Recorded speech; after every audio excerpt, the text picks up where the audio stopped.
What is going on, everybody? This is your boy, AK Eagles, from the Eagles Uncensored podcast, and welcome to another Eagles Late Night Show with your boy, AK Eagles 88, and my co-host and my guy, Jay Boogie from the Backyard Birds podcast. Appreciate you, man, for coming here and joining me tonight. Let's get it. Introduce yourself. Tell them what it is, my guy. What is going on, everybody? How we doing tonight? I hope everybody's great. I'm Jay Boog. You guys know where you can find me. I am at the Backyard Birds podcast, or you can catch me on Twitter hanging out, talking crap. Ready to rock. You know what, man? He lost all his hair. All he can do is talk shit, so let him talk shit. Lex! Yeah. What's going on, Logan? Appreciate you coming in, buddy. Even though you're a Giants fan, you're still my guy.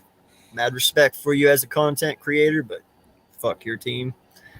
Yo, what's going on, Midwest Eagle? How you doing? Vic 3, my guy. Appreciate you for being here. Gio, as always, my guy. Thank you so much. That's also my Madden partner. Yo, what's good? Big Play Slay. Appreciate you for coming in. JDW Sports Talk. How's it going, my guy? Been a little bit. So, we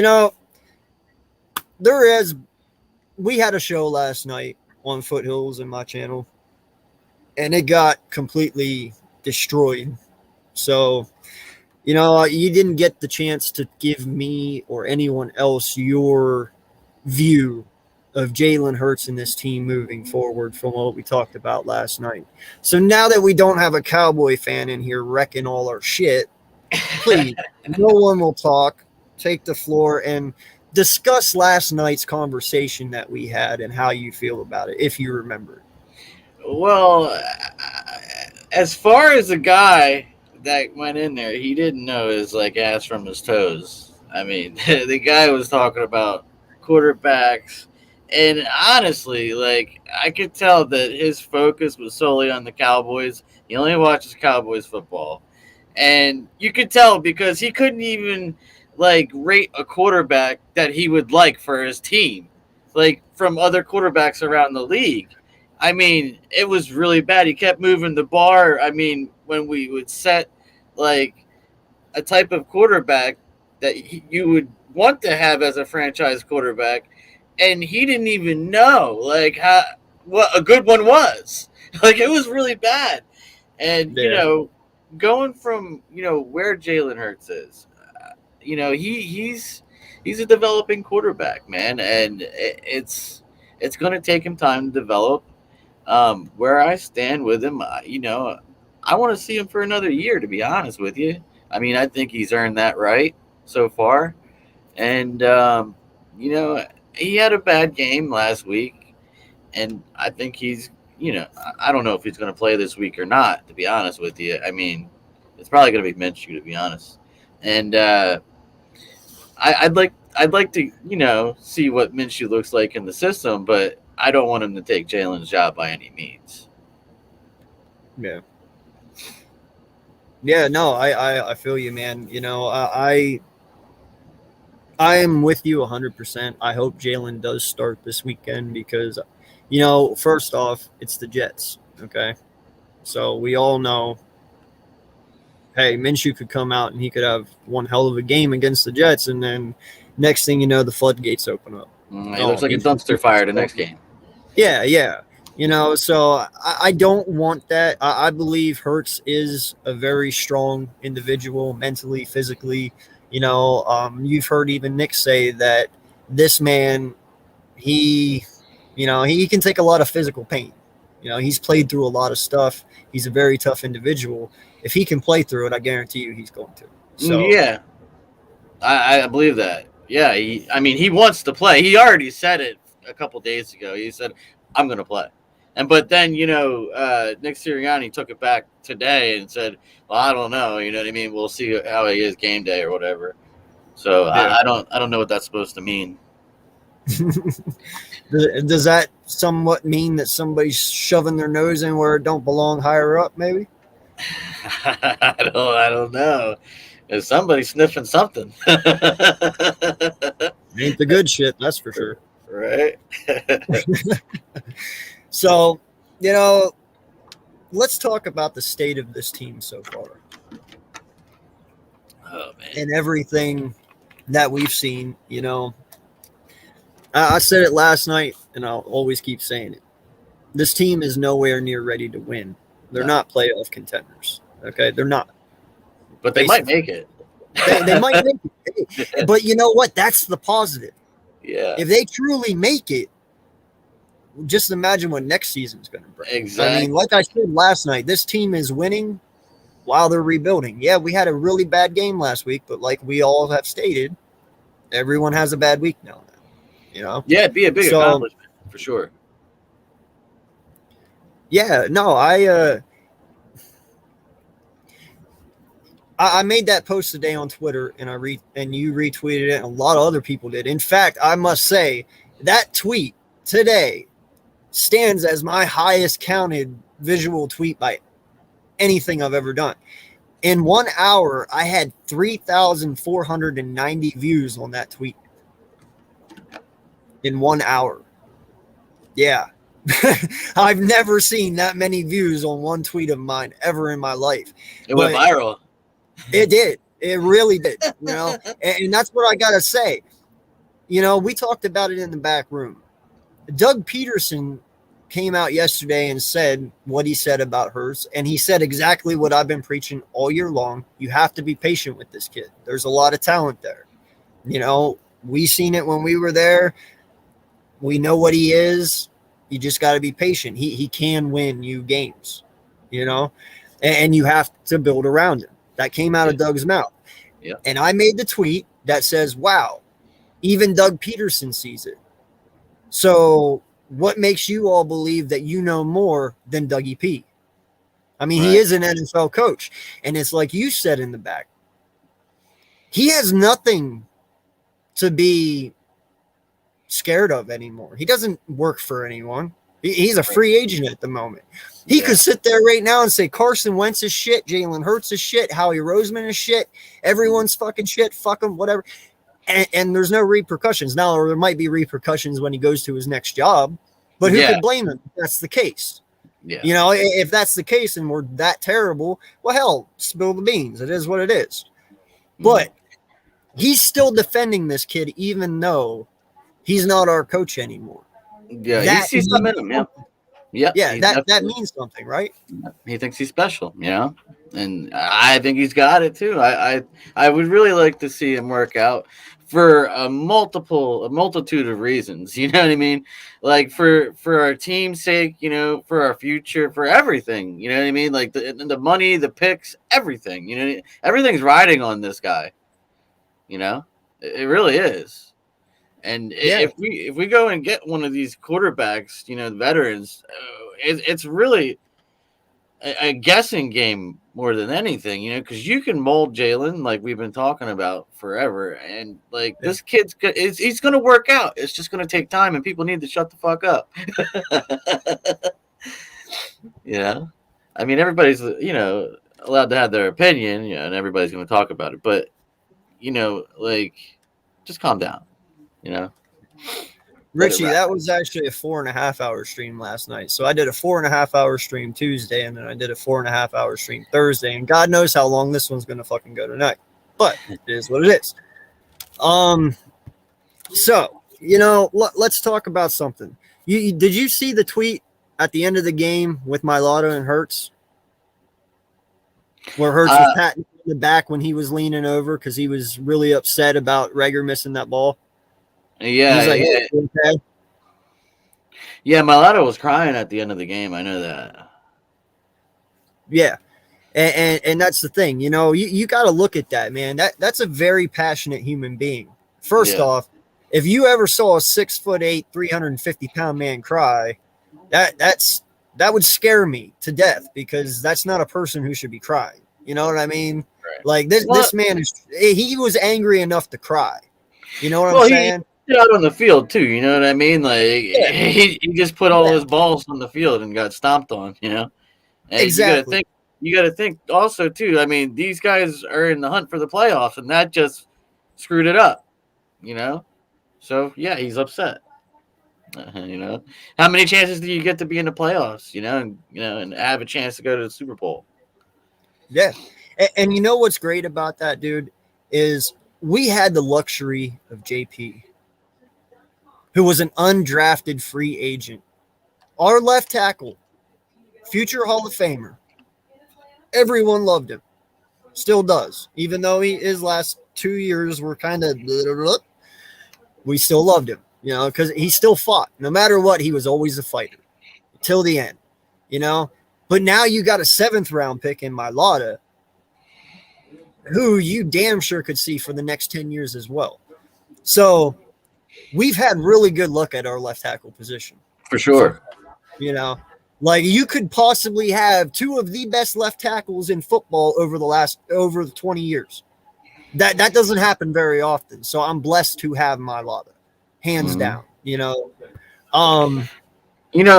This just goes to show that every pick that you have in the draft is valuable. You know what I mean? It's not just your first round because, he's a later round guy. This is something to be said for, Yeah. And now there's a lot of people talking about the center position. Okay. Thank you, Miss Bird Gang. I appreciate you so much for coming in. God bless you and the family. Appreciate all that you do and appreciate, you and your husband and all you guys do over there. I will see you guys Tuesday nights from now on over there on Bird Gang National Sports Media. I'm going to start doing uncensored or Bird Gang Uncensored again with me and Bird Gang 31. So definitely stop over there and check us out on Tuesdays at 8 p.m. That's going to be fun. But let's look at, our left guard position, because this is actually pretty interesting right now. Okay. You have Landon Dickerson, who is truly a monster. Beast. Okay? Learning each and every single week. And he's only getting better. And the more and more it's his first season. It's his first season. It's crazy. And the more and more his leg heals, the better this kid is going to get. I don't know if he's 100% healed or not. I don't. Tackle.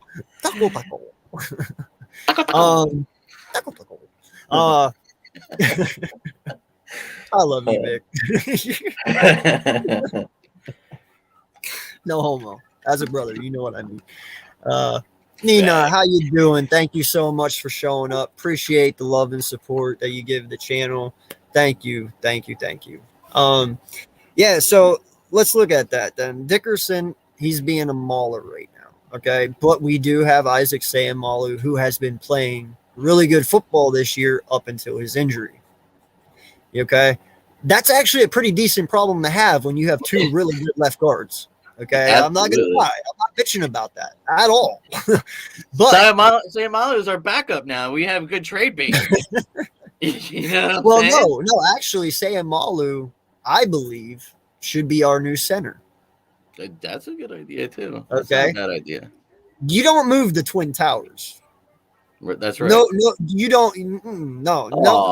There's no plane coming in to crash those 2. You know what I'm saying? Like, they are there to stay. I'm telling you that in my point of view. I would not move Landon Dickerson and Jordan Mailata. The chemistry that these both, all right, first off, this is Mailata's first year starting. This is Dickerson's first year starting. Okay. They built chemistry starting next to one another. You don't want to ruin that. And you can also either go draft a new center or, like I said, slide Sayamalu in. We know Sayamalu can play center. So how do you feel about the left guard position and what would you do?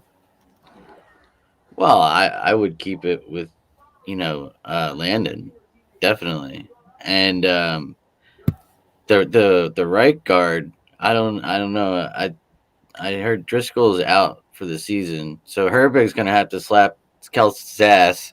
Let him know that they're pitching the ball. Well, You're we gonna have saw to how get used bad to that our grab line ass. was without Kels, though. I mean, you have to realize that last weekend we saw how truly bad our line was without Kels. I mean, when Herbig came in there, dude, It was oof, bad. it looked ugly, real bad. Yeah. I mean, You know, I thought he was all right until he messed up on the touchdowns. He can't. I don't want him to be a guard because his arms are too small. You know what I mean? They're too short. I'd rather him be a center so he can get that, the upward momentum instead of having him. You know what I mean? yeah. It's just backup. He's backup. I don't want him to be a starter. Uh, okay. Do you think this is Kelsey's last year? Because I don't think it is. I hate I to don't. tell. I don't think it is because you know what? There's a lot going on with this team One right now. more. Yeah, he said he'll go as long as his body allows him to. Granted, he did get injured last week a little bit, but he played through it. He came back. He always does. Holy shit! Even Doug said in that interview yesterday too. He's like, Kels was hurt the entire year, but he was the only one that kept playing. Yeah. That's just how he's built. He'll play until his legs fall off. He's a So he's he's a mean guy, man. He is tough. yeah. And in I my mean, opinion, he's still one of the best, or if not the best center in football still. So if you're still the best center in football, you don't retire, right? yeah. Yeah, I don't know, man. Kels is just nasty, dude.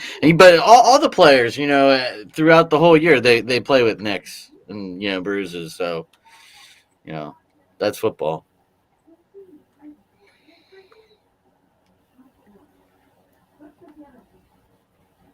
Mm. Man, I should have brought that up to you, Jalen, last night when you were in the live stream. That would have actually been a good one to hear you to read it. But yeah, no, I agree. But Jalen, actually, you answer this because you are the offensive lineman. Would you keep Dickerson at left guard, or would you move him to center, or would you draft a new center and leave him at left guard with Mailata? I want to know your opinion about that since you are the offensive lineman. So now you got right guard. Okay. Right guard, you have Brandon Brooks. Brandon Brooks, he'll be a legend here forever. We all love him and respect him. This has But got to be his last year. yeah, in my opinion, this has to be Brandon Brooks' last year because, dude, 3 years now you've been injured. 3. And we're paying him. Yeah, like for nothing. to me, that is no more. Like you just can't keep doing that, man. You're right. So you kind of have to move on from him. Me, I actually favor Herbig in that position. I know a lot of people favor Driscoll, but in my opinion, Driscoll is our future right tackle. Yeah. Yeah, he's amazing. Yeah, I like Driscoll and I like Herbig, but Herbig's I don't know if I would sit there and say that Herbig is less like plug and play. Like I don't know if he can actually play every position, but I know during our Super Bowl, or no, last year I think it was last year, he played left guard for Sayamalu, correct? When he was injured. I know he played guard. Yeah, and I think it was left, so he can play both guard positions, and I guess he can play a little center. But in my opinion, though, why I wouldn't put him at center is, dude, Kels knows how to call coverage. Like, granted, Herbig has to learn that, but until he learns that, he cannot play center anymore. I mean, you saw how the coverage broke down when he was there. You need that master guy who knows what he's doing, and that's why I say Amalu fits better because he's been here, he's seen it, and he's played next to Kels, and he's learned next to him. You know what I mean? That's true. It's true. Yeah. But then again, I can see Dickerson in the center spot too, though. I mean, because they can always make plays where he goes around to the left side, you know what I mean, and push up with Mailata. They can always, pull. So that's interesting, Richie. Did you read that? I'm reading it now.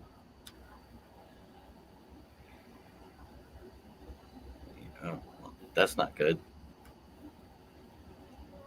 Yeah, that's not good. I can't speak on that because I didn't listen to it or nothing. But I appreciate you bringing that up, Richie. You know, if that is something that did happen, well, that sucks, and hopefully they can work on that a little better. But you know,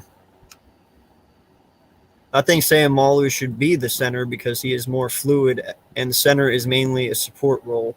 But we shouldn't be opposed to drafting a center. Yeah. I'm with Okay. that. I'm with Yeah. that. Yeah. No lie. I actually really like that, and I'm glad you agree with me to a point. Yo, Birdman 951, what's good, brother? Love having you here, man. Appreciate you coming in. See, even though we fight, we all get along. It's a point of difference. It's okay. Kiss and make up. It's all good. Yeah, depending on how the draft falls. Now here's the thing. Would you take shit? What's that? What is it? Lindenbaum? Linderbaum? Linderbaum. Yeah. Would you take him? I heard the name. I don't really know the player. Jalen, would you take Linderbaum, my guy?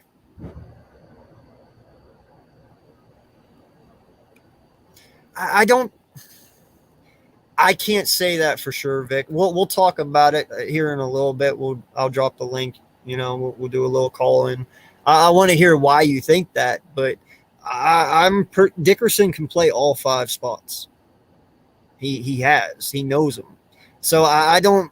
I get it. He's probably not as talented as guard, but there is way worse options than having Dickerson there. And with having Stoutland would make him probably one of the best guards. So, you know, I don't. What do you feel about that, bud? What, Dickerson? Well, he was saying about wasting him at guard. I don't think it would be. No, I don't think so either. I mean, he is a good center, though. You know what I mean? And he was really good at that in Alabama. But, yeah, I mean, I don't think it'd be wasting his talent.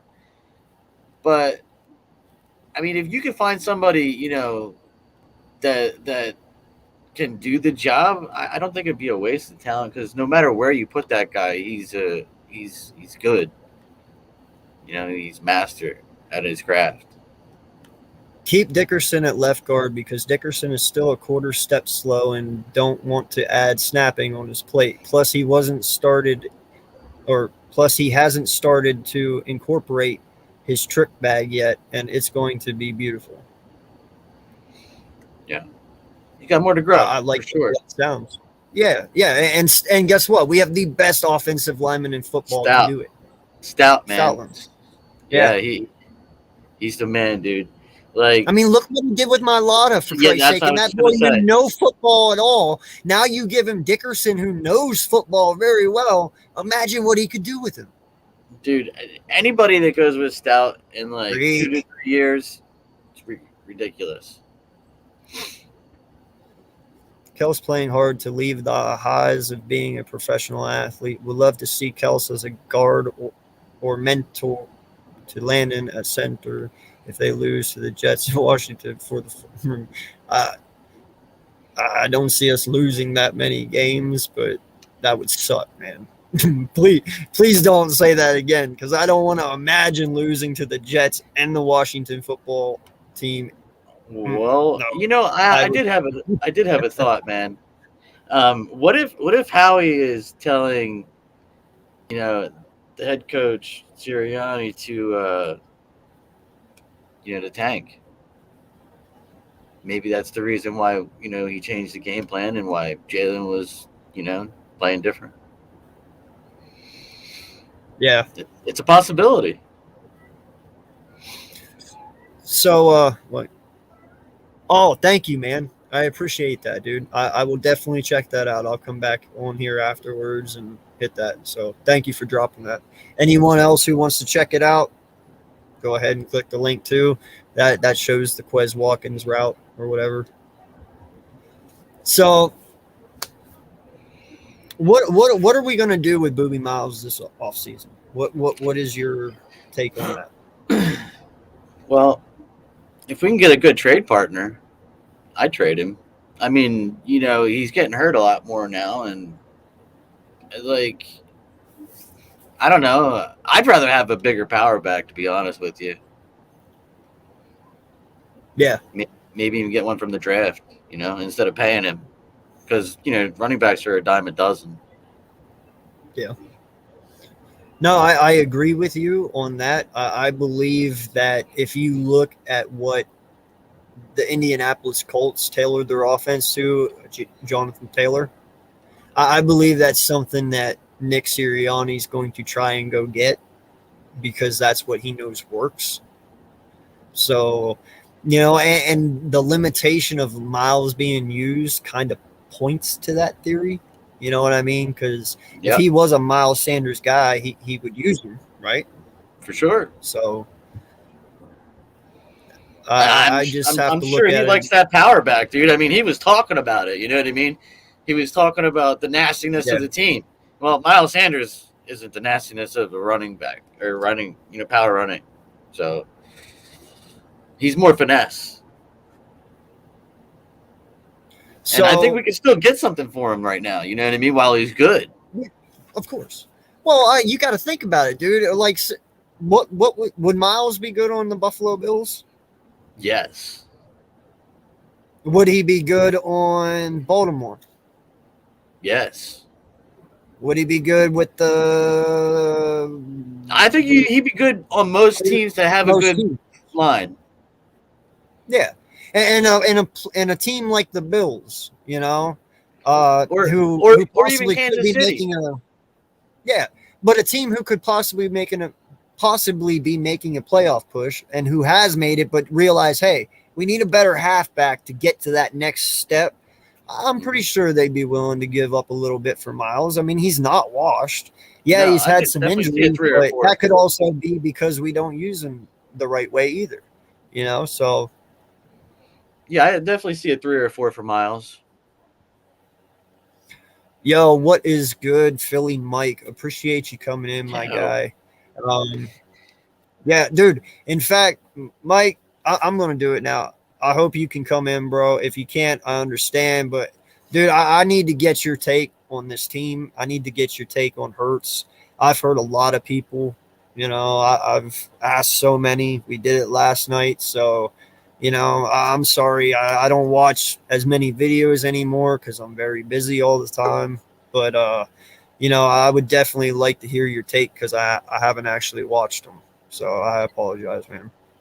Richie Mick, for the Rams, it's not going to work, dude.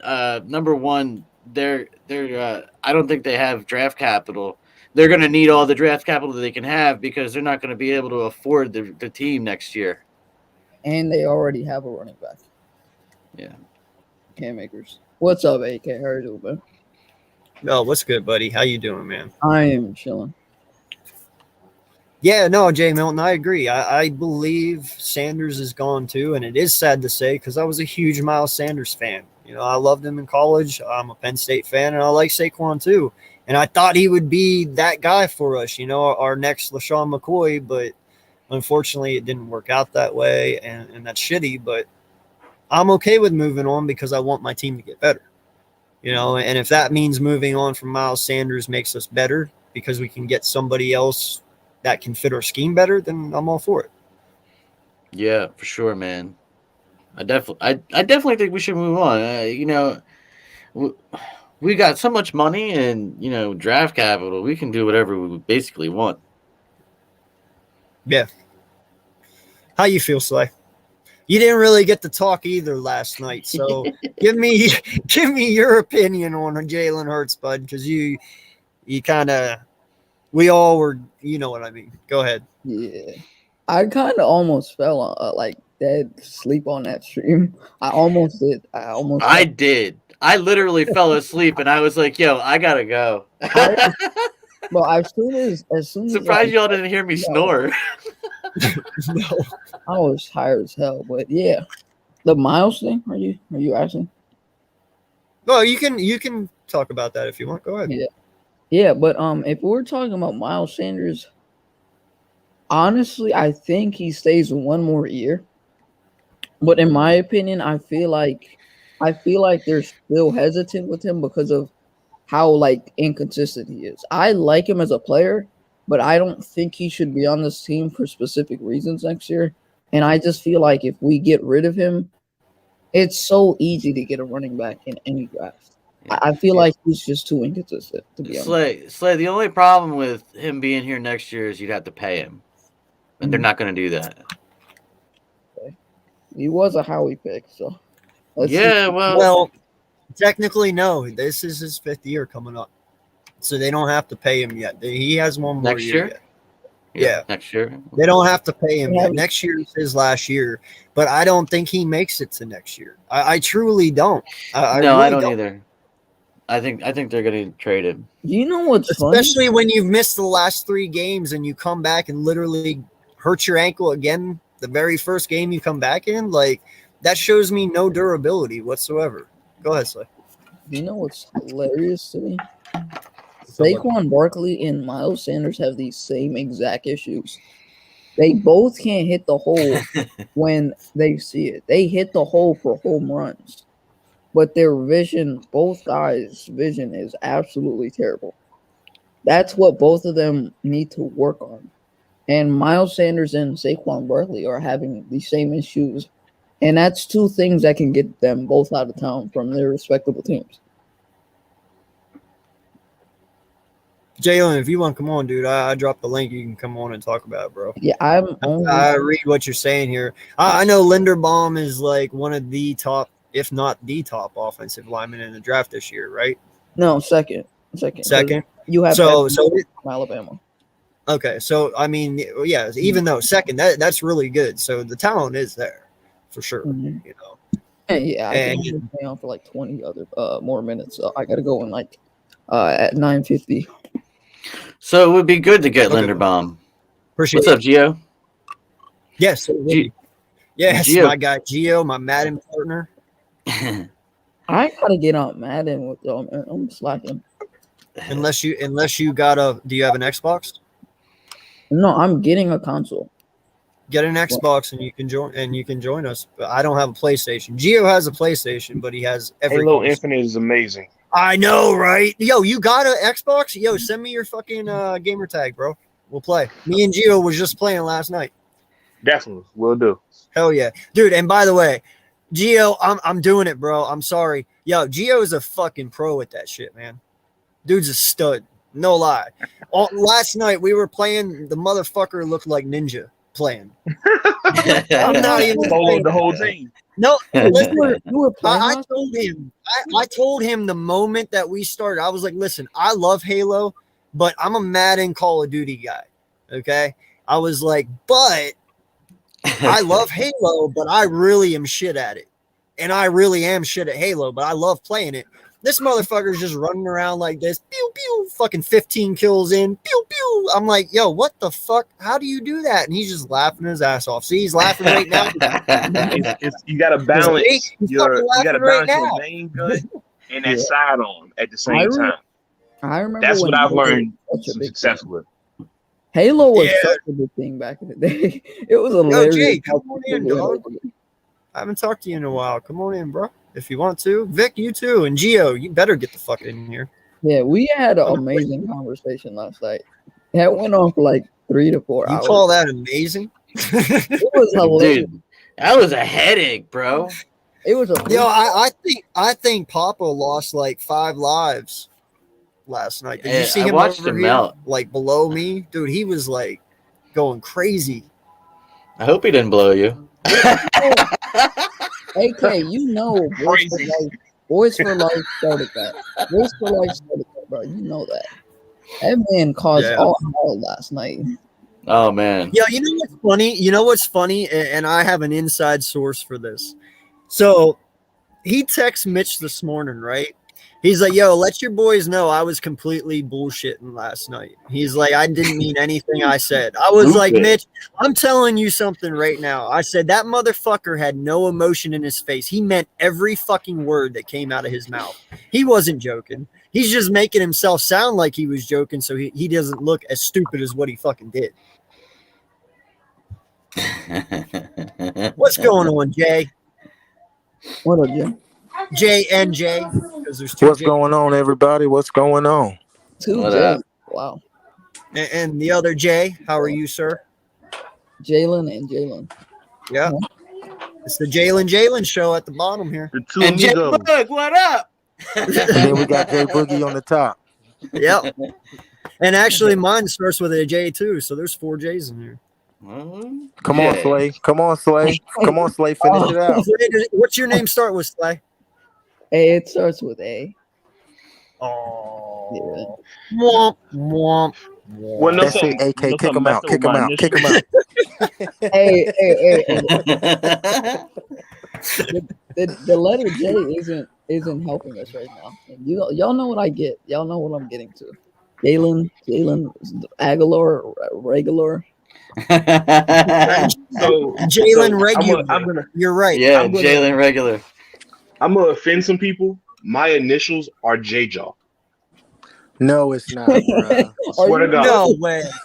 Are you? You got mad at me when I put JJAW up here. You thought I was talking about J Jaw. No, that's my real initials. Wait, so you have 2 middle names? Yes. Do you mind me That's asking cool, what though. your 2 Jaquan middle Abdul. names are, though? Huh? Jaquan Abdul. Jaquan That's Abdul. fucking dope, dude. That's dope as shit. But here's the thing. The crazy part about it, I had 3 at birth. Had to get 1 taken off. Were your Jalen parents Jaquan trying to Abdul- fuck you in kindergarten? Could you imagine trying to spell your name in kindergarten, bro? Oh, that was If you had that was 3 well middle before. names. That's why I gave up on English, man. It was Yo, too so long. Jay, you got to watch those videos on Linderbaum and stuff, man. Catch me up. Let's talk about that a little bit because this is something we need to look at this off season. You know, so, He should definitely be somebody that we pick up. I mean, if we had him on the right side, and we got Dickerson on the left, or even have him as center. No, we would want, if we would want that to happen, we would want Linderbaum at the center position, and then yes, Well, that's what I said. Even center. Yeah, we have one of those dudes at center. It don't matter who, Dude, that left Go ahead, side Bo. would be a wall. right? How are you gonna stop that? So basically, the Linderbaum kid, he's not as big as Dickerson is, but they played with the same type of nastiness. You get what I'm saying? Yep. Yeah. Technique is solid, fluid movers, everything like that. The only problem is I saw he was 291. So if he's moving like that at 291, what is he going to look like at 305? And there's a reason why centers, if they're below 290, there's a reason why they're below 290. You get what I'm saying? So Mhm. we might have a bit of a, strength question, but the thing is, he looks solid. You know what I'm saying? Plug and play. Now I don't know how smart he is as a player, but I mean, because I looked at 4 minutes of him, moving guys, but I don't know how smart he is as a player, calling out defenses, blitzes, and all that other stuff. But for what I've seen, it's solid. If you get him, you get him. You don't, you don't. But if you're telling me you need to get him in the top 15, no. But Yeah, unfortunately, he's going to go in the top 15. not Hands as a down. center. Huh? Not as a center, because if you ever notice the trend, centers are that early 20s to Second early round. 20s, to that second round pedigree, no matter how good you are. Because Landon Dickerson was honestly the second best lineman in last year's draft, but nobody wants to talk about that. But As a you don't think his injury had something to do with him falling? was. To this? Yeah, Oh, yeah. definitely. I mean, he would have been Absolutely. in the top 20 if he wasn't injured. I doubt that. The reason why I I doubt don't that is know, because man. just the history of everything. I don't know. A lot of people were talking like he would be top 20. But the way Linderbaum moves is just like a God gifted like movement. I don't know how someone for He's athletic. And he plays every position too, which makes him way better. I'll say it like this. I'll be cautious to say he's athletic. He's very efficient in his movements. So when I see athleticism, I'm seeing like, oh my God, that's something you're not supposed to do at that size. Yeah, so he's like Matrix. He has no wasted movement in what he's doing. And that's what allows him to get, positioning on guys. And then, the nastiness takes over. They ain't show, mercy at that point. Now, were you just talking about Linderbaum or Dickerson? Linderbaum. Okay. All right. Yeah, no, doesn't he kind of weigh in kind of almost exactly like Kelsey, height and weight? No. Yes. I think so. Because he's 290. Yeah. I looked him up. What is Kelsey? He's 6'3", 290. Kelsey's 6'3". Kelsey's like 6'2", 290, isn't he? Okay. Yeah. And one of the things I've also noticed, he doesn't have extreme like arm length. You get what I'm saying? Yep. So the 6'3" that he's built, I'm sorry if y'all hear squeaking in the background. The 6'3" that he's built like is compact, 290. I'm more of a stout guy, but I'm light. As opposed to a Dickerson. Dickerson's a mountain of a man with shorter arms. Let me ask you a question, Jay. So real quick before you go, Slay. So he's Matthew McConaughey out there, right? Maybe. You never heard that? I guess no one ever. That went over everyone's head, I guess. Yeah. McConaughey has T-Rex arms. That's why they never film him from like the waist down because his arms are really short. You never heard that? No, I've never heard that. Oh yeah, dude. Like his arms only go to his hips. Like he's got really fucking he's got short fucking arms. That's why when they film Matthew McConaughey, they film him a certain way to make his arms look longer. But no, his arms are actually really fucking short. It's funny as shit.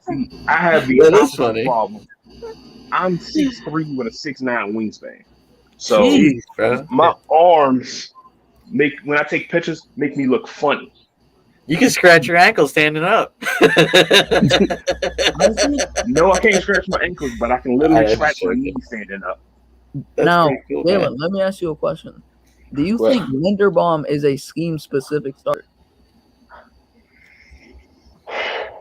So I'll say it like this. I haven't watched enough film of him because I only watched 2-3 minutes of it. Yeah. I need to see how he does against bigger guys who are attacking him. So basically, give me a guy who's 340 pounds.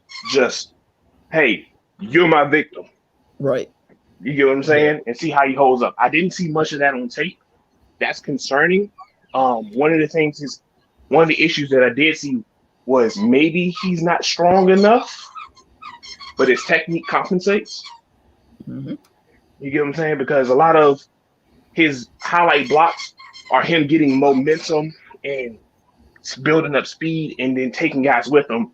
And one of the techniques that he's using, I use all the time when I was playing, it's called fast feet, slow hands. You have to be quick enough to get in position to make the guy overcommit, grab him, torque your hip, and if you torque your hip with both hands, it looks nasty. I get that. Yeah. So with assuming that we have 3 first-round picks, okay, assuming because God knows what the fuck will happen, honestly. How would we'll go around the panel here. What would you do with your first 3 first-round picks? Jay Boogie, go ahead and start, my guy. Well, the way this team is built right now and what you've seen the first 12 games, what would you do? Edge rusher number 1. I would definitely get a linebacker and I would probably get a corner too with the first 3 picks. Okay. Who's your first pick you're going with? Who's your first pick you're going with? Get a defensive Very back first. Well, no, I'd get Hamilton first if I could. Right? But I agree with you. I need a that's just safety. And then college guy, so I'll start watching their film. Oh, you're good. He's talking in the background. Oh, I'm sorry, my bad. No, you're good, man. You're good. Yeah. And then probably get maybe like Thibodeau. I would get Thibodeau. And that dude from I think his name was Kirkland or something like that. No. Oh yeah. That's who Vic just had. Jackson Kirkland from Washington. Yeah, or I'd get the dude from Michigan. Aiden Hutchinson. Yeah, that guy. Hutchinson. Yeah. I don't think you're getting him or Thibodeau. That I'm just saying if we had the placement for it. If we do that, please. I'm thanking God every single day of my life. That would be a dream come true if we have it. Unfortunately, though, Slay, I believe this is going to be very bad. I believe we're going to have to face Hutchinson twice a year because, sadly, I don't know what Giants how it's going to happen. Yeah. I have a strong feeling Hutchinson's going to New York for some fucking reason. I just really do. Well, they got like the highest draft pick. You know what I mean? So they do. They're gonna have to trade up for those guys though, because they might are go quarterback. Because they might go quarterback. Yeah. If they keep winning games, and they're not gonna get those guys. I don't. Yeah. Well, if they keep winning, that's yeah. If they keep, they're gonna try to play. Look, they're not gonna. They're probably not gonna win any more games the rest of the year. To be honest with you. I hope not, because I don't want to. The Giants are getting Chicago's pick as well. Yeah, they got Chicago Bears pick. So they right now, and it's really funny. After last week, dude, the Giants, Washington, and us own all the draft picks from 7 to 10, or no, what was it? 7 to 12. Wow. It's New York twice, Washington. Or no, it's 7 to 12. Yeah, it's New York twice, Washington, and then us twice. That's how it would go. Let me bring something up. Yes, sir. I know it came up yesterday for our side, but how do y'all feel about Russell Wilson going to New York? Doesn't bother me. Not at all, because they'd have to give up too much. So they got to give up both first rounds. That's the going rate for him right now. 2 first rounders. Well, not just that, but I would also assume Seattle would try and get like somebody like Ujulore off of them, or one of their premier pass rushers that they have, or somebody defensive. They would try players probably. Would they take Saquon? I didn't ever think about that. That's a good question. I don't think so. Because it's like, like in New York, are you letting him go? Yeah, actually they would, because he gets injured so much, dude. By the way, I'll do my 3 picks because I have to go in a second. Yeah, go ahead, Blake. Go ahead. Sorry. What you got to do? Yeah. George everybody. Yeah. George Kalafdis from Purdue. He's an edge. I would say he's the 3rd best edge after Thibodeau and Hutchinson. I would also want to target Kyle Hamilton because we've struggled to pick this safety position for a lot of these years. And if we have the chance to, and I'm just only throwing this out there because I feel like he's going to be in that range at the 15th pick, target Garrett Wilson from Ohio State, because we don't know what Rager is. Rager, we think he sucks. That's what we think he is. We think he sucks as a player. So if we're going to look at these receivers and say Smith is our 1, we all understand that, right? Smith is our 1. But when we look at our other 2 receivers, we have Watkins and Rager, who do maybe average work. Watkins does good here and there, but Rager can be so inconsistent in different games. So we need to get definite receivers to complement Smith, because we don't know if Watkins is our 2 to Smith or Rager's our 2 to Smith, because those experiments right now isn't helping us. But I have to go Eagles Uncensored. Thanks for having me on, man. All right, bro. Have a good night. Appreciate I'm gonna come back later. I gotta go. Oh yeah, we'll probably be on still. So I gotta go do a Lakers live play-by-play. So I'm sorry for you. Oh.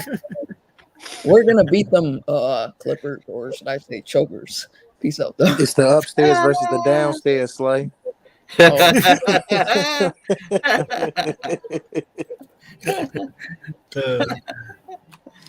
I thought it was all downstairs. Crypto.com. That's our the new arena, crypto.com arena. That's just gonna roll off everyone's tongue for the next 20 years. Yeah, there ain't nothing wrong with crypto.com, bro. I own that shit. Yo, Snoop Dogg must have been happy when he saw that name. Crypto.com. Yeah, but I'm gonna head up. You don't have to call it crypto.com, just call it crypto. Crypto arena. Yeah. Great. Get the fuck out of here already. So Jay, how about you, bud? Oh, actually, I can't say Jay because there's two of you. Milton. Yeah, I was about to say, Jay, you can go first because I'm pretty sure you know names and I know none. So go ahead. Okay.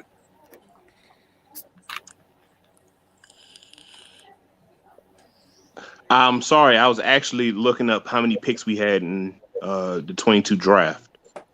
I don't know names right now because I haven't. Right, my thing is I don't look at college anymore because it's too many flaws now. And it's like I don't want it's sometimes you can enjoy a game, sometimes you have to turn into a film session and it's like, all right, I just need to turn this off. So I don't know exact names, but I can give you a plan for what I think we should do. Let's do it. All right. So regardless of what positions are available, we should go best player available. For sure. If it's a tackle, left tackle, right tackle, whatever. If it's a guard, center, running back, do not go quarterback because that's an issue. That's a locker room chemistry issue brewing right there. Don't do that. Corner, DN, D tackle, linebacker, safeties. If they're the best player on the board right at that time, take them. Now, one of those three picks, you're gonna have to. I'd try and move back in the draft. That's either picking up an extra second or picking up another first and another first from next year, depending upon the location. So if you move from 12 to 28, that's going to be 2 firsts. You get what I'm saying? Yeah. So that type of dynamic, I'm trying to make that type of trade work. You get what I'm saying? If I can't, I'm going to keep kicking one of those picks down the road, just acquiring more and more assets. You know? Yeah. Go ahead. Nothing. Oh. One of the other things I thought we should do, because we have a plethora of like 5th and 6th round picks, start taking some swings on guys who've probably been in the league, 1 or 2 years. They're just not getting the playing time with their organization. Do you get what I'm saying? Yes, I do. And actually build from there, because those guys have a little bit of experience. You have a young core of guys that's there who, you take Gallen, as a matter of fact. A guy like that, I mean, we gave up too much for him, but that's an example of what I mean by that. Well, see, I'm looking at a mock draft here right now, and it's kind of actually funny because this came out today, and it's funny that you say a tackle because they have us with our 8th pick taking Akeem Ekwonu, an offensive tackle from North Carolina State. And then with pick 9, they have it. Dude, and I'm actually happy to see this, man.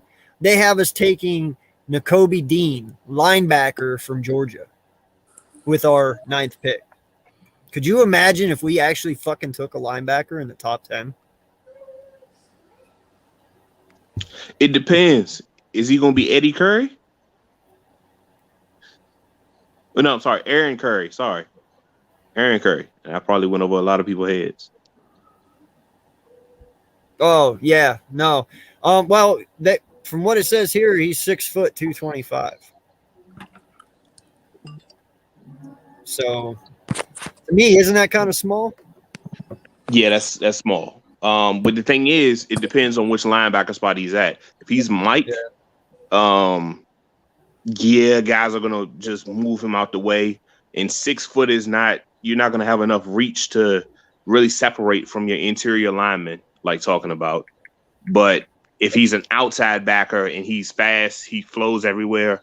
I think that's pretty good size. That's like a rover strike type position, and that can be solid. But I'd say I'm controversial on this. I don't think linebacker is as a big need as safety is. Well, that's what's funny about it is so this is how it falls today. All right, we'll just go to our third pick, which is like pick 12, I think, or something like that. So, and then we'll get to you, Jay. No doubt. So Aiden Hutchinson obviously goes first to Detroit. That's where they have him going today. All right, then they have Thibodeau going to Houston, which that kind of makes sense because they need an edge rusher as well. And then they have Evan Neal going to Jacksonville, and George Karlaftis, I guess that's how you say it, the defensive end from Purdue, to the Jets. They got Kyle Hamilton going to the Jets with the 5th pick. And then they have Devin Stingley Jr. going to the Giants with Kenny Pickett to the Giants right after that. That's funny as shit, honestly. And then that's when I said they have us taking that offensive tackle and then the linebacker, Dean. And Carson Strong goes to Carolina. Garrett Wilson from Ohio State goes to Atlanta. The Marvin Leal defensive line goes to Minnesota. Matt Corral goes to New Orleans.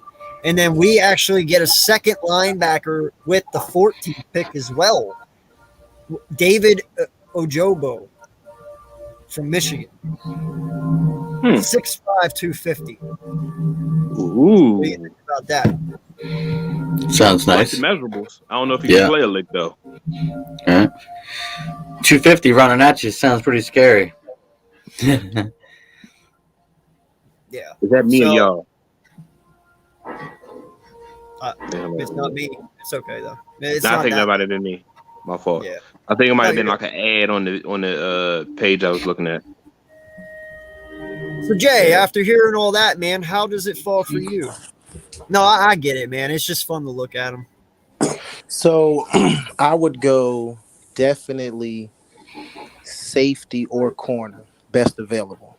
You know, I hear you guys keep talking about Kyle Hamilton, and AK, I will tell you, I have done a little research on him, and I really like what I've been seeing. So that'd be great if we can get him. So, yeah, I'm definitely going defensive back, safety, or corner, whichever is available. Then I like the idea of an edge rusher, but preferably someone who can play outside linebacker, because the young guys we got on the line have been finally getting playing time. So let's go ahead and see what they have before we go ahead and get a new guy to add into that rotation. And then lastly, with that 3rd pick, depending on where it is, I like the idea, like Jalen said, as far as reusing that pick to get more assets. But I wouldn't be upset with us drafting a number 2 wide receiver if we can't sign one in the offseason. You know, those are my 3 main concerns for us going into next season. Definitely don't get a quarterback. Don't need that. And quarterback is like the one position outside of kicker or punter where once you bring another guy in, you're telling him, hey, man, your time could be up. You know what I'm saying? Like any other position, it's like, oh, cool, I got more help. You know, I got a backup. It's cool. But with quarterbacks, they have to be that guy. You know what I'm saying? They have to know that they got the front office's support, the coaching staff support, and the locker room support. Because once you get one of those 3 split, look at what we went through last year. Yeah. No, I feel you, dude. It is definitely something I don't like discussing. You know, especially when you have Jalen Hurts and Gardner Minshew on this roster, adding a quarterback that early just doesn't make sense to me when you have so many other holes to fill. So I'm with you. You know, I would take Kyle Hamilton with our first one, obviously. In my eyes, Kyle Hamilton's kind of like Cam Chancellor. You know, he's what, 6'4", 250, I think, something like that. He's ridiculously athletic, tall, fast, and the dude can hit. You want to talk about a safety who can hit. He can hit. You know, I would take a linebacker with our second, whoever that may be, one of the two that they named, whoever. And then my third pick, man, I am taking Booth, the corner. Because I believe Booth is actually going to be pretty decent.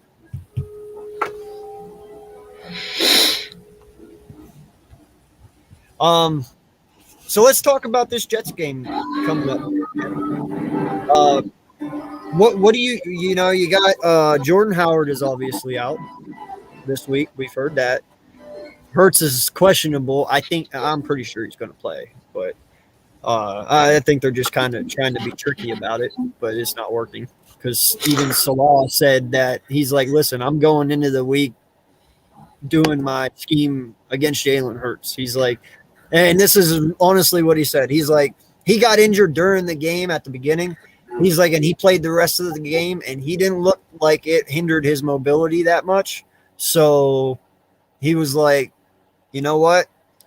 I'm going to take it that he plays. So I like hearing that. And then everybody else seems to be healthy right now. You know, there was limited practice for some people and full practice, but a lot of that stuff I believe is like rest, relaxation just for the vets. So we just don't wear them out. You know what I mean?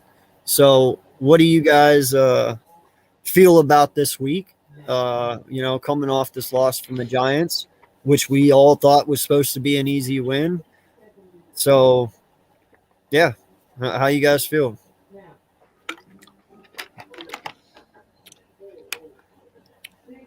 Go ahead, Jay.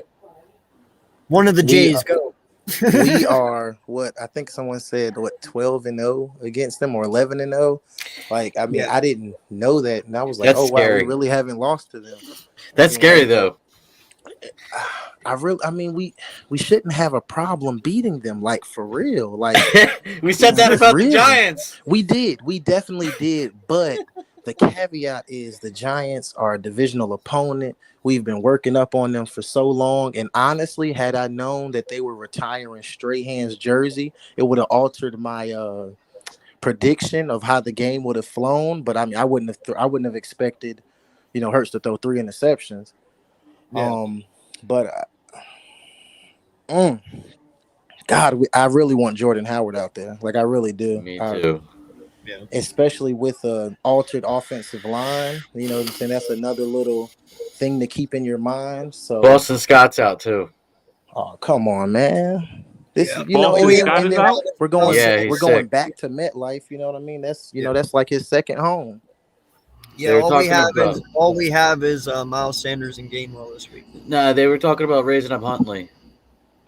That's all we have is Miles Sanders and Gainwell this week. I was about to say the same thing. Miles Sanders and Gainwell. Okay. Gosh, man. I just think this should be a big game for the passing game, honestly, man. I really think, this should be, Devontae Smith's, 152 touchdown type of performance. You know what I mean? Rager should be able to hopefully get out of the dumps because he hasn't really produced as much as we need him to be a second wide receiver, like bump the first round. That was how he's messed up. Yada, yada, yada. Excuse all that. You're on the team. I need you to produce, bottom line. So, I mean, I'm looking for a good passing game. That's what I'm looking for. I'm not. Oh, that's a disaster. I was drinking my tea. Sorry, buddy. Sorry. Did it come out your nose? No, man. It was on the way down and it came back out. Gotcha. That's what she said. Yeah, she definitely did. Coming out my nose. Jack, go ahead. Boogie. What's your thought this weekend? Sorry about that. You said me? I'm. You're next, buddy. I'm a little worried about this game. To be honest with you, I'm worried about the rest of the games. Because we're not healthy. I'd really, like he was saying, I'd really like to have our power back in. You know what I mean, Howard? And it's just, I don't know, man. I don't want to second guess the Jets like we did the Giants. Yeah. I don't know. A passing game. That's something I wish we had. We do. I hope that Jalen comes in this time prepared to throw. You know what I mean? Like throws on target, not in the traffic. You know. Yeah. And maybe it was Quez's fault the one time, but how do you count the other two throws? You know what I mean? He's got to have a better game for sure. But I see us winning this one still because the Jets are the Jets. Yeah, I don't know. That's really all I got for that. I mean, it doesn't. I don't know. I really hope we win this game, but I don't know. I don't really have too much input on it from what I seen last week. You know, I'm still shocked from last week, to be honest. I think some of us still are. Yeah, it should not have went that way. How about you, Jay? J Dub down there. Just a update. I'm watching this Kyle Hamilton guy. He's a ball hawk. Like his frame, he is a little soft though. Soft. Mm-hmm. And how? Which way? The reason why he doesn't want to ever take on a tackle head on. Everything he does from the side, or he tries to do some shoestring stuff. That's not going to work in the NFL. And all the stuff that I'm seeing him come in the box for is not. He does not want to mix it up with anybody with any size. That's really weird though, because he's fucking 6'4". He's huge. Like, but the thing is, he is skinny. He is skinny. Yeah. I will say it like this. He's a ball hawk. But the thing is, that frame and the way he plays a little timid, I have a few concerns. You get what I'm saying? Mm-hmm. Yeah. But still a good prospect. But if you told me, where is he projected to go? Actually, he's projected to be the 4th overall pick in the mock I just told you. Good Lord. Yeah, he's very, very high up there. Like, everybody knows who Hamilton is. Everyone. So let me ask you a question. If you could get Isaiah Simmons for a third round, for a first and not first and third, you give up one of our latest first for Isaiah Simmons, and they give you a third back, would you do it? Yes. Yeah.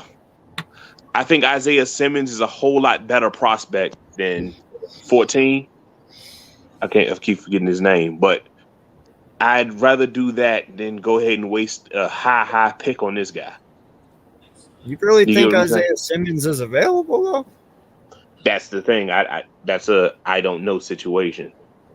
Yeah, if he would be, that'd be awesome. Sure, go for it. But one, I mean, Howie's proven to me that, he's not willing to do that. I mean, he wouldn't even give up Miles Sanders for D-Hop, for Christ's sake. Yeah, I would have pulled that gun in a minute. That wouldn't have even been a question. I'd be like, where the fuck do I sign? You know what I mean? For sure.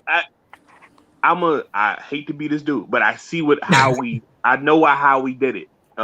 We couldn't afford him.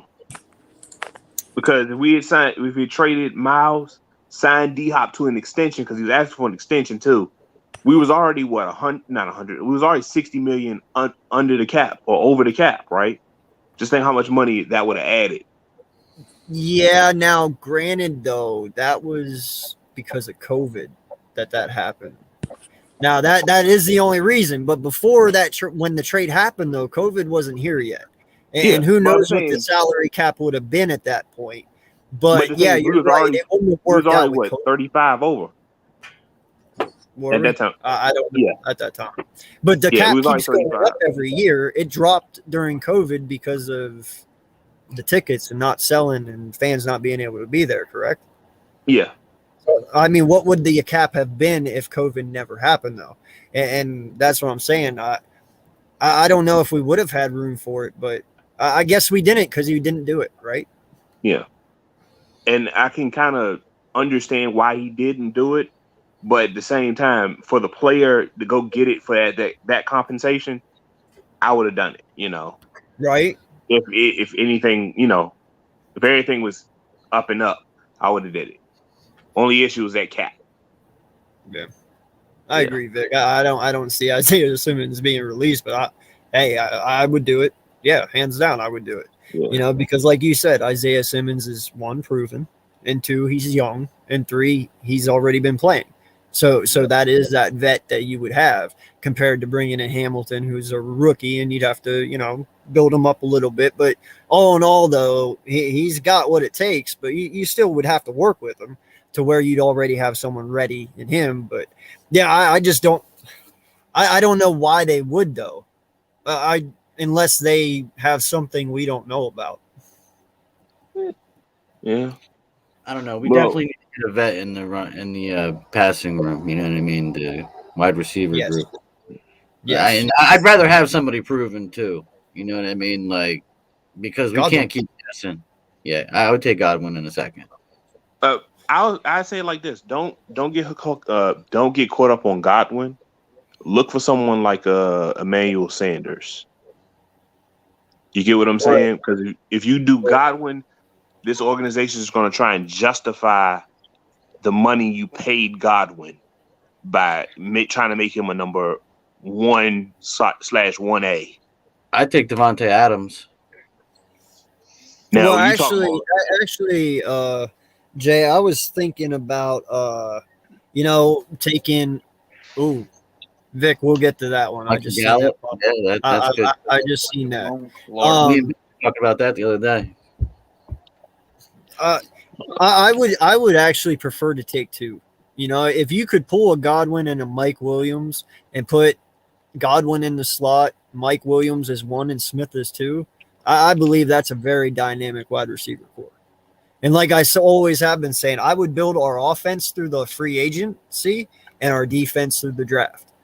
And you have $60 million to play with this year. You should be able to grab 2 very, very, and even if it wasn't Godwin, say it was Mike Williams and like you said, Emmanuel Sanders. Either way, that's still better than what we got. You know what I mean? That's very true. So, did we win, BL? Huh? Did we win, BL? Yeah, we did. 98-96. Let's go. Go, baby. No, I agree, Vic. I would take Gallup.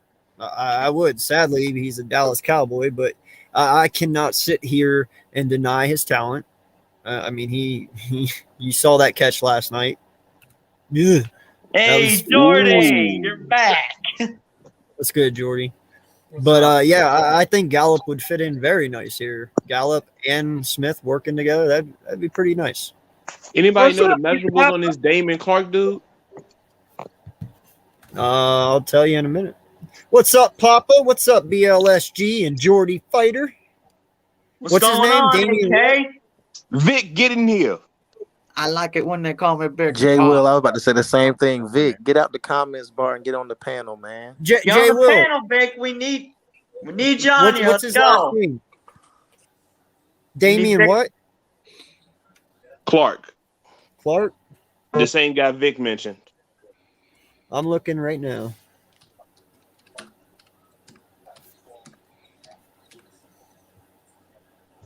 Go ahead. Yeah, Papa, talk, bro. Don't sit there. Like I just got here. I like it when they call me Big Papa. Yeah.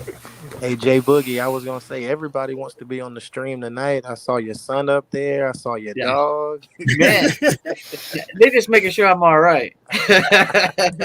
After last night, yeah. Oh, man. No, they weren't here. Well, my dog was here, but my son wasn't here last night. Thank God. Because that guy. I say it was a good thing. That guy was stupid, man. He put me to sleep talking all that nonsense. Listen, don't think I've Papa. ever Once he put down he let it be known he was a Cowboys fan, everything that came out of his mouth was null and void. That's what I said. Like, once he let it be known, I stopped listening. I was like, "Oh, he's still talking." Well, I knew he was a Cowboys fan, but once he messed up talking about when I figured out that he didn't know what different quarterbacks were what, he was done, dude. From that point on, Bro, he lost me as soon as he said Lamar Jackson wasn't a franchise quarterback. That's what I'm pretty sure he said Josh Russell Allen. Wilson had a subpar offense before then, and that's when I was just like, all right.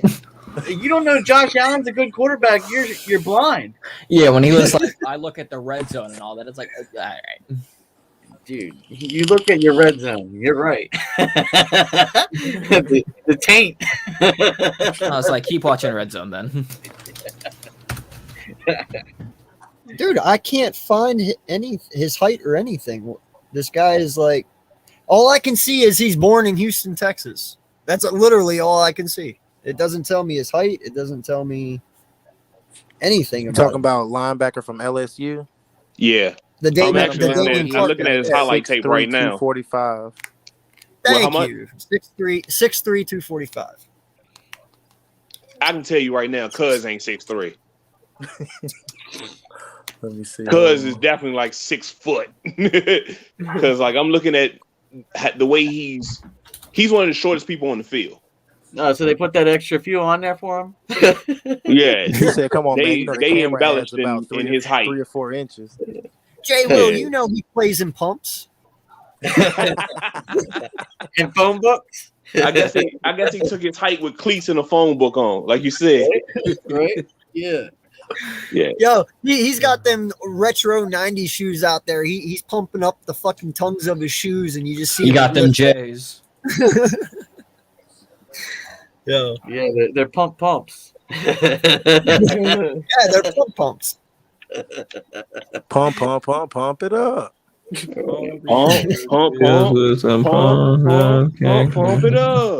Oh shit! Sound like an 80s commercial. So Papa, we'll get to you guys. Down. How do you feel about Sunday? How I feel about Sunday? Yeah. Good. We're wearing black pants, so we're automatically going to win. That was our first mistake. We got out of black pants. Huh? Somebody's vaping or doing something. I can hear. Oh yeah, that's me. Yeah. Right. You got a good ear, man.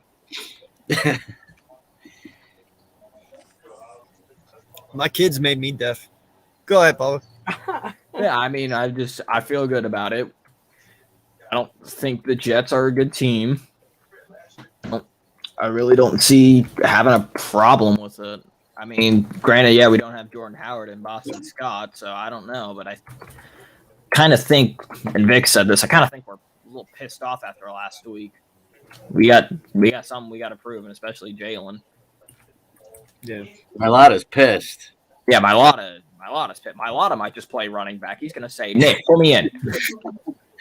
Dude, I'm begging for him to carry the ball just once. Can you imagine him getting like a 4 or 5 yard head start? Like, go ahead and try to bring him down. He played rugby. Yeah, put him in the shotgun. You ain't tackling that man, right? Ain't nobody bringing that man down. No. The only reason that I say I would not do that is just because of cause of injury. I would be so absolutely 100%. 100% be out there at left tackle. Look, I would run him every time. Just one play. I just want to see it one time. It only takes one play, man. I know, but I just want to see it, dude. I am not taking my left tackle and putting his career in danger just because somebody wants a 5-yard run. Right? Like these guys getting flicked like off Andy line heads. Oh, bro, it would be funny as shit, no doubt. I think we all would be laughing, but the moment he grabs his leg, everyone would be like, "Oh my god, what did we just do?" They become body drool. You just go with him. Yeah. Hey, I'll say it like this: a lot of big guys, when they get hit and you take their legs out, they instantly fumble. I don't know, man. I watched highlights in rugby. I watched his highlights in rugby. He ain't ever dropping the ball. Yeah, I No, know, but you did gotta you understand, also rugby- notice in all his highlights in rugby, everyone was like 6 feet shorter than him? Yeah. Like that makes a Not all. huge fucking difference. Now he's playing against guys who are actually his size. Well, he is like 6'8", dude. Is he? Yeah. He's playing Yeah, against Dickerson- 6'3", Dickerson- 6'4" linebackers. Not many Dick- people are 6'8". No, Yeah. I'm saying though weight wise, some of those defensive linemen do rank Oh, around okay. 350. Weight wise, Well, he's Height like doesn't 380, matter. bro. It's about size and speed. I mean, I don't give Yeah. a shit if you're 6 foot. If you're running really fast and you hit him at 300 pounds, it's gonna fucking hurt him. No You matter gotta what his understand. I didn't say he was He-Man. 170, 170 to 205 versus 230 that's built. They're two different trucks. For Yeah. sure. Yeah. Back. That's I it. ain't going back. No. That's all you hear. So Slet or wow, my fucking dad. Why the fuck did I just say that? Sorry. If Slay was in here, we'd be poking fun at the why Lakers. would you insult the man like that? Exactly. Well, Things on BLSG. there. I'm a fucking dickhead. Go ahead, my guy. Yeah, you are. Wait, what was the question? I wasn't here for it. Thank God. I said. Basically, what what happened? Shut up, Papa. Don't say anything. What Papa, is your? chill Yeah, out. Sorry, don't say it. if you squeal, no one. Hey, snitches get stitches, my guy. Remember Hey, that. I ain't gonna say anything, bro. All right. Good. I was at, yeah, Jordy, you would. What? No, I'm kidding. No, I was asking. What's your thoughts on Sunday's game? Bro, first of all, I just pray to God that we beat the New York Jets. I mean, this is probably one of the weaker teams that we have played. Actually, if not the weakest team that we have played so far, probably not because of the Lions, of course, but this is probably one of the weakest teams that we've played in our schedule right now, because mainly the rest of the schedule is the Jets and then division rivals, but we have the bye next week. So we better beat the Jets this week, and if we don't, I will be disappointed in this team. But all I know is that we better beat the Jets, and honestly, if Jalen Hurts plays, good for him. But if not, we better protect him well, because he said that he's probably going to be playing while he's banged up. Okay. And my guy, That's what I heard. That's what I heard. yeah, no, he is banged up, but I mean, he was banged up from. That he would play, just not 100%. Yeah. Well, hey, I believe having half of Jalen's better than having no Jalen, but that's just my Exactly. opinion. It's either Jalen or Gardner on Sunday. Well, we know that much. So you saying we got Jalen and then Jalen's backing up Jalen? Got it. Don't forget Okay. about Jalen. That's pretty much what exactly. Jalen and Jalen. How many Jalen's we got on this shit? Dude, at this point, we might as well just draft every Jalen and make it the Jalen team. Hey, I'd gladly take that signing bonus and quit. I mean, gladly take that signing bonus and get cut. 2 weeks later, I'll be fine with that. Yep. As soon as I get that signing five. bonus, Yo, put that Jalen, how old are you, dog? I'm 26. Oh shit! Then you can fucking put one on. Then you can put one on. Fuck, you're old enough. Huh? Shit. You can put a jersey on. Then you're young enough. Fuck. Yeah. We need bodies out there, damn it. Hey! I said, me and my boss always joke back and forth. Shoot, I'd gladly take a camp invite from the Jets. I mean, not the Jets, from the Giants, and be a tackling dummy for like 2 weeks. Take that signing bonus and come back to work. Right? Honestly, Nah, man, Listen, you can I make don't- some good money doing that.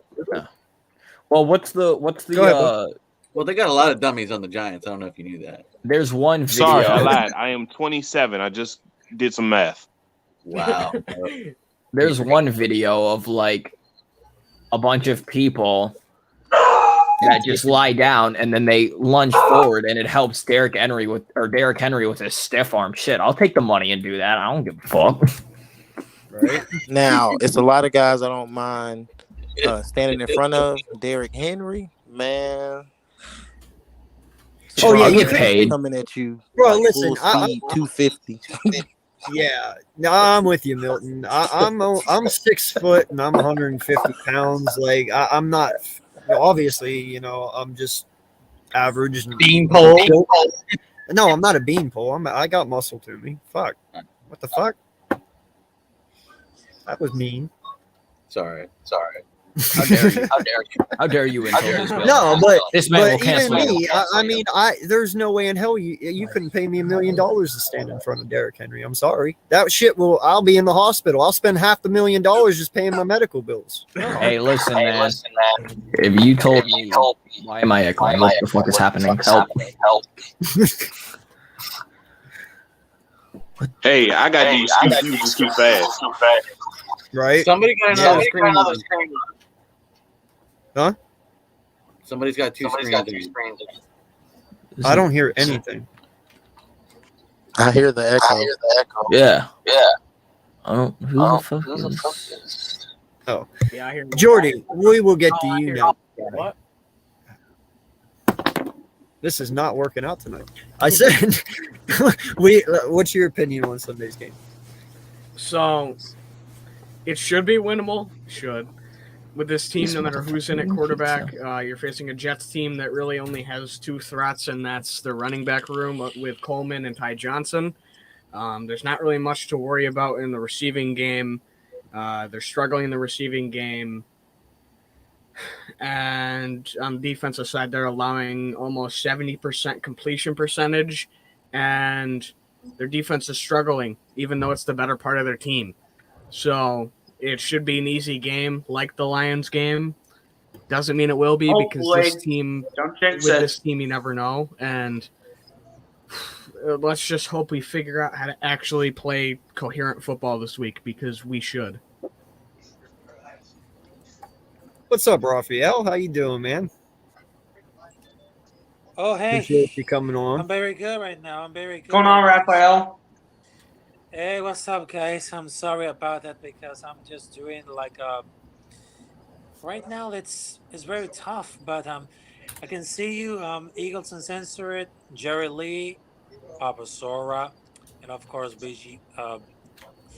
Well, I just forgot. Jordy Fighter, but I just love, because it's a showing another show, because I was finished my podcast show, and well, it's very tough because doing the podcast over the Fridays right here, but it seems like okay, so it's very tough doing my podcast on Fridays. So All right. and I'm trying to do it like a guest host right here, the guest invited right here, because I just had a lot of invitations to my podcast show, but it never came in, so I had to do a reform my podcast right here, and I'm going to do my best. So, all right. Well, I appreciate you stopping in, man. Thanks. So, defensively, what do you guys all say we need to do this weekend and walk away with this dub? Our defense has been playing pretty good the last couple of weeks. I won't lie.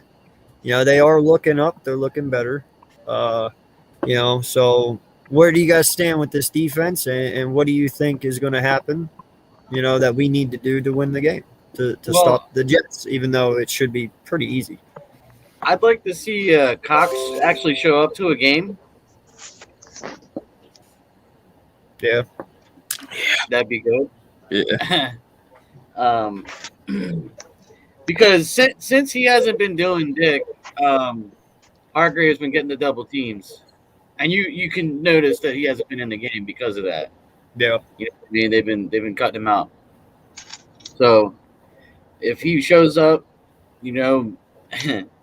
and maybe Barnett do something instead of create penalties, that'd be good. If he actually made a sack or something. and Slay should be feeling better this game than he was last game. I see him, getting a turnover or something, and hopefully Nelson doesn't mess up again. I mean, they played pretty good last game, so defense is pretty tight. I think it should be actually more of a defensive game than anything, because we have players out on the offense. So, but yeah, that's my take on it. I just think we just gotta attack their quarterback really, and just I don't know. I don't even know if it's gonna be Wilson or not. You guys know? Oh, it is Zach Wilson. He's playing. It's Wilson, yeah. Yeah, I mean, as long as we just screw around with him, and get him off target and whatever, we should have a good game. I agree. Milton, how about you, big guy? It's so the whole. It's amazing that we're more interested in our offense doing better than our defense, because usually we're like, man, we need the defense to do this. I mean, I need the defense to do exactly what they've been doing. As many times as we put them back on the field, they limited the Giants to 13 points. Like that's really good for the amount of snaps that they were actually on the field.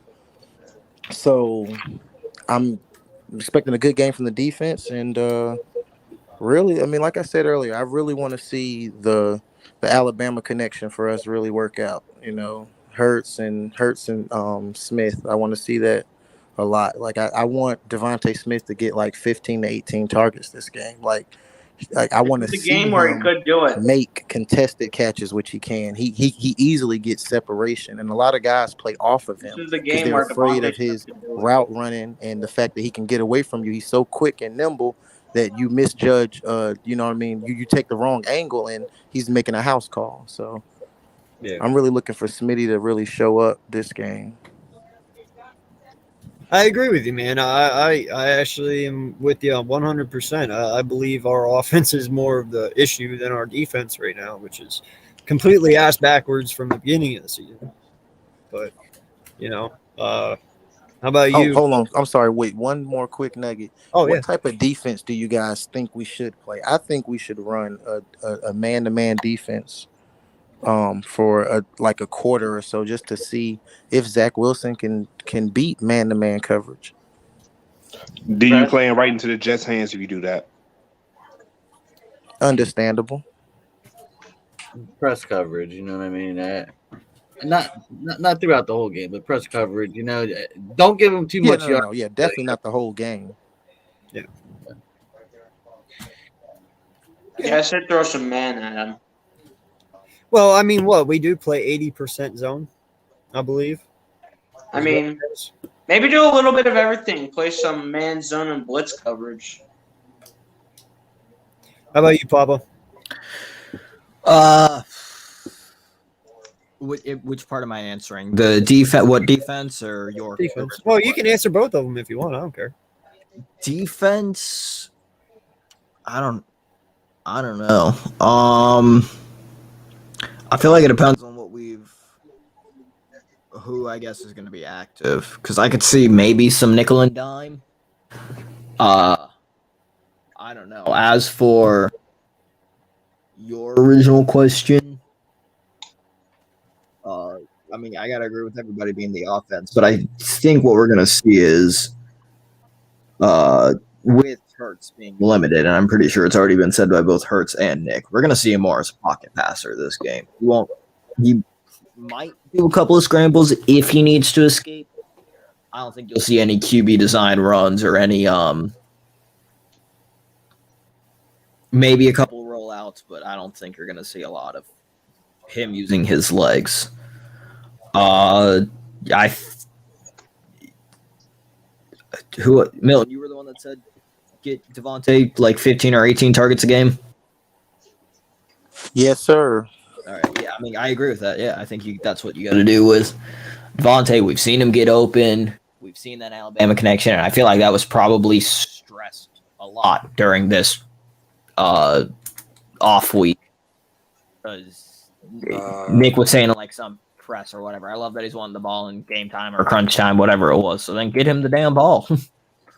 Let's go. Let's see it. We just tell Nick Sirianni around that damn ball right here over and over and over and over and over. And it seems like they just lost against New York Giants. It really sucks. It really sucks. But I thought it was good at the defense and the offense is gonna do anything. But it seems like we just lost against the Giants. What the heck is going on right here? This is not the Giants that we so hyped to see winning. So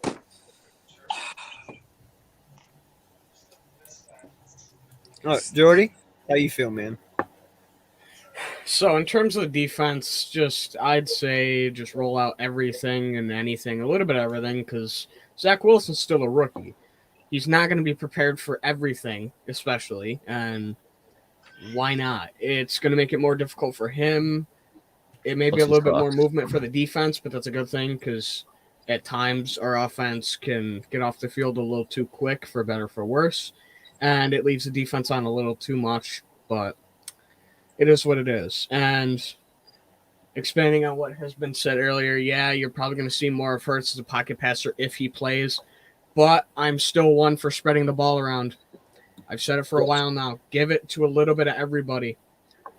Incorporate everybody and anybody. Yes. The running backs, the tight ends, the receivers, everybody. Give Jay Jaw a pass or two. I can at agree least with he's that. caught everything thrown his way. Yep. No, Give it to everybody except Ray, or I can agree with that. Yep. Well, BLSG isn't here for the minute. Let's interview his couch. It looks like some nice leather. BLSG. What's your takeaway for the defense to walk away with the win this weekend, my guy? Well, first of all, gotta apply pressure to Zach Wilson. Have got to get as many sacks as you possibly can on him.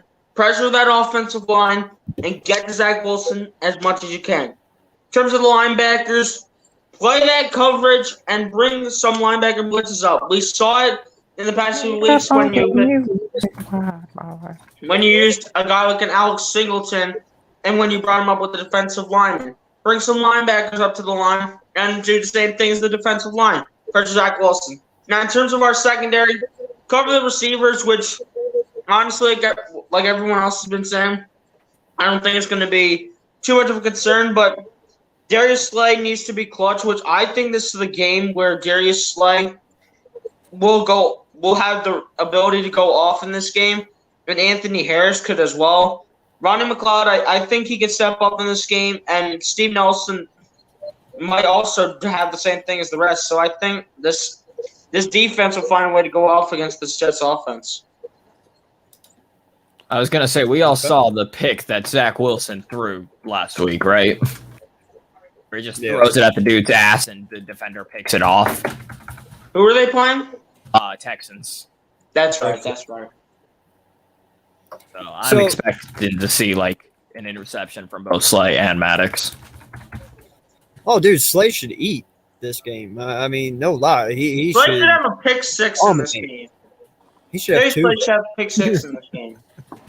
He should have two. Right. All right. So that brings up the question now. You know, all of us were really hard on JG at the beginning of the year. You know, but these last 4 to 5 games, he's actually really turned it around. And the one thing that we always stressed about is we wanted to see them progress, get 1% better each and every week. That's how we would feel good, right? Has JG shown you enough to give him another year as your defensive play caller? We'll say this: if he continues doing this till the end of the year, what we're seeing right now, because right now it seems like everyone's pretty satisfied with our defense; they're playing well. If he continues this streak with our defense, has he bought your heart for one more year, Milton? Can I tell something? You're muted, buddy. My bad. I'm sorry. No, you're good. I would say yes because now I would say so. The first 4 weeks, I was like, yeah, man, he might be, you know what I'm saying, a one and done. But then he started changing. We started playing better and all that good stuff. So I would say yes, he definitely earned another year. I think the whole coaching staff has because, I mean, everyone's learning together. It's not like, you know, the coaching staff has been there for 3-4 years. We got a new offense. They got to adapt. Everybody's young and together and coming along. I think everyone, for the most part, has earned at least 2 years to really learn the system, apply it, and execute it, opposed to doing all 3 in 16 games, which is a very hard thing to do because once guys got a film on what you've been doing, they're going to stop what you've been successful at and make you do something else. So I think JG has definitely earned at least another year. J-Jaw? Or likable J-Jaw? Well, that's an improvement over J-Jaw still. but I think this team. Forget what we've seen so far. Okay. The reason why I'm saying that is because I want to see how this team's behavior is for the next few weeks. You just got beat up last week. You get what I'm saying? Yep. Got a lot of vets on the defense, 1-year contracts. They stat hunting. Miles Sanders, 100% is stat hunting already.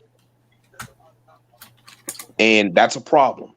I want to see if, guys actually play complimentary football, do their job and stuff like that. Or are these guys going to start flying around, being undisciplined, trying to make plays because, hey, I'm up for a contract next year, Yeah. That's really what I want to see in whether JG comes back for another season. You know how I feel about the whole coaching staff. I don't think they're the right people. Yeah. But that does not mean that they haven't earned a right for next year. You get what I'm saying? 100%. Yeah. Jordy? If he continues at this rate, yeah, I think it's fair to keep him for another year, let him grow with the team, and then we kind of really make a decision on where we're at. I mean, there's been some times where that defense struggled early in the season, but it's gotten better. It's not completely fixed, but then again, it probably shouldn't be at this point for a younger head coach or a younger defensive coordinator. So at this point, just give him time and see what he can do this year. And as long as this continues, then give him another year. It's fine. It could work out in the end. Yeah. I agree, man. And that patience word again just keeps coming back. Papa? Yeah, I mean, I think, and it's been said plenty of times, I don't think anybody goes anywhere. Yeah, I don't either. Right? Unless some team hires them, then yeah. Unless somebody's reaching out to Jonathan Gannon and be like, yo, I want you as a head coach, then probably, or Brian Johnson. Unless our dream comes true and Howie gets fired. I mean, come on. But even then, I don't know. Man, if that happens, we could What all you probably mean? get on the Eagles. If Howie's gone, you know this coaching staff is gone. Yeah, no. Now you bring up a good fucking point right there. All right, and we'll get to that after this one because, yeah, no, fuck. It's always a good idea. Why to fire couldn't you Howie. have said that whenever after Raphael went? Man, I really want to get into that, but I got BLSG and Raphael just answered this. But yes, we're getting into that because that's a valid point, Jacob. No lie. BLSG. Has Jonathan Gannon won you over for one more year? Just one. I mean, in my opinion, that might honestly be a 50-50 shot for me because there are games where Gannon has been good in some parts and his defense has allowed like a small amount of points, and there have been games where Jonathan Gannon hasn't been so great and the defense has allowed a lot of points. Like take the Saints game for instance. We allowed, 29 points to them? If I'm not mistaken. 29, right? We allowed 29 points to the Saints? Yeah, I think so. Yeah, 29 points to the Saints. Take them, for instance. Jonathan Gannon allowed that much against the Saints because the Saints were kind of coming back a little bit, and Trevor Siemian was finding his way down the field. Even though they were kind of missing a few of their pieces, they were still finding a way to come back and try to beat the Eagles, but the Eagles were able to come out with a W. But you're still allowing 29 points to the Saints anyway. So that's where Jonathan Gannon comes on the negative side. Now, in terms of the positive side, take the Giants game. The Giants game, despite the fact that Eagles lost, they ended up only allowing 13 points to the Giants. Now, even though we lost, that's still a good game from the defense. The blame on that game clearly went to the offense because Jalen Hurts had a bad game. And he wasn't spraying the ball around, and it forced us to run the ball a lot. So, honestly, in terms of Jonathan Gannon for one more year, for me, it could go either way. But if I had to pick right now, I would say he would get one more year, but I have it by a slight hair. Okay. Okay. Go ahead, Raphael. I'm gonna say it, but well, give just another year. Just give it another year because he's been doing so far so great with the Philadelphia Eagles. Just give it another year, and of course, give him drafted for another team who, well, it seems like be available for them. But I will give my final answer is give another year to him, and that's it. Because I have my bail upons, but well, yeah, just give him 1 year, 1 more year. All right. Now, Jay, I love this answer. All right. So, if there is a God, which I hope there is, you will somehow figure out a way to get Howie Roseman fired. Like, you would make all our dreams come true. No lie. Every Eagle fan would probably like take the day off and go party. I'm telling you, it There would be another baby boom. It would be a national fucking holiday in Philadelphia if Howie Roseman got fired. No lie. And we would be on here partying all day long. Yeah. I'm telling you, there's gonna be another baby boom if it happens. Okay, you should just do a very long stream of the celebration of Howie Roseman getting fired when he does. That's how we get our 24-hour stream. You, if Howie gets fired, I'll do a 24-hour stream. I promise. Bro, I'm ordering pizza. We're having party, bro. Yeah. Yeah. I'll bring the beer for me. I'll just bring my own food and then we will party. All right. So he makes up and brings up a valid point. If Howie Roseman gets fired, yes, the crown. So, What's that Crown Royal? Nothing. Never mind. No. So Howie Roseman gets fired.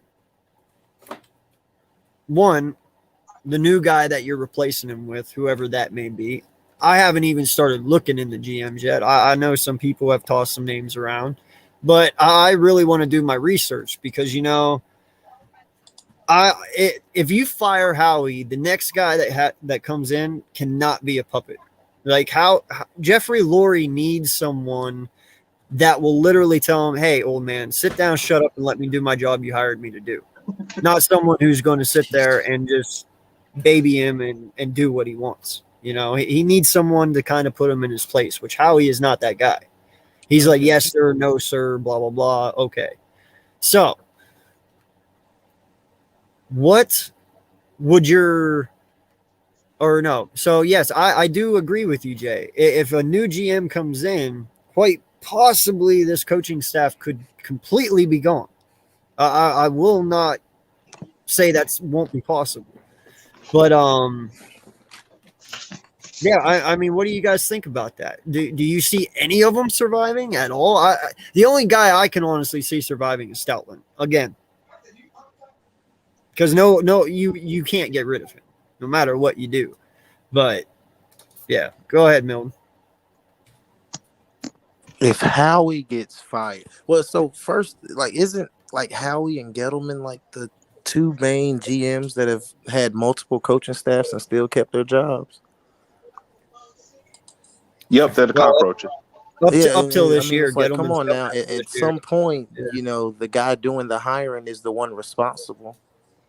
Just as much as okay, you hired these guys to do a job, they didn't do it. So how much of that falls on your plate? You know what I mean? Yes, they were in the place to make those decisions, but that's a tough one, Mitch. You know what I'm saying? You're held liable for those as well. What's better? Howie Roseman getting fired. That's an easy one, Very Mitch. tough for me. I don't know. GM in here, the first one that comes to my mind is Louis Riddick. That's the first one that pops up. That's what everyone says. Get a man. GM. Let me get Louis Riddick, because I everyone listen to him, that. I watch him, and he really knows. He knows his football, and he was a former player, so that really helps you in picking and developing talent, in my opinion.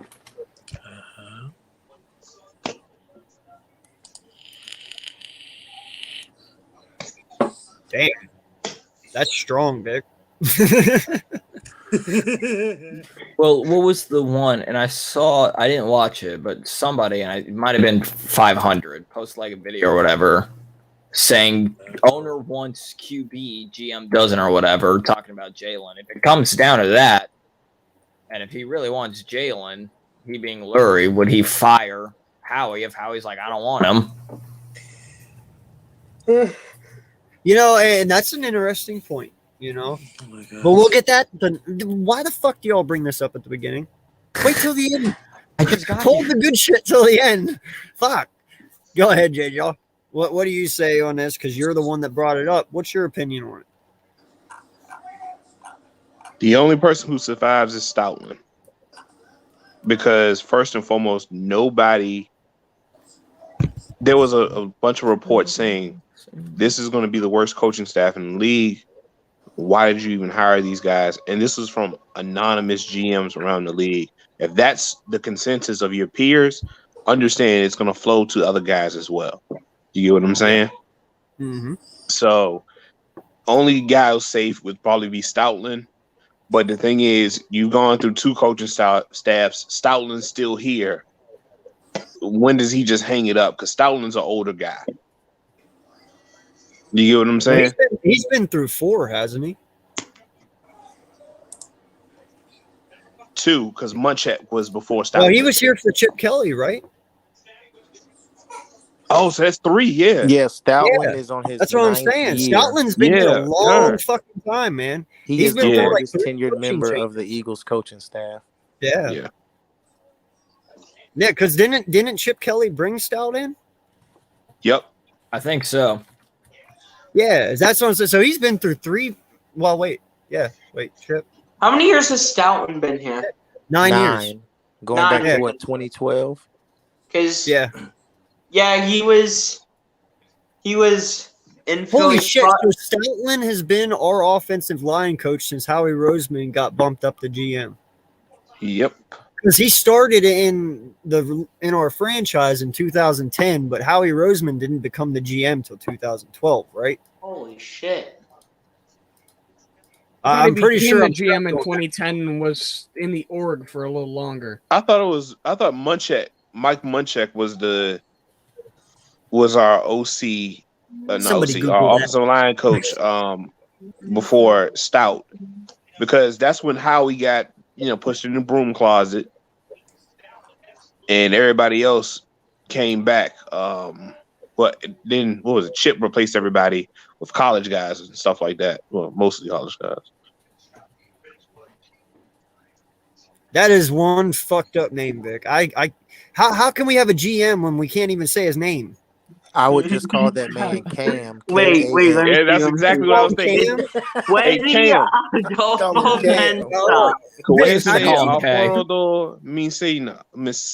Messiah. Kawisi Odofo Mensa. Is that how you say that? Kawisi Odofo Mensa? If he replaces Howie, he will be the Messiah. You put this name in my chat. You got to come on here and pronounce it. Just say. Hey, he said a minute, man. It's been an hour. I was about to say, Jay. It was like, bro, he said a minute like an hour ago. We've been running on 2 hours now. Vic, please get on here and help us pronounce this name. Bro, he's like my dad. He said I'd be back in a minute, and it's been years, man. No, bro, chill. He's still getting those cigarettes on popping. Still getting them cigarettes and milk. I told him to go long, and he just kept going.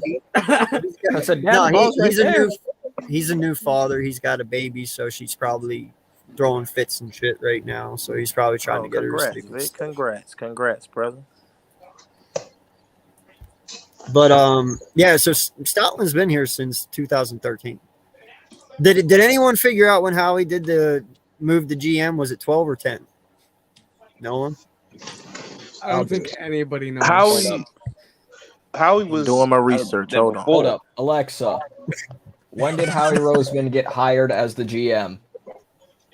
Man, that's dangerous. Why are you doing that? How we gonna jump in on the stream? Hey, it'd be a good thing. We could give him a piece of our mind. Player personnel for 2 years before being named the Eagles general manager on January 29th, 2010, after Tom Heifetz was hired. I was right. 2010. 2010. I heard it. Yeah. So okay. I like it. Shut But up. but she said 2008 is when he started, right? He was here 2 years before Yeah, he he was an became assistant for a couple of years. Yeah, player personnel, right? This is his I think so. 22nd season. This with is his the Eagles. 22nd season. Yes. Like, what the fuck? Yeah, that's crazy, man. I can't believe this motherfucker survived that long. What the fuck is wrong with us? Well, no, believe what's this. not wrong with us? What the fuck's wrong with Jeffrey? I can't believe Yeah, I this was gonna man say, not survived in us. general. Again, how has nobody like tried to, knowing Philly and knowing these fans, how has nobody tried to take a shot at the man? I'm decorating wife. The wife she knows I want. She knows I want to go on. She got me hanging poop. You're what? What the fuck are you trying to say right now? Is this? You're decorating somebody your wife. No, he means he's hanging. Vic, You're what are you decorating- saying, He means he's bro? hanging shit. Time out. You're decorating your wife. So does that mean that Vic 5 is coming along now? We already have Vic 4. Is Vic 5 coming along now? He means he's Well, hanging shit. Hey, or funny is this story. My code wife word? Oh likes to my hang, god! Christmas Or is this Oh, code decorations word too. that somebody actually like kidnapped you and you need help? Right? Is that If what you need help, send Like- like another Text emoji. to speech. I'm really decorating sucks. wife. I'm Christmas decorating. I get you, man. We're all playing. I'm that. It's not decorating like- wife But the bro, wife. but Vic, you got to tell me, bro. Read that and tell me that doesn't sound like you're decorating your wife. Text to speech strikes again. Yeah. I'm gonna say the first wife was And supposed also, to be with. read that for me and tell me that some of Yes, this right I now agree. does not make any Oh, sense. she got me. Hey. Yeah, I agree, Milton. It's supposed to be with, not wife, but still, that's funny as. I'm just curious. Like, Decorating I the was wife. I'm just about to curious say, if Vic 5's coming I'm along. the list. decorating wife the wife. She Yo, knows. Vic, what did you do to piss your phone off today that it was like, I'm fucking this guy right here and now? No. Oh my god. No, I'm just playing. Shit, who did we? Oh, Jordy. Yeah, I guess it's your turn. Howie leaves. So, what is it? If Howie leaves, what staff stays? Yeah. Or do they all stay, in your opinion? Honestly, I got to agree with everyone else and just say Stoutland's the only one that really stays. I mean, you may be able to make a case for Clay as a special teams coordinator, but that's about it. That's the only other guy I can think of because he dug Jake Elliott out of his hole and figured out how to make him a good kicker again. But that I was agree also with that. partially on Oh, Jake because shit. it's his confidence. But honestly, I think Clay should stay too. I think he would stay because the special team unit's been great. So why not? I mean, someone's got to teach Jalen Reagor not to let every punt go over his head that's good and then take every bad punt. But Listen, a smart that's- man by the name of Forrest Gump once said, "You can't fix stupid." that's true. And unfortunately, that's what Someone we're needs to tell dealing with. Jalen Reagor to learn how to catch the ball. Oh, what the fuck? Oh, yeah, but supposedly, remember in his interview after the game, he said that's something that doesn't happen. Yeah, it's just 2 drops. You know, it's just 2 costly Yeah, drops. he's like, it's just 2 drops. He's the like, two that doesn't drops happen. Any receiver that could were make it. the biggest moments in that Giants game were the I two don't passes that understand how you anybody dropped. can defend him. I don't understand how Fizzle defends him. It doesn't Wait, make what? sense. Fizzle freaking loves Oh. Rager. Did you sit here? No, but I'm saying all over Twitter, you see this man just slander Hurts and defend Rager. Whoa. Like, this Rager man has loves 201 Rager. receiving yards. I kid you not. Wait a When I second. Wait, saw yeah. that, I thought my computer was lying to me. It's like, nah, man. I know that's a you know typo. what? Last week before this game, he had 189 yards. That's his stats last week before the Giants game. He had 189 yards going into the Giants game. Now he only has 201. Bro, Jefferson had that in the game against Green Bay. Oh, Right? shoot. I mean, what? Tyreek Hill had 200 in the first half against what you call it last year? Probably us. No, it wasn't us last. It was last year. Tampa Bay. The first time Kansas City and Tampa Bay played, Tyreek had like 220 in like the first quarter and a half. That's right. That's where that whole wave thing came, and that's when they got Yeah, penalized in the that's what hit Super him with the Bowl peace for it. sign. Yeah, yeah. That was dope as shit, dude. I respect him for it. I do. I'm like, hey, it's not every day you get to do that to Tyreek Hill, so why not, right? Yeah. Yeah, exactly. I mean, how many times are you gonna be able to beat him like that? Right? So I was all for it. I was like, all right, I'll give you props. So, Papa? Yeah, I mean, if Howie gets fired, pretty much it is the same. The only guy that stays is going to be Stoutland. That's literally the only guy that'll be able to stay. I think Jordan made a great point. You can make a compelling point for Clay. And, but yeah, I don't. Maybe some of them will be able to stay. Maybe like some of the players will be like, oh no, we really like this guy. He's really helped us out. And he'll be like, all right. I do think for their GM, they should hire this guy. I don't know if you've heard him. His name's Papa Sora. He's a pretty fucking smart dude. You know, he actually knows what he's doing. He'd have drafted Jefferson over Rager. That's for damn sure. I think I'm pointing right at him. He's also, you know, the kind of I've heard people describe him as the pinnacle of male sex appeal. I don't know. You might have to Google that one. That I don't know. Well, As long as he'll draft Kyle Hamilton, I'm pointing at this man right now. Yeah, I'm pretty sure the man also said that he Lying would. I'm pretty sure he also said he would draft Kyle Hamilton. I mean, that just seems I like a think smart we all man. said Right that. Wait, would Papa Sora have drafted DK Metcalf over JJ Arthur-Whiteside? Yes, but a Papasaur also, I feel like at this point, if you asked who he could only pick one between Jefferson and DK, it's Jefferson all the way.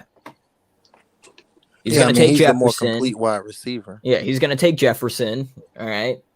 And then he probably might go with Smith still. But then in the third round this year, he's going to look at Justin Ross as the big bodied X receiver. Drake London.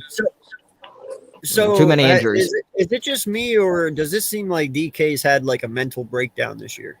Oh, that's in an interview. Somebody said, have you noticed what corners or defenders have done? Talk shit. An emotional DK is not a very productive DK. Well, you also got to remember the Seahawks are having trouble moving the ball to the receivers. Yes, but also when you drop it, that's on you. Because he's had some drops as well. And even we saw before the emotionals with the fumbling and all that.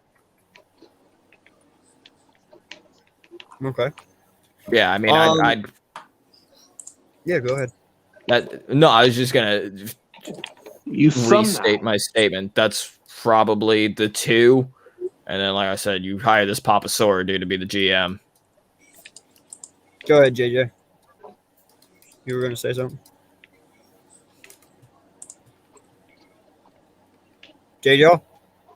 Yo, oh, you were gonna say, sorry. Yeah, sorry. I was unmuted. okay. I'm over here playing Halo. Oh, it's fine, The bro. new one? You were gonna say something though? No. I said some not. It's some not bitch nice, but something bad happened. Gotcha. Yeah, I feel you. But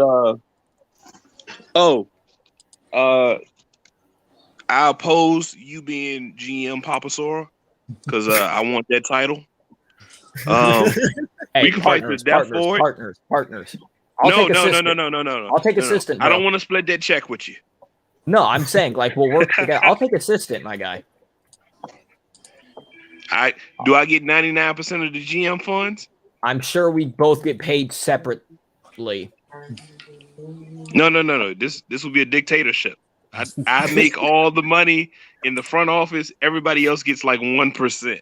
I don't think. Going on prime time. I don't think you decide that. I'm pretty sure that's up to Lurie. Damn it, you're right. I don't.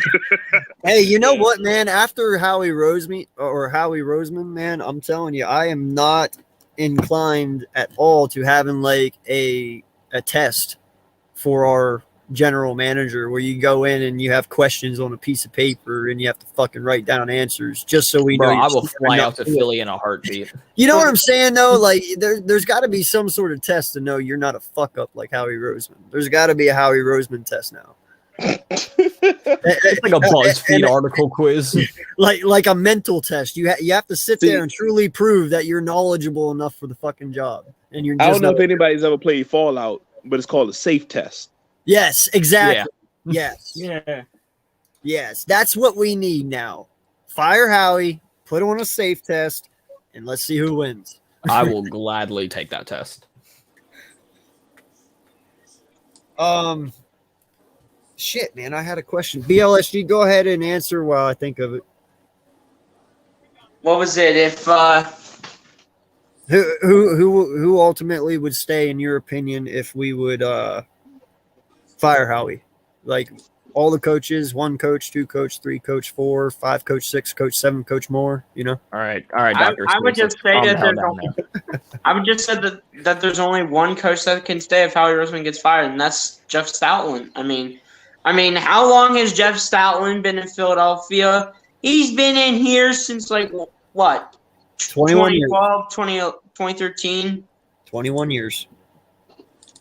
Yeah, I mean that's a long time for Stoutland to be in Philly. And that's how good of an offensive line coach Jeff Stoutland has been for Philadelphia. Oh, Stoutland 9. Sorry, I thought you meant Howie. My bad. Stoutland's been here 9 years. Yeah, I said Stoutland, not Howie. Sorry, my bad. But yeah, anyway, Stoutland is the only one who I think that can stay in the city, assuming Howie Roseman gets fired. I mean, Stoutland's been here for a long time, and he continues to do that in Philly, and he just finds a way to do his best, and he definitely puts up his best effort to protect the quarterback at all times, depending on what offensive line combination he goes with. And whatever offensive line combination he goes with, it pretty much always works. If you do allow sacks, it's very few sacks that you allow a quarterback to get taken down. Okay. Now, I just thought of something brilliant. Well, I don't think it's brilliant. What's your brilliant thing? I wouldn't say it's brilliant, but I'll say it is. I want to play a little game with y'all. Go ahead. Jigsaw, no. Huh? What'd you say, Pop? I said Jigsaw, no. No, not that kind of game. I was going to say, I'll stab somebody. This game is going to be called Should He Stay or Should He Go? Just like Should I stay or should I go? Should I go? Thank you. I knew somebody else was going to get it. Okay. So we're going to go through this roster because you know what? I sat here today and I read a couple articles and they had 5 players on who will not be on this team next year. That was their thing. They will not be. And that's a strong thing to say. Will not be. You know, so we're going to go through this roster. Everyone answer like real quick, just yes or no. If I hear a no, I'm going to stop you and I'm going to ask you why real fast. But, you know, let's not take too long on it. But because this is a really long list. But so we'll start with the offensive line. Obviously, Mailata. We all know that answer. Yeah. Yes. Yeah. Okay. We all know Dickerson. Yes. Yes. I was waiting for somebody to be like, it's go, right? Oh, no. Mr. Overalls. Yeah. Oh, man. All he missed was the damn straw out of his mouth, and he had that shit. Kelsey. Go. Obviously. What? Yep. You have to get young. No, I get that. I get that, Jay, but he's still playing at a very fucking high level. If he was decreasing, I would say okay to that. But you know, go ahead. It's not my turn. Go. No, you good. You good. The only reason why I say it, you're keeping a Band-Aid on. You get what I'm saying? You know he's good. But the thing is, you have to get younger. You have to get. You can't keep wondering is he going to stay until next year. You have to get guys who's going to be here for the next 10 years. I get you. You get what I'm saying? I do. Yes. Yeah, that it is. That does I love Kelsey. What is this madness? What is this? I think Kelsey. Wait your turn down there, sir. I'm sorry. You know, listen, This man decorates his wife and then has the audacity to come over here, guns a-blazing. Hey, that's what I have scheduled for later on. Welcome, Vic. I'm glad you finally joined us Going after on, the 2 hour mark. I'm glad you stopped decorating the wife.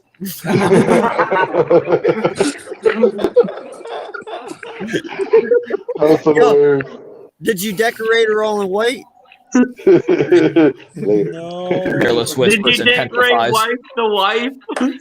You put the garland on the tree, right? I thought, you know, how, like when you're typing, you don't even know, like when you autocorrect, like it just flashes. You don't even know it until after the fact. So like you just send, and then you just see what it is afterwards. Man, I thought you really were text or talk texting though. That's Yeah, why I know. Voice to speech just screws so many It of us really over is. like that. Bro, Yo, for hey, it being a that voice- fucking smartphone, it sure ain't fucking smart. Sure is dumb as hell. Voice text can get you really in trouble. Oh, I know. All right, so we'll move on. I'm pretty sure I know where this is going. Brandon Brooks. He's out of here. He Out. gone. Out. Yep. I believe we all agree with that, right? Yep, easy go. But hell, let me ask a question. I think this Go ahead. is a more nuanced conversation. Okay. Do you cut him or do you trade him? Trade. Well, I mean, love to trade him. I'm sorry, if you can't get a trade package. I'm Do you cut him? I'll say it like that. But Oh, my if you thing is, can't why- get one, Yeah, if you why would can't get try to anything for him, right do you now, trade we have him? an issue at right guard. what's We don't up? even have a right. I said, why are we talking about moving him? I understand, like people say, he's injury prone now past 2 seasons, but why are we talking about moving someone at a position where we don't even have someone right now? We have a third stringer filling it right now. I don't think we're in a position to say that we can move on from Brandon Brooks. Driscoll has filled in very nicely for him. He has, but he's also Yeah, he what we has. call, you said about Brooks, injury prone. Every Yeah. season he's been injured. Who? Every season he has Driscoll. No, Every he season was not injured last year. That was his Yes, he rookie was. year. He was No, injured he last was year. injured last year. Yeah, Yes, he he had was. injury He problems. was injured in Auburn too. Wow. He's How many, constantly how, injured okay, how every many season. games did he miss during that injury? No, last he year? wasn't injured at Auburn. That was the other guy, Prince Taker Winogo. He was Didn't the he have reliable one injury in to his Auburn. knee in Auburn?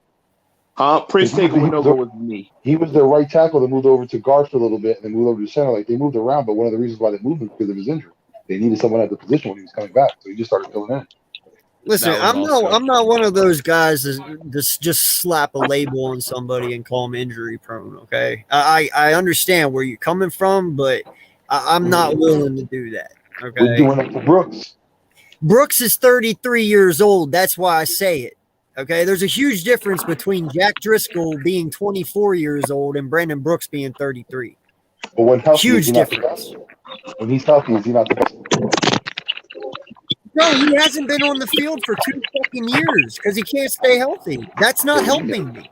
I totally get At it. all. I totally get where you're coming from, but I'm just saying, us in our position, are we really in a position just to move on from a right guard when we're on our third one? Yeah, right we now? are because we're Yup, we in rebuilding. a rebuild. We're not in win now mode. So hell yeah, we're in position to move on from him. Yeah. Is that what we're doing in the draft? We're drafting a guard. Is that what we're going with? Is that what I'm Yeah, getting? if one's there, I'm all for it. But again, now you're saying if one's there, can one fill in? If one cannot, what are you doing at right guard now? You just got rid of an all pro. Hey, I don't know what's coming up in free agency either, man, but you can hit it there. I wouldn't always spending money. You're going to spend money either way because it's Brooks's last year. You're going to have to either extend him next year or get rid of him. So either way, you're spending money. Or you can just pay him and let him walk after it and see what it is. Again, my thing is, like I said, I think with the amount of injuries that we constantly have at our offensive line, we're not in a position to say that we can think of these people as expendable at the moment. Bro, whenever you tore your bicep 3 years ago, you ripped your Achilles tendon the following year, and now your other Achilles tendon this year. Yeah, I'm sorry, but I'm not going with that anymore. I love Brandon Brooks. I always will. But listen, man, it's just sometimes you just got to move on.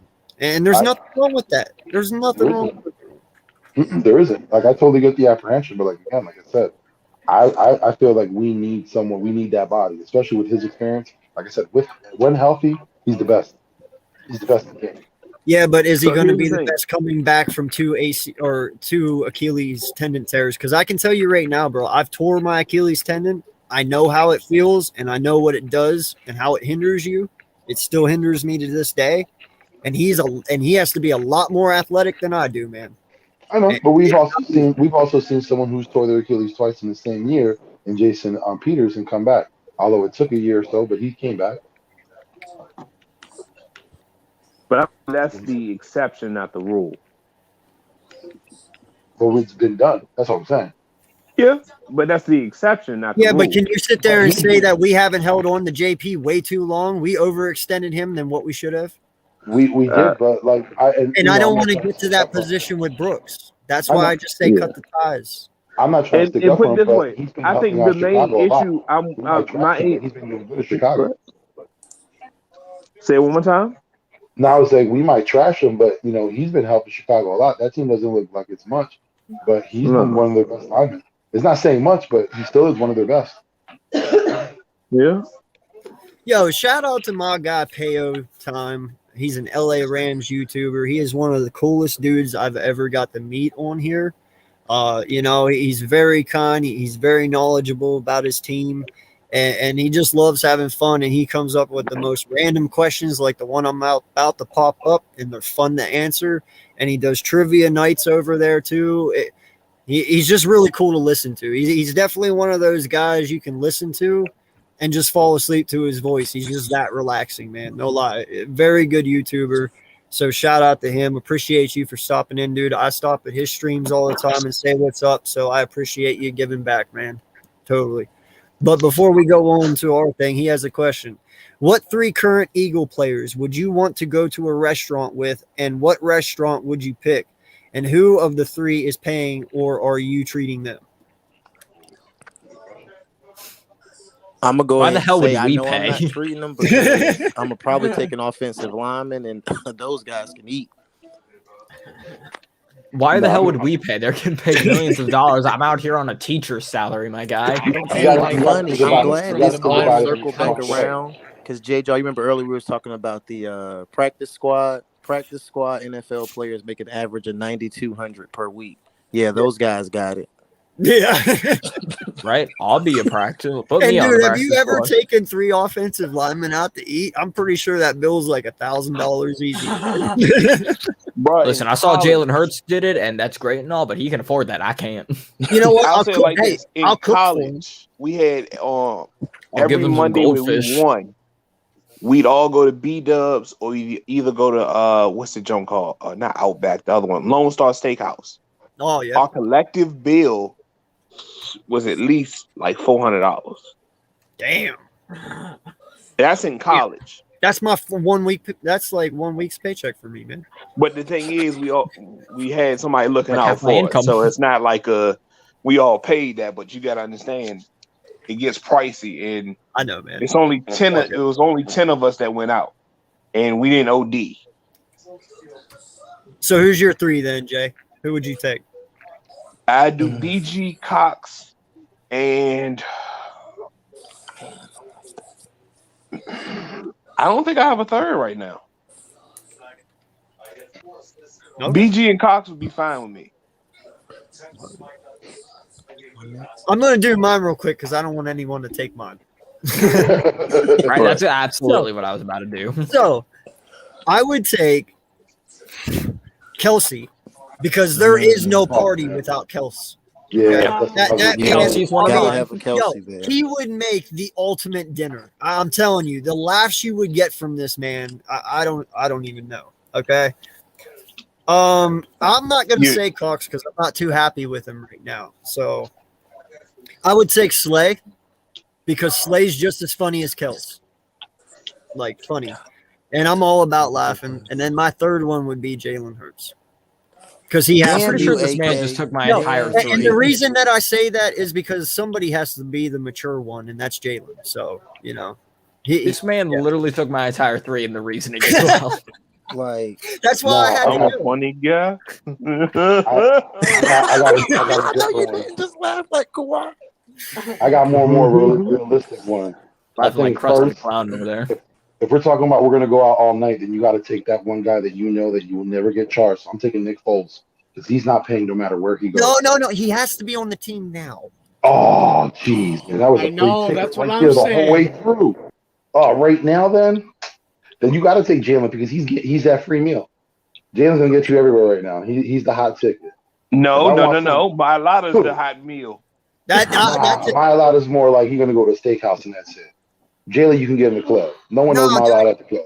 If I'm taking my Lotta out to eat, I'm going to a fucking buffet where I only have to pay one. You take my Lotta out, you know you safe that night.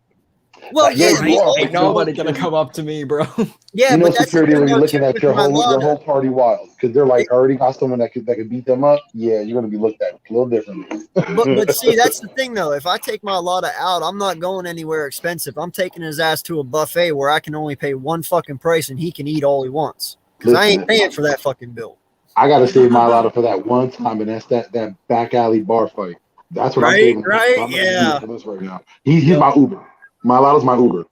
Yo, you know who my Lotta reminds me of? The oh god, I forget his name, but he was the fucking center in The Replacements. The Anishka. Oh yeah, the Anishka, the one that sat there and ate the fucking eggs. No, that was the guard. That was the was it? Yeah, I was gonna say the no, was he the guard or the Asian, center? Asian was the Sumo. center. Asian was the center. The guards, body. Blah, blah, blah. The two black dudes were the guards. I thought they were the tackles.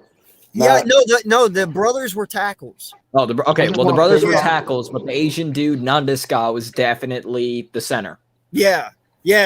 No, that's who my Lotta reminds me of, man.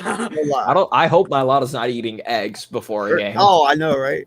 Jordy, who's your 3, bud? Honestly, I gotta take Jason Kelsey. That's no doubt. Motherfucker. My second. This one's tough, but I think I'm gonna take Tyree Jackson. Whoa! Wow. And my third. Can I ask you why real quick, please? No. Honestly, just I don't know what it is. It's just, is it because he's freakishly tall and you? I was about to say, you know that one meme, too, yeah. Jordy. He'd be my protection detail. Your protection, right? Yeah. And then I'm taking Rodney McLeod, and I was jumping between him and Zach Ertz very much, but I'm gonna settle on Rodney for now. Okay. Because not only his personality, I'm he's getting just my cool to hang out with. ass beat. Yeah, I gotta take Slay then. Hurt Slay and Kelsey. It ain't your turn, bitch. Yeah. What? No, it's okay. He was right there with me. All right, Papa, you go. Go ahead. Man. All right. Yeah, I feel like you got to bring Kelsey. I was gonna say my Lotta, but everybody's taking my Lotta. So yeah, I got Kelsey. I got Hurts because I got to treat my quarterback, and he's also like you said, the mature one. And then for a third, I'm gonna bring Maddox. Okay. I'm gonna bring Maddox because that's we all going to Hooters. That's where we're going. I thought about no one has mentioned Smith or Lane Johnson yet. The reason why I was literally about to say my 3, and Smith was the first one. I thought about yet? No. Oh fuck! What the fuck? I'm so sorry, bro. Go ahead. Good, what bro? the hell? It's all good, man. Listen. Listen, the order's I'm been in the fucked. house chilling. I ain't going nowhere. There is no order. All right. Yeah, we're all friends and family here. Yeah, for sure. I don't know. I just like to keep it in an order, weird. man. That way, it just flows. But how I skipped you, I have no fucking idea. I think what happened was because you were like, look, I'm going to take AK, my you 3 started real you quick. with the J there. You got me. Then you got JJ. It's just a lot of J's. There is a lot of J's. But no, So I would definitely take Smitty. You know what I mean? He's young, and I just want to pick his brain, and to see what he's really about. Pick him up. Yeah. I'm taking Mulata for protection detail. You know what I'm saying? He's the tallest on the team, and he outweighs everybody by about 30 pounds. So I'm good there. And then I need somebody that's going to make me laugh. So I'm going to have to go. I'm going to go with Slay. But if for some reason Slay can't go, Kelsey's definitely going. Because, I got to get a good laugh out of that. And between those two guys, they seem like the funniest guys on the team.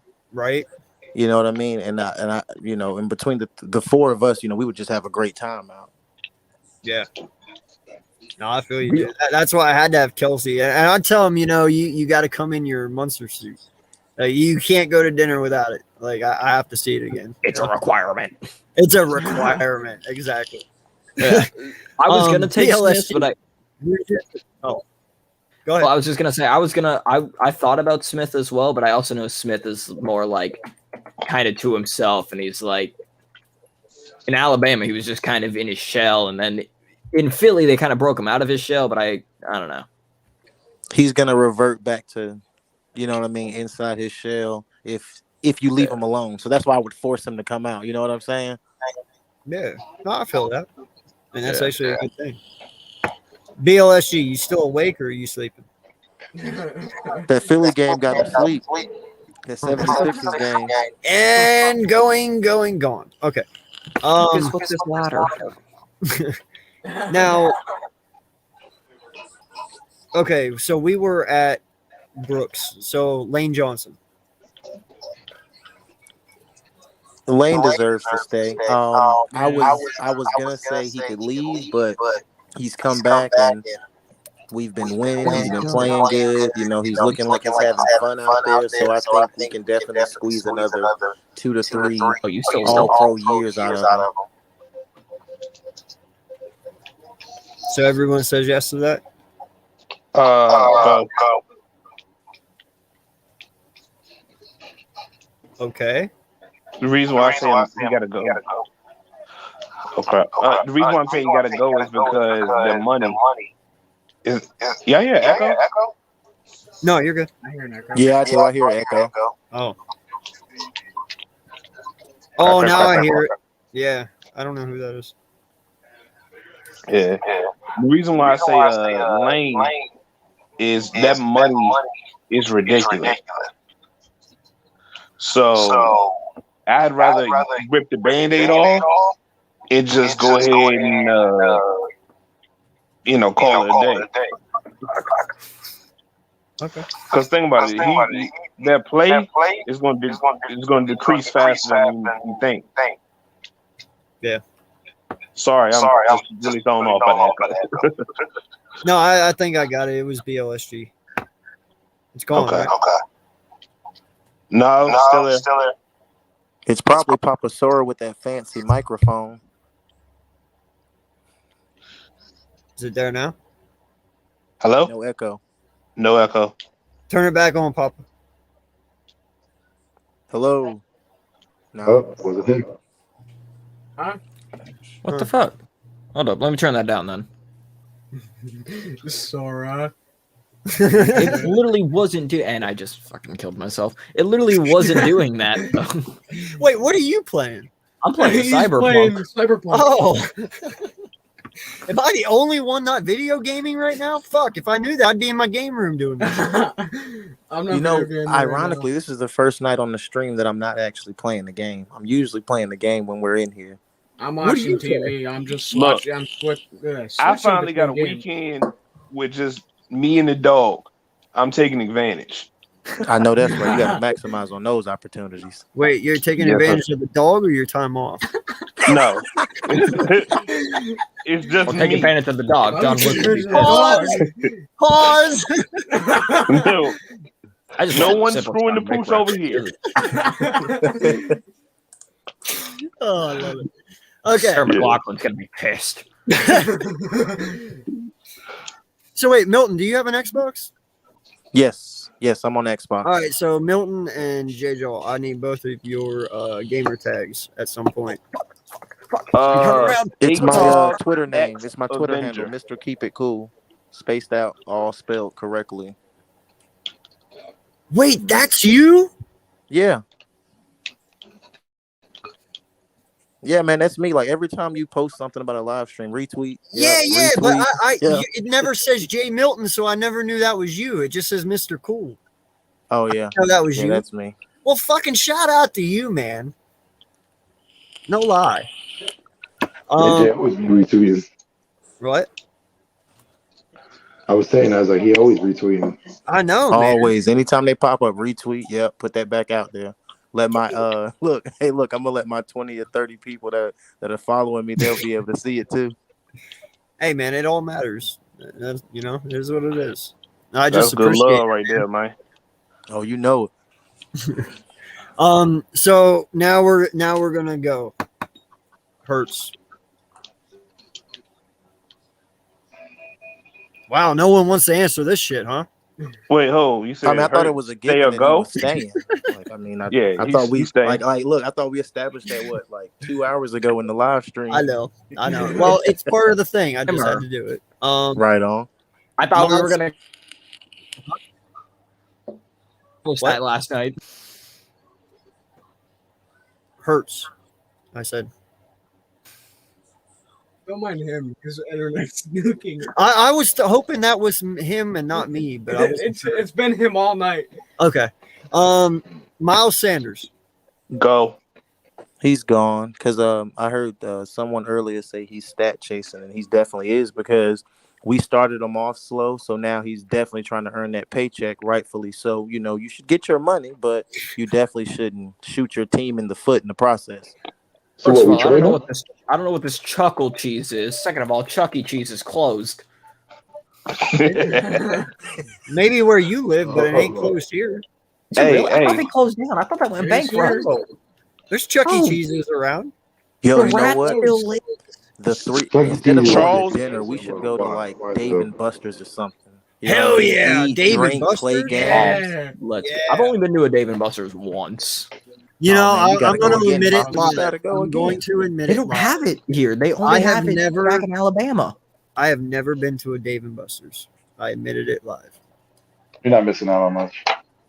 I'm a gamer, It bro. depends So on I'm which one you missing go out to. on a It lot. depends on which Right? one you go to. I'm a This man is a gamer. gamer Some and are he's a better than connoisseur of drinks. This man's missing out. I don't drink. Never mind. And you know what? Fine.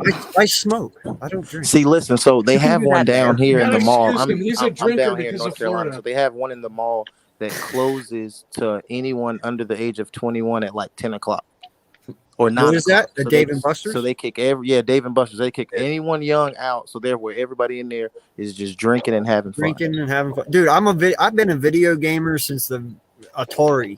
Okay, that's how fucking old I am. Playing asteroids and fucking Donkey Kong on the Atari. Yeah, right. You know what I'm saying. And then the Hell retro. no. I was a Sega kid. I was a Sega kid. I'm messing Wait, with was it you. a woohoo or a hell no? I'm confused now. I'm It was messing both. with I think one was you a said woohoo, Donkey one Kong, was a said hell no. woohoo. Atari, I said hell no. Oh, okay, yeah. Oh, Nah, Well, you can't hey, miss at when the time, the came out with Atari was Jaguar. badass for its age. You know what I Remember mean? the Back in the Jaguar? day. Yeah. When they came out with that 32-bit Jaguar, that was the shit. Yeah. But, dude, I've had the Nintendo 64. You know, I've had the Sega Genesis, the Sega, PlayStation, PS1, PS2, 3, all the Xbox. I've had them all, man. I'm a gamer at heart. That's what hell, I met my wife on fucking SOCOM, for Christ's sake. Yeah, that's crazy. You told us that. Right? That was can like, only be that's so cool. lucky. That's cool Right? as a bitch for real. Watch I've your been language. married Sorry. to I know, my right? wife. No disrespect.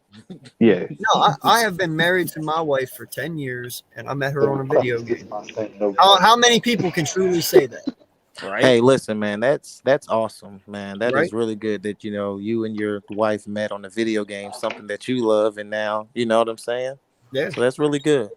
No lie, and I'm telling you, bro. She can She fuck one, with she was my clan leader, so I had to follow her every order.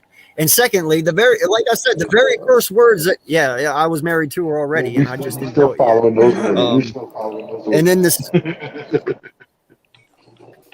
well, you ain't even talking to me, Vic.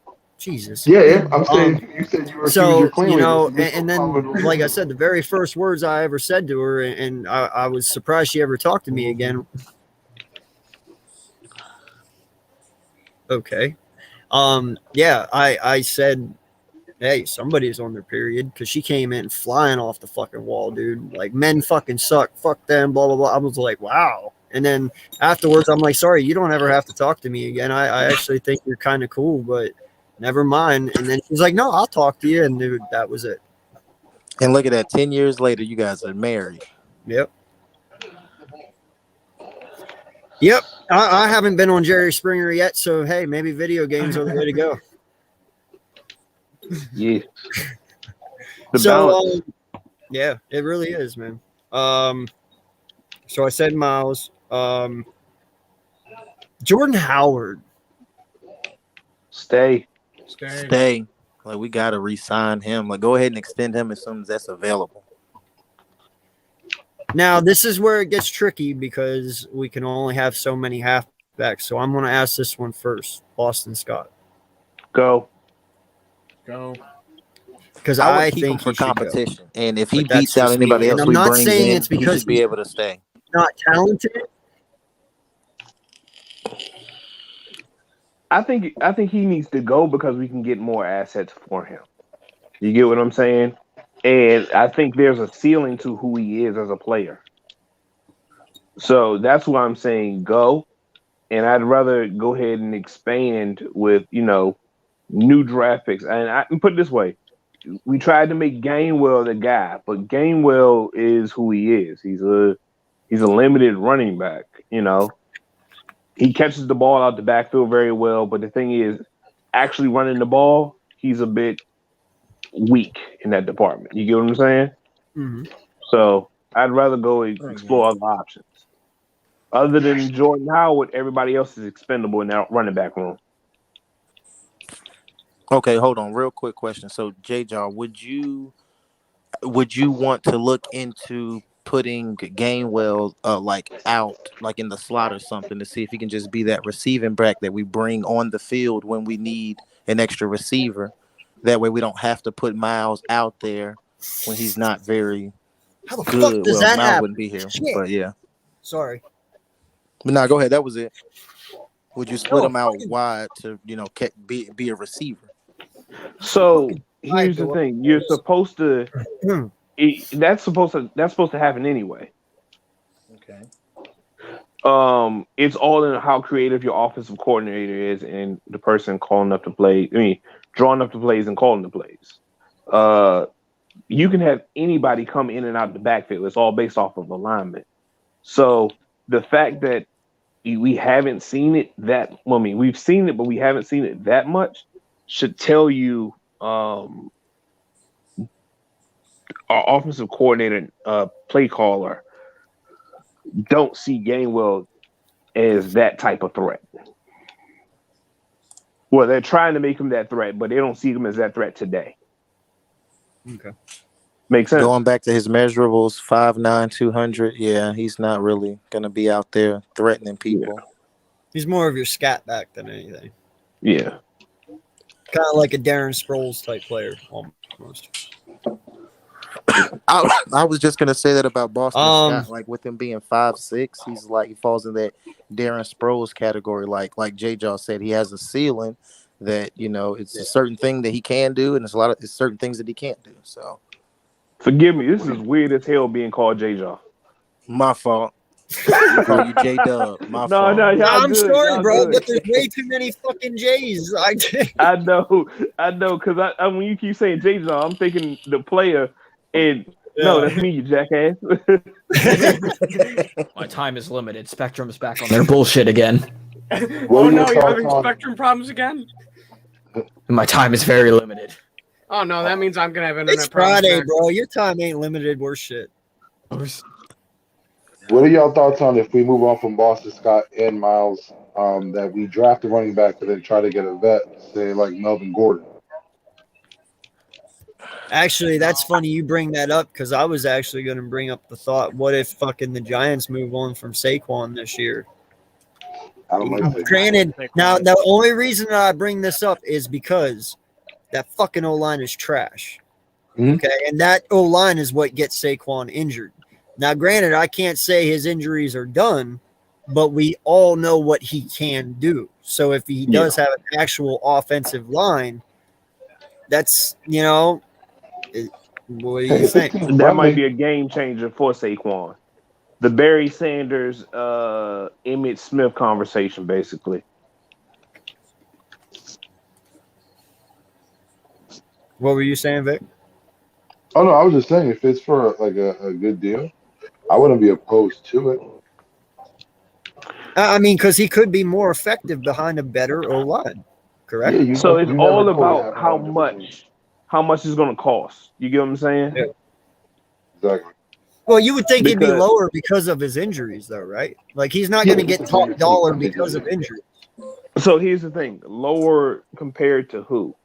So if we're talking about 6 million to 8 million a year, absolutely make the deal.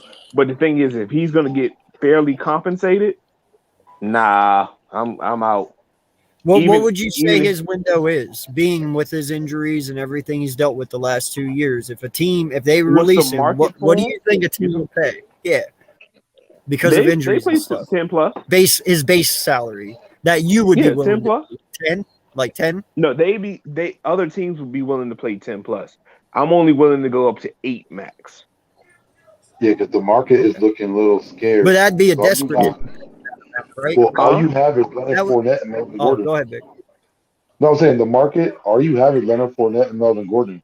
You have running backs like David Johnson, Jalen Richardson, Philip Lindsay, Cordell Patterson, maybe, but that's all for 1 year where he did it in Atlanta. I don't know how many teams would trust that. What about Yeah, Mostert from San Fran?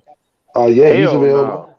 He's available. Penny, you have James That White. man made up Michelle, tissue paper. Marlon Mack, but these are like third tier running backs. So the market is like for a running back like him, the market would be favorable. So he probably can get a lot top dollar. And you also have to understand Saquon actually has a massive amount of potential. Yes. So my thing is, someone's going to try and say, New York was a bunch of dummies. Wait till I get my hands on. That's a lot of coaches' MOs. Now, Jay, I know you said your max would be 8, but if Philly truly came out here and picked him up for 10 million, would you really be upset with that? If 10 was what we paid him, would 2 Would extra I be million? Would I be upset with it? No. But would I be indifferent to it to a degree? It's more risk reward versus keeping good balance. So the reason why I'm saying that, you pick up someone like Najee Harris in the late first, second round. Second round. You think about it, you get a running back with that type of impact. Even if it's not even that type of impact, you get a Josh Jacobs around there. I think you've gotten your bang for your buck. Okay. You get what I'm saying? Mm-hmm. And that's what I'm looking at, because that guy's on a rookie deal. It's probably like the way the money's broken up, it's probably like $2 million per year for the rookie running back. But for that veteran running back, it's chunked out to like 4 and 5 and 6 plus signing bonus and all that other crap. I'd be okay with that, though, because I wouldn't mind being able to do something like the Cleveland Browns have going on with Hunt and Chubb. Like, imagine if you could bring Saquon in for 10 and then draft also a rookie, because you get rid of Boston Scott and Miles Sanders. You bring in a rookie on a rookie deal, and one like you were saying, like a Taylor or another Howard, or even just having Howard and Saquon together. That is pretty fucking deadly combo. You know what I mean? What if you end up with something like a Todd Gurley, and it's only a name? No, I get it. That there's always a chance. I mean, hell, there's always a chance of that being the same way with the rookie, though. You know what I mean? Like, yeah, but I think if you're going to make a move on Saquon, it has to be for a very team friendly deal. You can't put 10 million into him. It has to be for a very but whenever I say 10 million, I'm not talking about a year. I'm not talking about a 1 year contract. Saquon, I'm not going after a 1 year deal either. I need to go after a 3-year deal. Well, and that's what I'm saying. What if you could get him for like 10 million for 3 years? Well, my thing is, it would be 10 million if he reaches certain goals. That's cool. Yeah. Incentives. Think about this. The reason why you don't want to do it as 1 year deal, what if he gets behind his offensive line and looks like the second coming? Yeah, then you have to pay him. I get it. And then you're like, oh crap, No, I get it, man. Like, do a 3 3-year deal for like $10 million, and the 10 million is in incentives. That way, if he tanks, you can easily either trade him or release him the following year, without taking a big penalty. Or you look fucking genius as hell by taking him with 10 million for 3 years if he works out. So it's a win-win in that situation. I get it. That's a very smart decision. I agree. Now the market won't dictate that, but we all wish that situation would happen. Yeah. So what about I think the league is transitioning to a running back by committee, because if you look at it, if you draft a running back, you're gonna get 2 to 3 predominant great years out of them, 250, 300 touches. I think if you limit those guys, if you get more of them, you limit them less and they can last longer. Like Chubb and Hunt. Yes. But even Chubb and Hunt, like right now, they're getting even older. And you got two decent behind them in Felton and Johnson. Yeah. Now you put all that money into those two. What are you doing with the guys behind them? Are you going to have to trade them? Can you keep them around next season? Because the NFL, everyone around has already seen what you got. Well, isn't Johnson a rookie this year? That I don't know. I think Skip Bob was. Huh?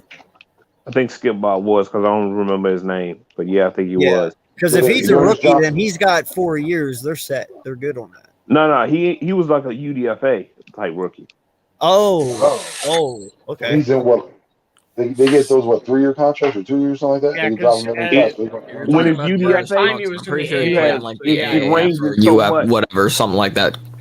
Kind of. It was in the AAF. Yeah, they got him. Yeah. Yeah.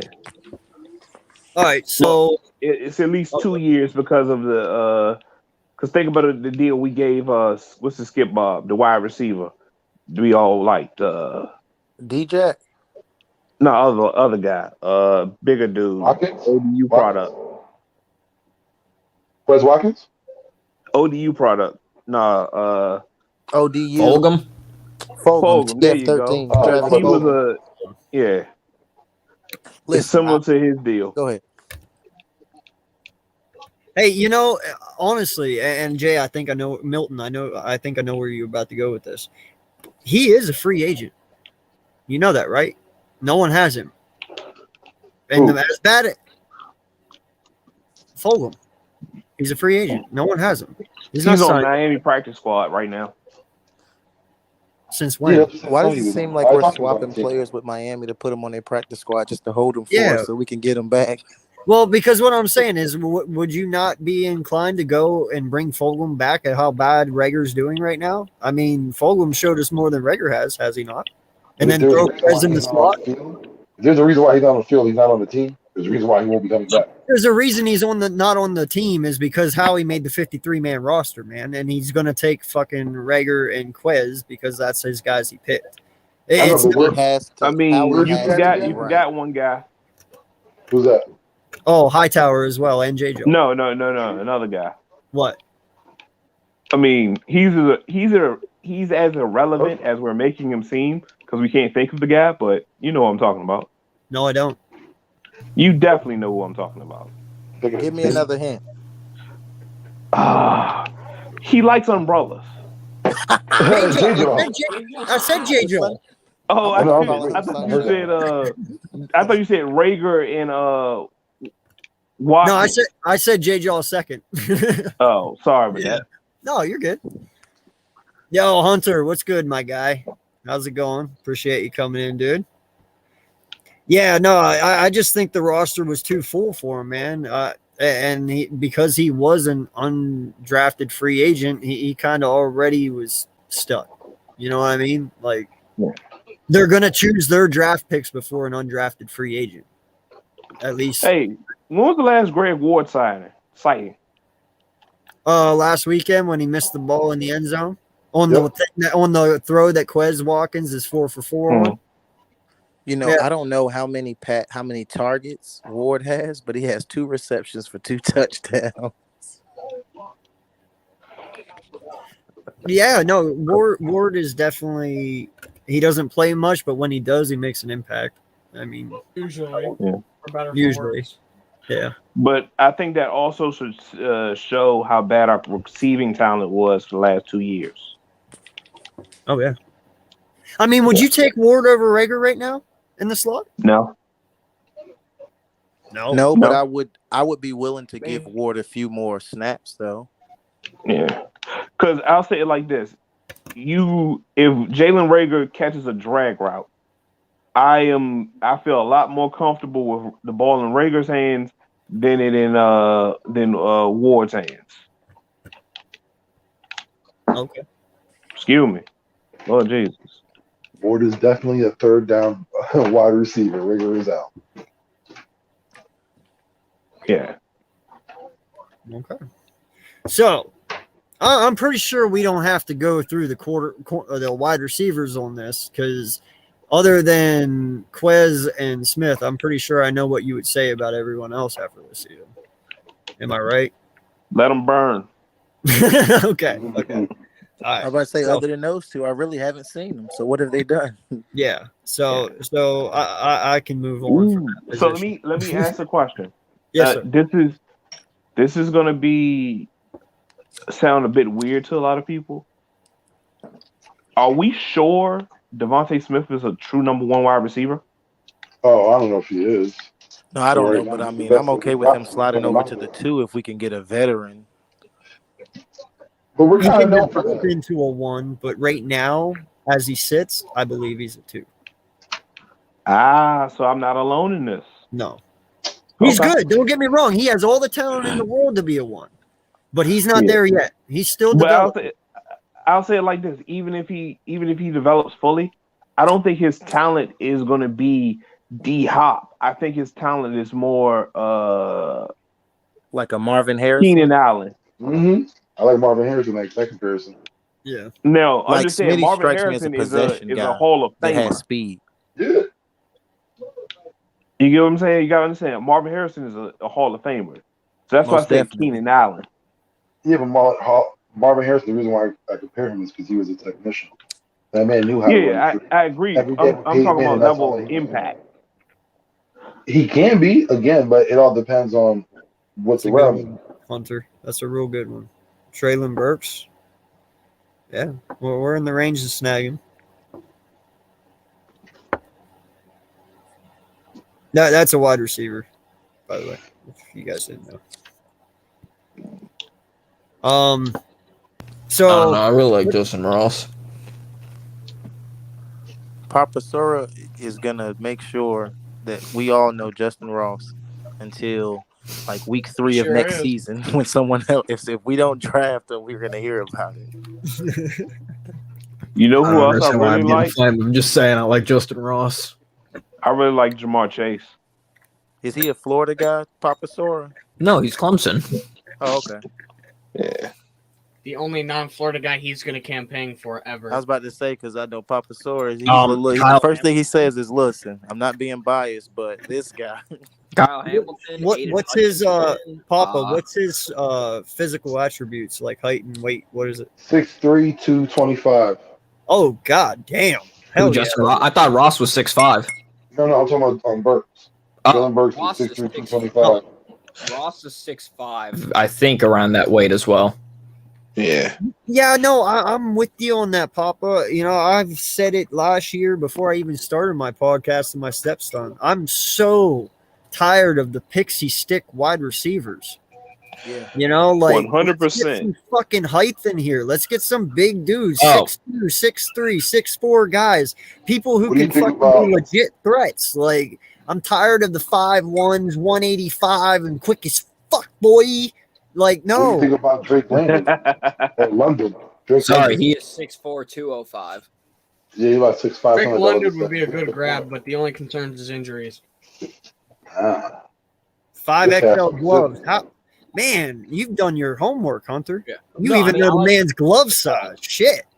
I like Traylon Burks as well, That's but awesome. I don't Literally, with first really with all that defensive. I don't know, but I mean, if we get him, I ain't gonna be mad. So what is his comparison, if you had to? Who, Traylon Burks? Yeah. Out of any wide receiver in the NFL, past or present, who's he compared to? Or who would you compare him to? Like Calvin Johnson, Devontae Adams, I mean, Hopkins. he's the big body like Calvin Johnson, but like Hunter said, I mean, he is a blazer. Yeah, he is fast. I don't So you're a little tink tink. No one likes the kid from Cincinnati. What's his name? Pierce. Ross. He killed Notre Dame. No. He's the one that killed Notre Dame. Jordan, you know what I'm talking about. Go there. Yeah, that's what I'm He said no. Jordy, no 100. You and Come I on, agree. Jordy, Just why I was saying be Justin honest. Ross because you can get Be him honest. later, and he still is that big body X real receiver. quick. This And he took it to good Hamilton. I got to give it to content. that. This is good content, Jordy. I want to hear this rebuttal because that tone in your voice, man, was like He knows who he is. That's why. He knows he lit him up. So He knows who he is. He did not light Hamilton up. Jordy, I don't know. He didn't. he There's have a good one game? thing I will say about that defense too. There's a difference between beginning season Notre Dame and end season Notre Dame, and that shows in a lot of the stats and a lot of the film. I agree, Hunter. Yeah, a lot of separation. Alec Pierce, huh? Where's he from? Well, what about what's his name? Oh God, Georgia. Oh my God, Pickens. Skip Bob. Pickens is just another speedy guy. He's 6'2". He's not ultra tall, but that's decent. Yeah, but that's not the big body X receiver. Yeah, I'm just tired of the fucking pixie stick guys, man. I would really am. absolutely. If Burks is there, you snag him. Yeah. There aren't that many TOs and Randy Moss just out there. You won't find a Megatron just like on trees. These guys are You're not coming out. asking for a Megatron. Yeah, but we're all talking about that big body receiver. That's what we're looking at now. That's Because you need that in the red zone, my guy. That's it. But we got Let me ask y'all a question. Who do y'all think about Chase Claypool? Now that the luster is gone from last year. I still like him. He's still a good receiver. He's put in a situation where he's not good because the way they give him the ball, the way they utilize him is incorrect. Yeah, I've seen. I'd have drafted him. He's Well, the not simple used answer right. is Nobody's used right in that Pittsburgh offense in the receiving core. Najee Harris is the receiving core. Yeah, that's their only real receiver, and he's a running back.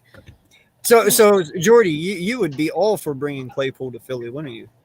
Yes, I am, and the only reason I'm not getting super excited right now is because it's he ran out of Viagra. To wake up my neighbors. Hey, Papa, what about your boy Jacob Copeland?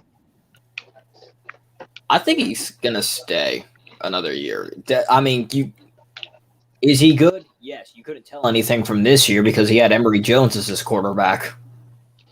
Yeah, you want that's to not be that quarterback. Copeland isn't going to be your ex. Copeland's going to be like a Kadar. He was basically there to kind of replace Kadarius Toney, but on this team now, I mean, not on this team now, because on this team now, obviously he would replace Rager, but like, I don't know. I don't think he would even get drafted if he declared this year, based on just how bad the offense was for Florida. If he was really there to fill in for Tony, he would have gotten hurt. Well, yeah, that's what's the best part about him. He didn't get hurt. Yeah. Here's a name for you guys. What about Romeo? I can never say his last name right. What is it? Romeo Dubs from Nevada. He's 6'2", 200. Got some good contested catch energy to him. He can get up there and get a ball. He's not at the best place, but he's still good. He can get a run after catch. None of these guys I haven't watched video on yet, man, and I haven't studied them because we're still in the middle of the season. So, but I don't mind talking about it. I don't know because I haven't watched them yet. And listen, and I'm about to prove Jay Milton right here because I'm going to be biased. You want not even a wide receiver going to power back. You want a power back? Look at Dameon Pierce out of Florida. Yes, I know, Milton. I just proved your point, but look at that. The refs literally took a touchdown away from him because he ran it in without his helmet on. The guy took off his helmet and he still kept trucking people. I Thank think you, I saw Hunter. that. Thanks for clip confirming. on ESPN or something. Yeah, dude's a beat. You get him and Howard, bro. Those are like Those are the two big black dudes from the replacements right there. Those are your power right there. But I mean, you know what? That's our identity. Our offensive line is a power running identity. Yeah, And exactly. I mean, the fact that Jalen Hurts is mobile and can run, I love, because I feel that unless you're getting the ball out like Tom Brady and Aaron Rodgers, you need to be able to move because the defensive guys are only getting better. You know what I'm saying? They're only getting better and faster, and some of them are getting off that. They're getting across that line of scrimmage so fast. So you got to have a mobile quarterback, in my opinion. Yeah, I mean, you pair Damian Pierce and Jordan Howard together right there. There's thunder and even bigger thunder. Well, Hunter. So I'm which one is sorry. thunder? You got boom and boom, motherfucker. No, but which one is thunder and which one's bigger thunder?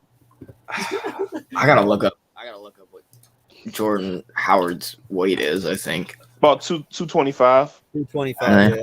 Let me get this. And Jordan Howard already has the NFL body that the new guy's going to have to develop. You know what I'm saying? So Jordan Howard would be the one now. I mean, it was frustrating. This is why Dan Mullen got fired, because he did not start his best players. We were literally yelling "Feed Pierce" because that man. Okay, I got a quick question because I need an answer here. Are you guys opposed to bringing in somebody who had a season-ending injury? No. Who are you wanting to bring in? What are we talking about? Depends on The when one the injury guy that I happened. am truly like my eyes are on because I truly like what I see from him is the Texas halfback, man. Texas's halfback. I don't know how to say his fucking name. Hold on, let me. It's Houston or Texas, the college? No, Texas, the University of Texas. Jordan. Yeah, but it sounds like David Johnson. What's going on here? No, he's number 5. who He you're just talking got about, injured. but I Like, can't remember his yeah, name. I don't know how to. Hold on, let me look.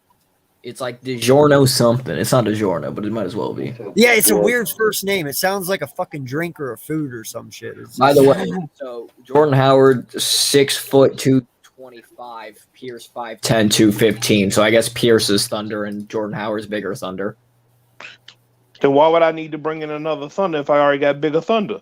Bijan Baby Robinson. Thunder. Bigger Thunder. Jay, do me a favor, or Jay Jaw, do me a favor real quick, bud. I want you to type in Bijan Robinson. I'm good. Actually, huh? Nope. No, I don't even want to talk about Bijan. 6 foot 214. Not big on Bijan. Why? I'm not big on him. Yeah, there's dude, something there. Watch him run. What are you talking? No. Shit, I wish somebody would share his highlights. I'd play them all right now. Can somebody do that? I would like to say highlights doesn't mean I want a certain guy. I'm about to say, I can Jay, get you after this match. All right. Yeah, we watch this kid run, dude. He's you were fucking saying lethal. why would I bring in Thunder when I have got bigger thunder? I don't know, man. Pierce might be bigger thunder because there. Sometimes you look at the pocket, and I just saw here this man squatted 705 pounds. That's common in NFL. Yeah, but is Jordan Howard squatting 705 pounds? I'm pretty sure he's close. I don't know, man.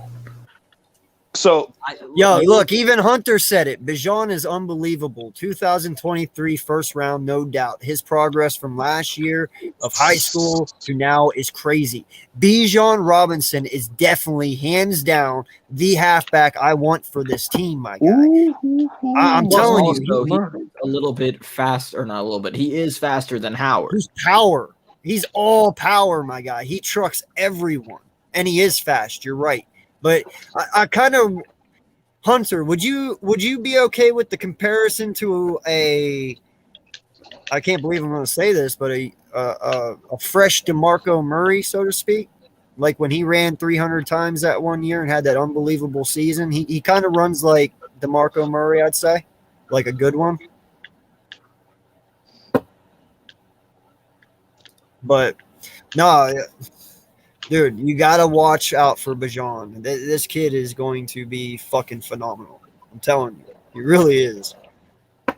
Bijan? Bijan. And then Robinson. I like that comparison. Yeah, he's a fucking DeMarco Murray 2.0. There's no fucking doubt about it, dude. All right.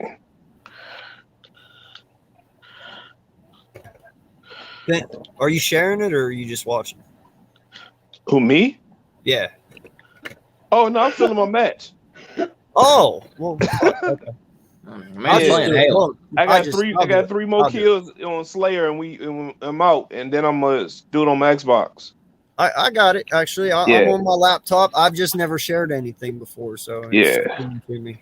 And I don't think I can share from my phone, so I don't think I can share from my phone.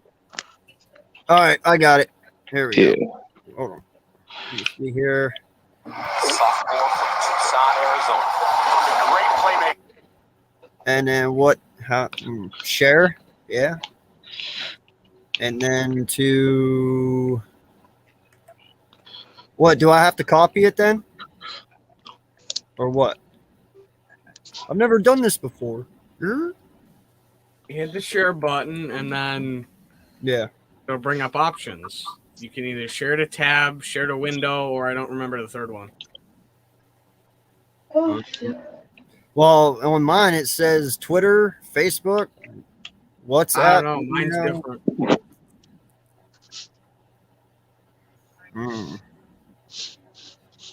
Because I don't even have YouTube. Can anyone help me with this? I don't know. BIJAN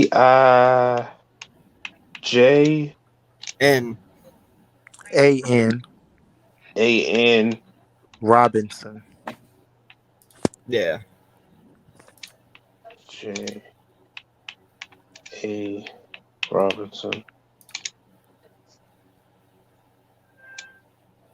It should be the first one, like a 6-minute one. Yep. Harold. Hey, what's up, BG? My guy. Oh, what up, my guy? I got it. I figured out how to share it. Yo, you guys got to watch this kid. Like, I'm telling you, bro. He's that one right there. Yep. Make it big.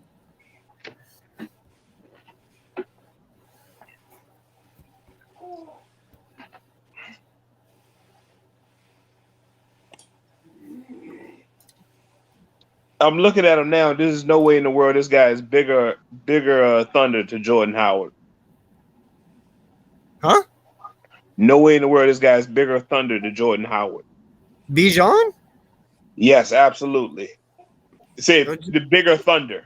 I'm talking about. No, I never said he's bigger thunder. I said he's a really fucking good halfback. I never compared him to Jordan Howard. I said this is the one. Jordan's this only is problem Bijan, is the man. injuries.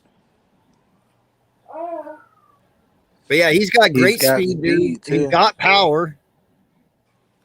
He's got plenty of fucking power, man. And he can catch in the out of the backfield. Look at that. Look at that shit, bro. Split him. Look at that. Like, Bijan's a beast, dude.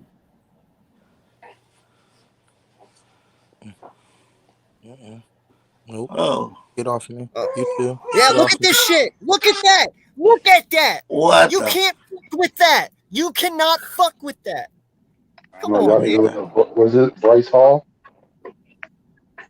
Yo, did you see that fucking deadly stiff arm? Get off me. A fucking Stiff 10-yard arm to stiff you. arm? You too. Look at this. Bam, 10-yard stiff arm. Come on.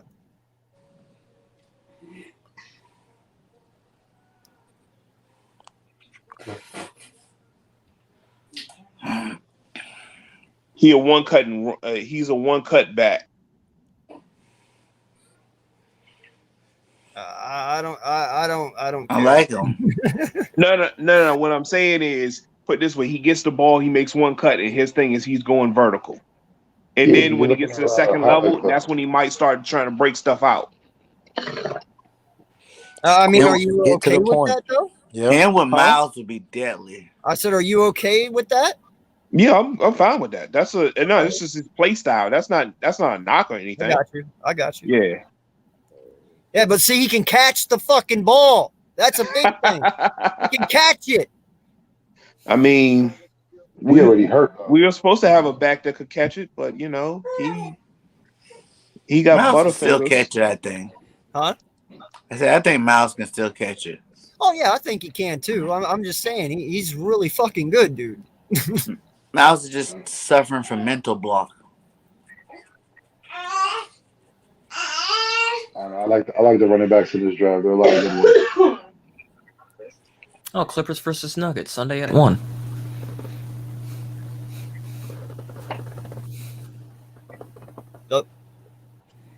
What about Isaiah Spiller? Huh? Isaiah Spiller out of Texas A&M. I haven't watched him. I don't. He know is good. Yeah, he's good too. Again, like I mentioned before, that kid out of I like this guy. I like the way he's running the ball for sure. Yeah, it's just Bijan, dude. He just runs really fucking hard, bro. Like you can tell when he makes contact, you feel it. You know what I mean? Like you just feel No, it. Aaron Rodgers passes Mahomes as MVP favorite. And look at that stretch right there. That's beautiful. Hey, Jordy, what happened at this game? Oh yeah, What? Jordy. That's why you don't like him. Okay. Yeah. What do you mean? What happened in this game? I mean, right here. No, that wasn't Notre Dame. That was Colorado. I saw it. Yeah, what happened during this game right here? On the bottom. Oh, Hey, where's Florida been this year? Didn't you almost lose to Samford? Last year, bro.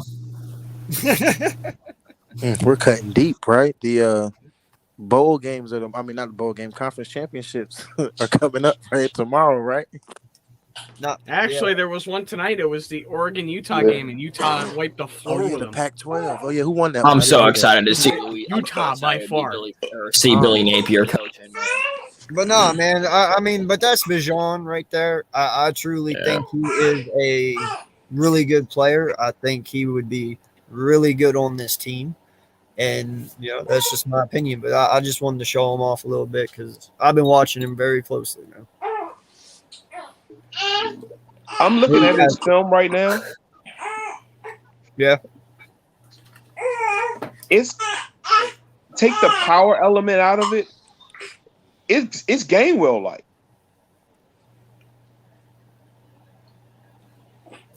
Hold up, real quick. AK, put the screen back up. I want everybody to see this real quick. He's a Florida guy. No, I know, Oh, but that- just look at that, man.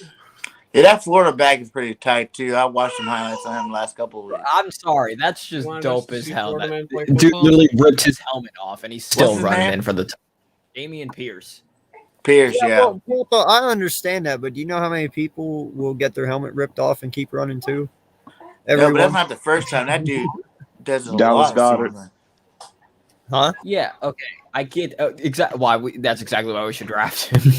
Nobody Hey, really you keeps talk- their helmets. You talking I about can see Mailata getting his helmet taken off and keep on playing as if it's up there. Yeah, but we've also seen how many guys literally get their helmets off and then they just stand still. They're like, "What do I do now?" There, Jordy. Hunter gave you a compliment. Thank you. Kyron's probably going this year, and Tyree's going next year. It sucks to see them probably both leave. But yes, they're both good running backs. Kyron with another year could be a first year. I think he needs another year to fully develop himself outside of pass catching and even probably in pass catching a little bit. But he's another option when he does go. Day 2 guy. It'll be interesting to see where he goes. Kyrie's just a pure receiving guy. Well, not pure, but mostly a receiving guy. Can run. Great special teamer. Can take back kicks. He took one out against Wisconsin right after they played jump around. Best thing ever. They're both going to be interesting when they go to the draft. So, BG, got a question for you, man. We have not talked in a long time, and I appreciate you jumping on, sir. How you been, my guy? I've been doing good, and I already gave us a shout out for Tuesday nights. So Tuesday night, Bergen Sensors coming back in full force. Yes, sir. We're gonna definitely get lighted up. Yes, and I can't wait, bro. We always have good conversations, so I'm looking forward to that. But listen, we've had all this shit about Jalen Hurts this week, and last week and everyone giving up and some people not. And yo, just tell me where you stand, how you feel, and all that shit, man. Because I know you're high on Hurts like me. Huge So on Hurts. And like even like 3 weeks ago, man, everybody was on the Hurts train again. You know? And just because a guy go out and have a bad game, everybody wants to get off the Hurts train. I get it. Whatever, like everybody has the right to their own opinion, but if you've seen the way this guy's a leader, he leads our team like none other. When the last time you seen a quarterback lead our team the way Hurts leads our team? You know what I'm saying? Like these guys will die for this guy. He comes up big in the clutch, and the clutch is the end of the game. If you look at most of Hurts' bad games, they came in the first half. And that could be contributed to a lot of things, from coaching to penalties to guys dropping balls. You know what I'm saying? Like, when it's time to win the game and it's time to get right on that offensive side of the ball, Kurt Hurts is 100. He makes all the passes. He delivers the ball accurate. You can't blame him for a guy dropping 2 game-winning touchdowns last week. You blame him for 3 interceptions, though. Not in the first half when we're still only down by like 3 points, man. It's a full football It should game. have been 5 because there was multiple dropped Yeah. interceptions. He had an interception pretty much every quarter. So last week And that was a first horrible interception was fake.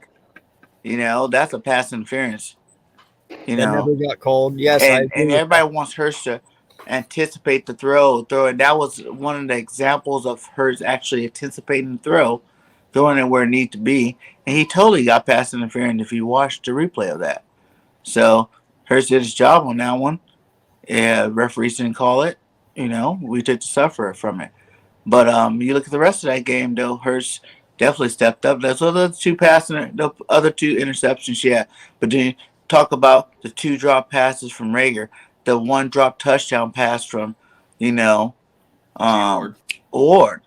Like, those are huge, man. He still brought his team in position to win the game, and that's all we really care about from our quarterback. It's games won, and he put our team in the best position to win those games. No, and I feel you on that, bro, because I said it after the game on JC's channel. Somebody was going to become the hero or somebody was going to become the villain. And you know what? Yeah, Jalen Hurts did play pretty fucking shitty all game. We all say that, and I understand that. But you know what? The motherfucker played great when it mattered most, and that was that last drive. He tried everything. Those balls were there. He did what he was supposed to do. The last drive, the one that matters the most. And he had a wide receiver who couldn't handle both of them. And it is what it is. But you know what? Even though that he had a whole bad game, if he would have came out here and he would have tanked on the last drive as well, I might be talking a little differently. If I came out and I saw Jalen Hurts the same one, or he threw an interception the last drive there, or you know what I'm saying, like what Russell Wilson did at the end of the game last week. Like we might have a different conversation right now. But the fact that he came out after 3 interceptions and still put that ball where it needed to be on the very last drive that was the most important, and he had no help. Listen, if he would have won that game, yeah, it would have been ugly, but no one's fucking talking this shit right now. No one. And if you really want to even add to that, go with the 8 touchdown passes that got dropped. Go with another 6 to 8 touchdown passes that got penalties on it. If you add all these touchdowns that he did make the throw, see, a lot of people don't give him credit because the play wasn't made, and I understand that. But if you're going to evaluate a guy and truly evaluate the guy, you got to look at all the plays he made that wasn't made by his teammates or whatever, the flag or whatever cost him from getting those stats. If Jalen had all those touchdowns back, Jalen would be like the best quarterback in the league right now. You know what I'm saying? You add up all those touchdowns together, he's like number 1 with the fewest turnovers that he has right now. Like, you got to look at everything when it comes to Jalen Hurts. Like, yes, plays need to be made. Yes, he has a lot of development, but the man has only been 15, 16 games in the league. He's going to take another 15, 16 games for him to see more defenses, to see different coverages. You know what I'm saying? Like, you can't blame a guy for not having the experience because he hasn't been there. You know, you guys could compare the guy to guys like Russell Wilson, Tom Brady. Like these guys played years of football. You know what I'm saying? Like none of them, if you talk about, except for the other guys that are in that top 10, no other quarterback ever in the history of our sport has top 10 numbers like Jalen Hurts. You know what I'm saying? What And about Joe Burrow? you can see the room of improvement. Like he needs to improve a lot more. But everybody's looking for him to be this pocket passer. He's a dual threat quarterback. And the one half, everybody knows he does good, and that's the rusher. The dude's looking at like 3,000 plus yards plus 1,000-yard rushing in his first full year as being a starting quarterback in the NFL when you got unexperienced receivers not running perfect routes. You know what I'm saying? I was over with Chris Franklin earlier, and he was telling me, like, him watching practice, him seeing the Eagles, these guys got a lot of room. Even Devontae Smith has a lot of room in terms of running routes in the NFL. Quest needs to work on his. Rager needs to work on his. Devontae needs to work on his. But they're doing good at what they're doing. But these are all young guys, second-year players. You know, first and second-year players. So you got to let this offense grow as a whole. And you got to let Jalen Hurts keep growing. You know, like he's going to be a beast. He is. He showed you plenty of highlights of him being a beast. You just got to let him, you know, learn the things he needs to learn, see the things he needs to see to become a better player. I agree with you, man. That's what I've been preaching all along as well. You know, it's patience. You know, you look at that Drew Brees interview that he had a couple of days back. You know, they asked him, how long did it take you to become accustomed to the NFL, to where you knew you were a true, genuine NFL starter? He's like, it took me 3 years. 3. Those years in San Diego. He got better when he went to New Orleans. Exactly. So, you know, you got to look, it's only 16 games. It's not 3 years already. So you got to give him that time to develop. I mean, and that's coming from one of the greatest QBs that has played this game. You know, and when I look at this too, you know, I'm with you that he doesn't have the supporting cast around him to be great, you know, and shout out to Joe Castro. Before I even started streaming, you know, I told him my prediction for Jalen Hurts. I had him at 3,488 yards passing with 27 touchdowns, 6 interceptions. But granted, I'm wrong on the 6 by 2 so far, but I had him at 1,018 yards rushing, I believe, with 8 rushing touchdowns, if I'm not certain. And guess what?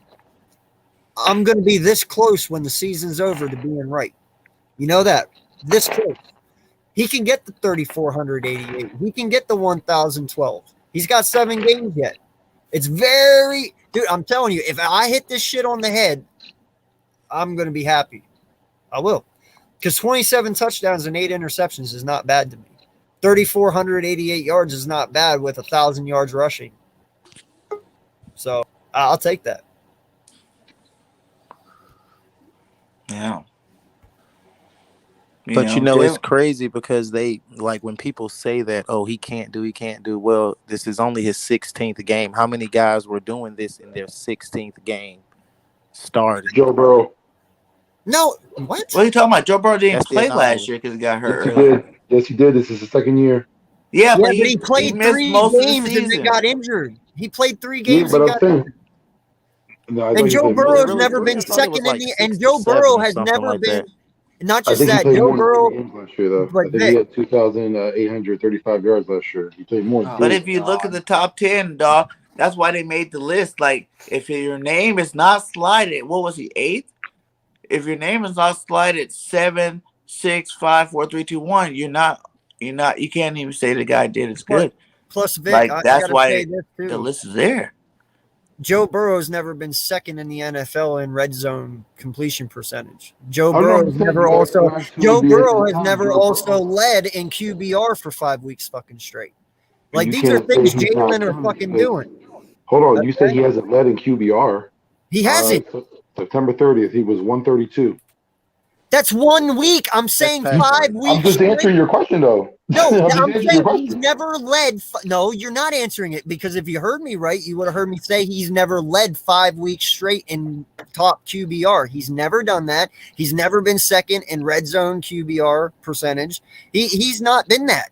He So never no, had I 1,000 yards rushing, man. yeah, Like he's he's never never done even that gonna come either. close to that. Like you guys In always that 5 compare weeks. his passing stats with other quarterbacks, but you also have to include his rushing stats, his rushing touchdown.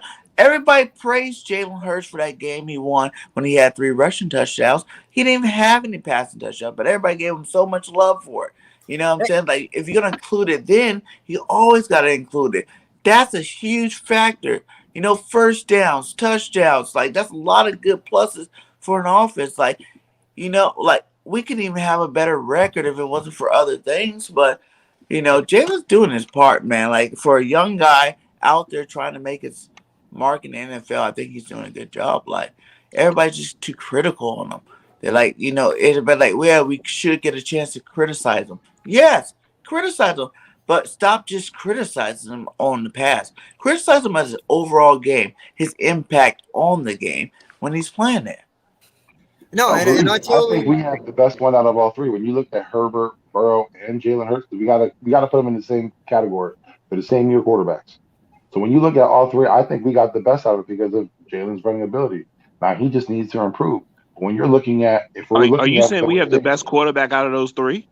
I'm saying Yeah. we can have it. I'm not saying that we do right now. So we can have, when you look at his running ability and him progressing, we can have the best. So there's a difference between can and most likely. out of what 3? I'm saying we have the best quarterback out of the 3 too, though. None of those other quarterbacks are in the top 10 of stat yards. Are we and talking touchdowns, NFC East? like Jalen? No. I'm just saying the same quarterback that were drafted the same year with Burrow, Herbert, and Jalen being Oh, in the same He has okay, numbers okay. to back up Yeah. his stuff. I'm just So it's saying. like I'm just saying. Out of the 3, I said Jalen can be the best. Right now, he's not, but he can I be. think he is right now. Nowhere Those guys close. don't have No, those he's stats, not right man. Like now. how can you say No. a guy don't have better Justin stats Herbert than another guy is better? is ridiculous. Also, Joe Burrow was what he's shown this year has been ridiculous. Understand, Jalen Hurts might be the second to last, only in front of Tua. For what? Huh? For In what? terms of who's the best. In terms of quarterbacks last year? In terms of quarterback play. Jalen's ceiling's way higher than all of them. No, it's not. Just because of his rushing alone. Because talent? Jalen can listen, if you've not seen Jalen when he even came out of college, he showed that he can, in the right system, he can put up them passing numbers too. He's the only quarterback coming out of college with over 4,000 yards passing and over 1,000 yards rushing. Like he showed you those that two things guys like have done that it in inside the NFL. Arizona game when he threw for 350. What other quarterback throwing for 350 yards and rushing for 100 Justin yards? Herbert. Justin Herbert ain't never had a 100-yard game when he threw for 350. Fact. Who you talking I about? don't even think he's ever had a 100-yard game. Rushing? Period. He said Rushing? combined. Who has the throwing and rushing? He said. Huh? Oh, Yeah. I'm sorry. No. Yeah. Okay. So let me rephrase this then. I understand Jalen Hurts' legs bring an element that a lot of quarterbacks don't have. But to say his throwing ability is on par, if not I never say a his few throwing notches ability is on par, but I'm below saying it can go those up. other quarterbacks. Huh? I'm just talking about quarterback, pure quarterback, not just the thrower. Like we all agree that he's a dual threat quarterback. So if you're gonna say a dual threat quarterback, you accept that. There's not very many of those in the league. For one, Hold. What I'm saying is, if we're going to talk about playing quarterback, I'm taking it in totality. This is a new league too. Running, everything. Justin Herbert is better than all of the quarterbacks from last year. He's a better No ifs, thrower, ands, buts about it. better pocket passer than all those Justin quarterbacks. Herbert can run as well. May I interject just 1 second before anyone says anything else? Before you say that, Bergang, just know Justin Herbert has 4,000 yards over Jalen Hurts at the moment. So you could add those rushing yards, but when you add those passing yards, Herbert still got Jalen. What are you talking about? Jalen's only played 15 games. Herbert already has 7,000 What are you talking yards. about? Over 7,000 didn't yards. start all last year. I'm talking about for his career. He already has over 7,000 Okay, you're talking yards. about career, and we're talking about you can't Correct, compare but a I'm whole just career hold stack on. to a We're 15 just game comparing sample quarterbacks, size. so you're going to have to compare his career. You were talking about the quarterbacks. We're talking about where they're at. They're both in the same years. You are comparing the career. That's what we're talking about. If we're talking about you're saying he's But better. you can't than really do that because Justin was anointed into starting quarterback. We had Carson Wentz. But hold on. They both started later on in the season. So again, we're still comparing the same thing. You Okay, so if you say want to take there's his no first comparison. 15 games and put it up against Jalen's, let's see the Hold numbers. on, give me 1 second. You If we want do no? that, That is not a We're good not arguing comparison. Jalen's anything numbers That are is about not better. a good comparison. Hold on, this is what I'm It trying to is say. a We're good not comparison. He arguing has that better Jalen numbers Hurts because is a I'm good pretty guy. positive Who? Justin Justin Herbert Herbert has name didn't come up on that top 10 list when they said top 15 games. Justin Herbert threw for 450 yards twice last year. That's 900 yards in 2 games. He almost got 5,000 yards last year. He's about to Yeah. do it this year. Again, Jalen's only But at we're talking about 3,400. the only thing you can judge Jalen Hurts is off 15 games in the NFL. So we're just talking about that. You can't look at all of But what Justin I'm Herbert. saying, That's what I'm saying. That's where the argument's Even not if you fair. chop it Because up you're to talking about 15 a guy games, that Justin hasn't even Herbert had a didn't play chance to even 15 get to games that last number year. to produce that many yards. no, what I'm just saying is even if you want to add Jalen Hurts' yards for his rushing, it still doesn't compare to Justin Herbert in all Over his his passing career, yards. no, it's not because he has more games. No, last year, Justin Herbert threw for more yards than Jalen Hurts has combined right now.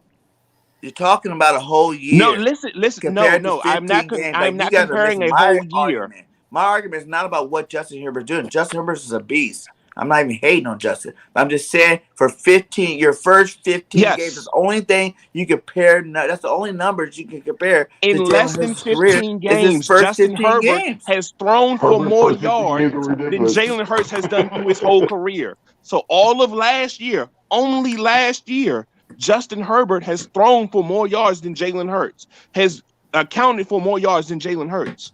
Justin Herbert has done that in less than So you're 15 saying games. in the Justin Herbert total stats in week 15, because he was a rookie. So you say his total He stats did in not week start week 15 1. and week He did 15 not only. start week 1. You can't cherry pick that. 1 to 15. You can't even go all 16 games. You can go Justin Herbert stats from 1 to 15 is better than Jalen Hurts stats right now. Yes. In terms of yards and rushing. Yes. Even like I said, even if you were to add the rushing, my God, his whole career doesn't average his first year. That's what I'm trying to tell you. Jalen Hurts, all rushing, total rushing yards, total receiving yards, does not account to Justin Herbert's first year in just passing. That's what I'm trying to tell you. Listen, real quick. This is his stats for last year. I'm going to read them to you. He had 4,336 yards passing, 31 touchdowns, 10 interceptions with a QB rating of 98.3. And he didn't even play all 16 games He last only year. played He didn't. 15 games exactly. He only played 15? He played His 15 first because 15, he got Tyrod Jalen. Taylor had his lung punctured before week 2. How many And rush that's yards when he he had? found out he was starting. Hold on. I'll check. Even if you But that's add what the I'm rushing saying. yards Even if in you there, add they're them, he not still got him close. beat. So maybe he was one of the top 10.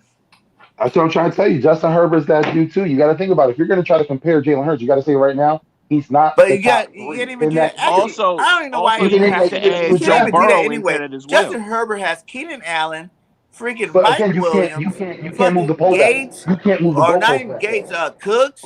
Like, he has way better weapons than But now you're giving him freaking excuses. Jalen The fact Hurts is, did his what the first numbers say 15 is Herbert games. right now, first 15 Like, games, that better than matters a Jalen. huge amount. So let's readjust it. You said that he has the weapons, but he also played better competition. I play better competition. Look You at the got division he's in. Chiefs, you got the Raiders, you got yeah, there is. And his Yeah. schedule was But better. in We all were beat up. honesty, did we not sit here last night on this panel and say if Jalen Hurts was on Baltimore or any of these other teams like Arizona or something that he would be way better than what he is for us? We all did agree on that. I do, No, you weren't. but you have to If he understand. put Jalen Most Hurts in that quarterbacks San Diego offense last year, he might a product get of better their numbers. environment. Huh? Most quarterbacks are a product of their environment. Exactly. Yes. Now, and that's something that I got to say, that's exactly right there, Milton. And I like that you said that because yes, he does have way more. He has 700 more yards than Hurts this year when it comes to passing because he's already at 3,230 right now, Justin Herbert to Jalen's 2,500. Okay. So he's got him there. He's got 24 touchdowns, 10 interceptions. Now, granted, everyone sits here and says that Jalen Hurts only has 13 touchdowns, 8 interceptions, when in fact, if you count the rushing in, and I don't know why people don't count rushing touchdowns because a touchdown is a fucking touchdown, He's got 17 touchdowns, and he's got 8 interceptions with a QBR of 92.4. Okay? So, with the weapons that Jalen Hurts has, only having 7 less touchdowns and 2 less interceptions, he's not doing that bad. I'm not going to sit here and say he's better than Justin Herbert because I have him as my MVP dark horse this year. But with what Jalen is working with and what Justin Herbert's working with are two totally different things. But only being 6 touchdowns behind Justin Herbert. Only 6, and then you can add 8 touchdowns that were dropped. No, even still, without the 8 touchdowns dropped, 6 touchdowns behind Justin Herbert isn't bad. But let me say this: would we agree Hurts gets a lot of garbage time touchdowns? This is just to add context to it, because they're in 2 different classes. When was there ever really garbage time? We only really been blown out like twice or once. Well, you already admitted it yourself when you say Jalen's better performing in the second half. Yeah, but that's bullshit though. No, because our coaches. Yeah, wait. Let me say this. Like, it's not just Jalen was sucking. It's like those play calls are garbage. Freaking, a lot of things happen in that first half. It's usually garbage. You can't say that though, Vic, because guess who else has been a second quarter quarterback his whole career? Big Ben. Oh no, There's a bunch of quarterbacks that are second quarter quarterbacks. But the question was, you're talking about a lot of garbage time stats, and again, we talked about Hurts performing better in the second half when we're down. But you don't think none of those? Yeah, but how many? Yeah, and I'm telling you from all the years, quarterback has that. And I'm telling you from all the years, because I'm married to a Pittsburgh Steelers fan, I've watched a lot of fucking Pittsburgh games. A lot of times, Pittsburgh is trailing in the first half of football games. They've always been a second half team. Always. And you know why they lose a lot? Because they get too far behind in the first half and they have to battle back really hard in the second half, and that's why they always lose by like 3 points or 7 points, because they wait too long. But that's always been the Steelers mentality. There's a difference in. I'm sorry. Go ahead, Vic. No, I was going to say, well, in respect to Pittsburgh, a lot of their issues have to do with the fact that they stayed with their quarterback way too long, and the fact that they have underdeveloped wide receivers. Bro, this has been his whole career. This has been Ben Roethlisberger's whole career. He's been. We're talking about a guy who they got some beast at receivers over there, way better than our receivers. Yeah, and you also have to remember he had Antonio Brown, Santana Holmes at one time, or Plexico Burress. He had Plexico Burress. He also, who was the other one that they had? Antonio Brown was probably the biggest. No, there was one. No, I'm talking to people before him. The ones in 02. Hines Ward. What was his name? Mike. What's his name? Hines Ward. Thank you. He had Hines Ward. He had all these. Yeah, and he was still a second half quarterback. Well, here's and that's also with Jerome Bettis. And that's also with Jerome Bettis. Hold up. So let me give a little bit of rebuttal of that.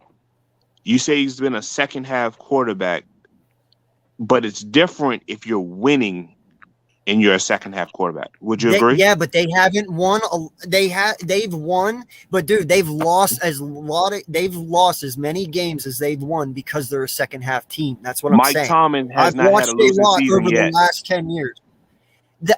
Dude, they still lose games. I'm telling you, they still lose games, and I'm saying they've lost as many as they've won. Yes, but Mike Tomlin has never had a losing season. I'm not saying that. I'm not saying that. Never did the words he had a losing season come out of my mouth. I am strictly saying that the team that Ben has been on since 2002 has won as many games in the second half as they've lost as many games in the second half. That's over 17 years. I get it. They haven't had a losing season, but they've lost as many as they've won because they wait too long sometimes. That's why they've also bid it in the fucking playoffs many a times, because they wait too fucking long to come back. Okay. Well, can I just make a comparison? Because everyone's talking about how quarterbacks have more talent than others. I made a comparison with Joe Burrow. Same year, way less talent on that team. You're saying that Jalen Hurts what did you just say? Compared to him? Joe Burrow's have less talent on what team? Joe Burrow had less talent on this team last year than we have this year. What? Oh my god. That is a fact. If you're talking about his rookie receiver, is that what's Boyd, guaranteed? Boyd's been good for Mixon's like been 3 horrible. years now. Wait a second. Are you last year telling, they had wait a AJ second. Are you Green still? telling me right now Like, are that you T. serious? Higgins is shit? You talking about what's the tight end name? Are you The telling me tight end, right now? what Wait, the hell's his name? BG, hold up. Are you telling me There's a right lot of now you got to that? trip it. Are I you think it's telling me right Yeah, now that smoking T. some good Higgins is stuff. shit? Devontae Smith or T. Higgins? Ooh, I'm gonna say solid. T. Go Higgins. ahead.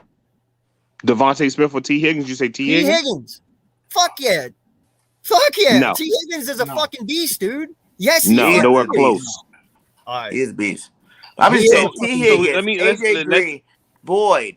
You know, what was that dude? That AJ tight Green. end name He's never Tyler played with Eckler, AJ or Green. whatever his been name was. What healthy the of fuck late. was his Eckler, tight but end Eckler was name? hurt. Eckler's been hurt for the past 3 years before he even got there, so you can't even mention Eckler. You can't mention any other tight end. Their line is horrible. Their defense is horrible. Their team in general is horrible. Joe Look at their coach. Mixon.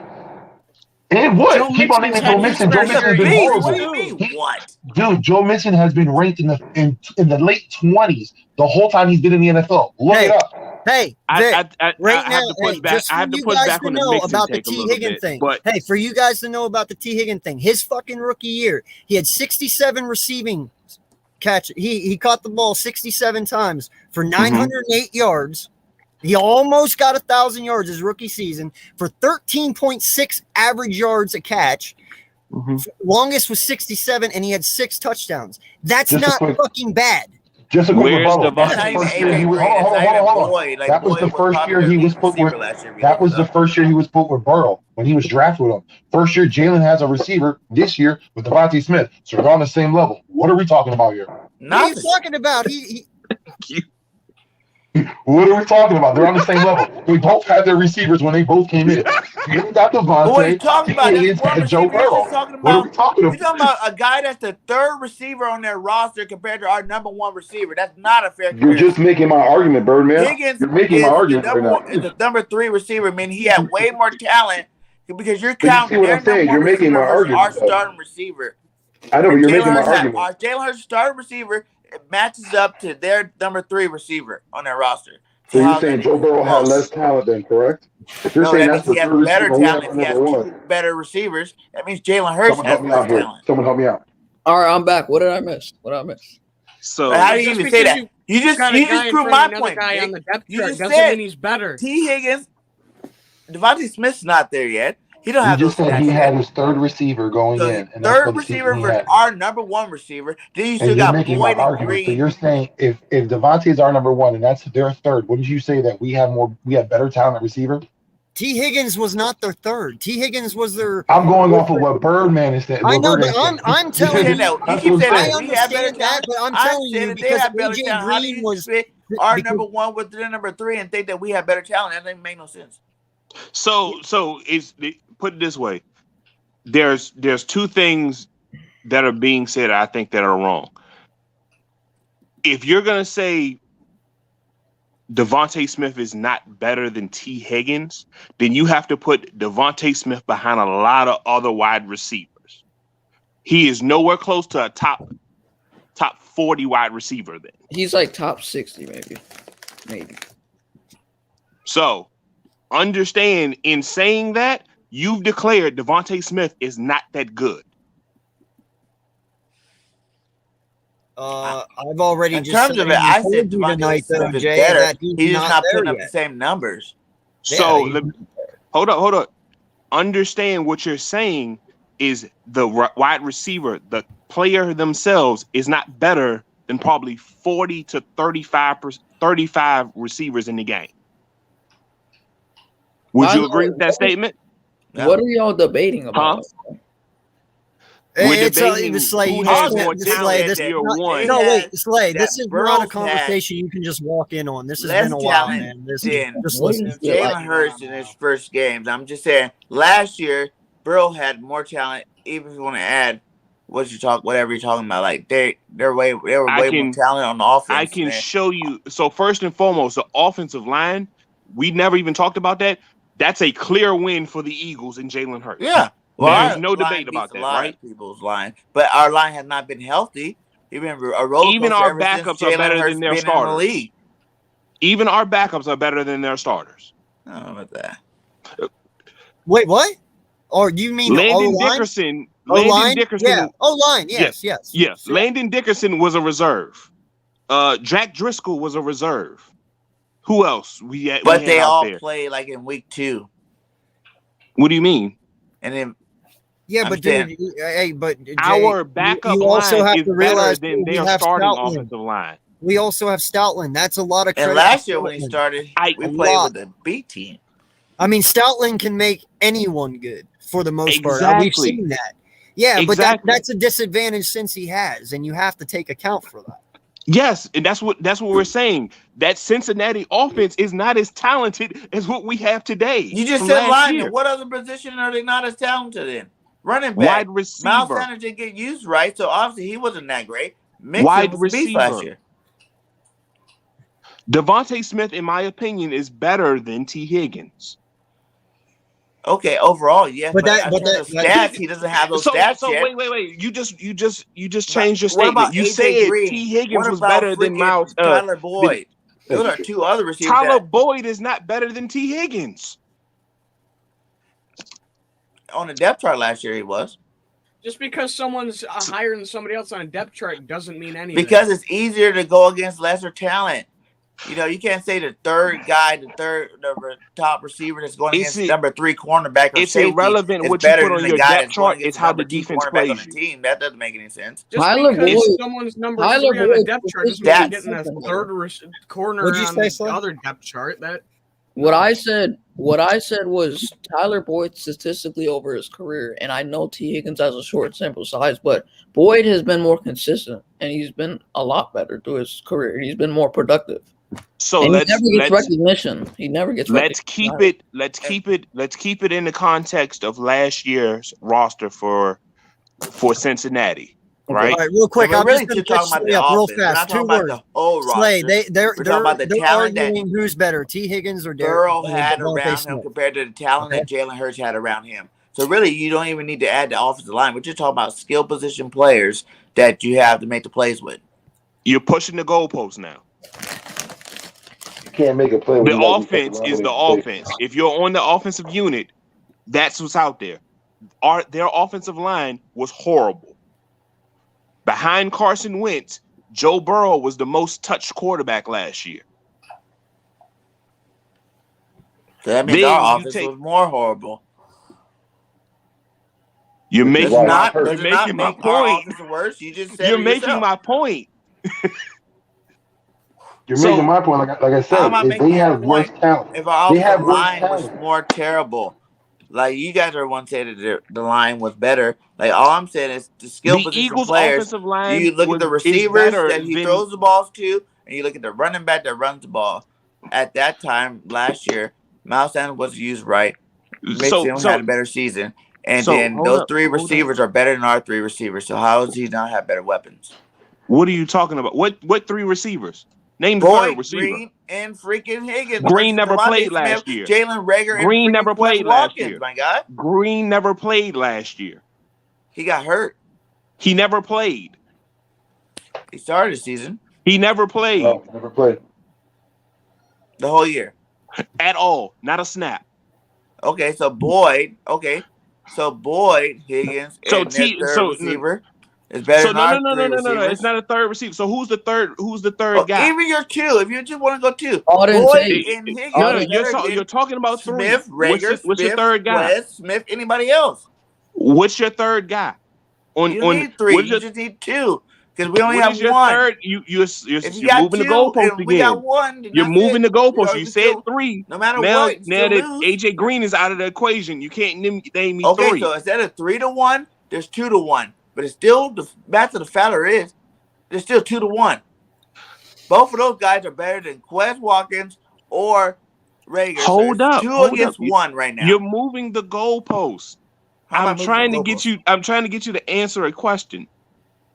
Who is Cincinnati's third receiver last year?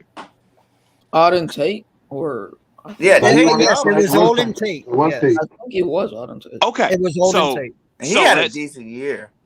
who was it? Alden Tate. Auden Auden Tate. Tate. Alden He's Tate. more So like a so let's 4 or a keep 5. keep that in perspective, right? Now compare it to the talent on this roster today, or the Eagles' talent, huh? Production. No, the Eagles' talent. Who's a better player? Player for player. Let's look at the unit. Offensive line. Offensive line. The Eagles are a better unit today than the Bengals were last year. Devontae Smith is better than any receiver from last year on the Cincinnati You can't Bengals. say that because he haven't even put those numbers up. You've admitted it already. But he hasn't put the numbers up. You still got to produce. Fuck the numbers. You can say He talent admitted it. is whatever, but if you don't produce You've it, admitted how can you say he's better? The numbers are not about who's the better player. Two receiver Who's the last better year player? had 900-something yards, 6 touchdowns. And Devontae's not there yet. He's like 200 yards away. Like he got Russell to get Gage there had 900 before you say yards he's last better. year. At this point right now, he's not better. Then again, you gotta understand who are he not was with. Stats don't determine who's better. The player themselves determine who's better. Russell Gage had 900 yards last year. Are you going to say he's better than Julio Jones? How many yards Julio had? I don't know, 500, 600, 700. He played better year than Julio that year. He's better than Julio that year.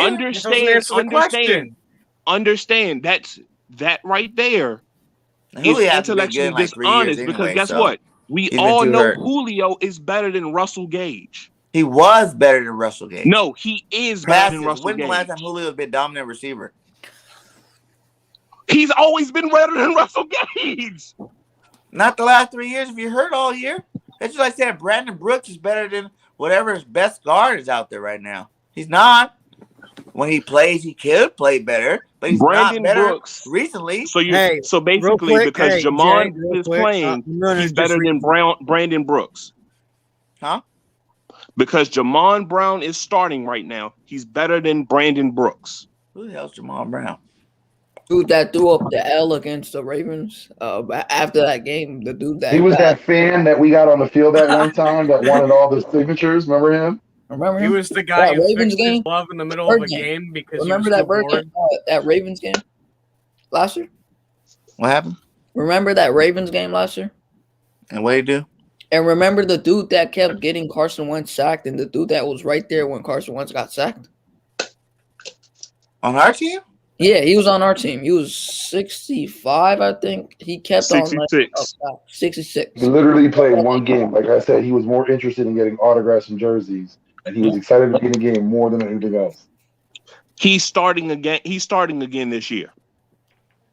Does that mean he's better than Brandon Brooks? No, because Brooks he's injured. No, I'm saying you have to talk about who's the if you want to give me the top 5 guards in the league, right guards in the league. Give me that list right now. If you had to You're vote right moving now the goalpost for this again. season, Brandon Brooks, when he plays, he could be in that conversation, but he doesn't play enough to be in that conversation.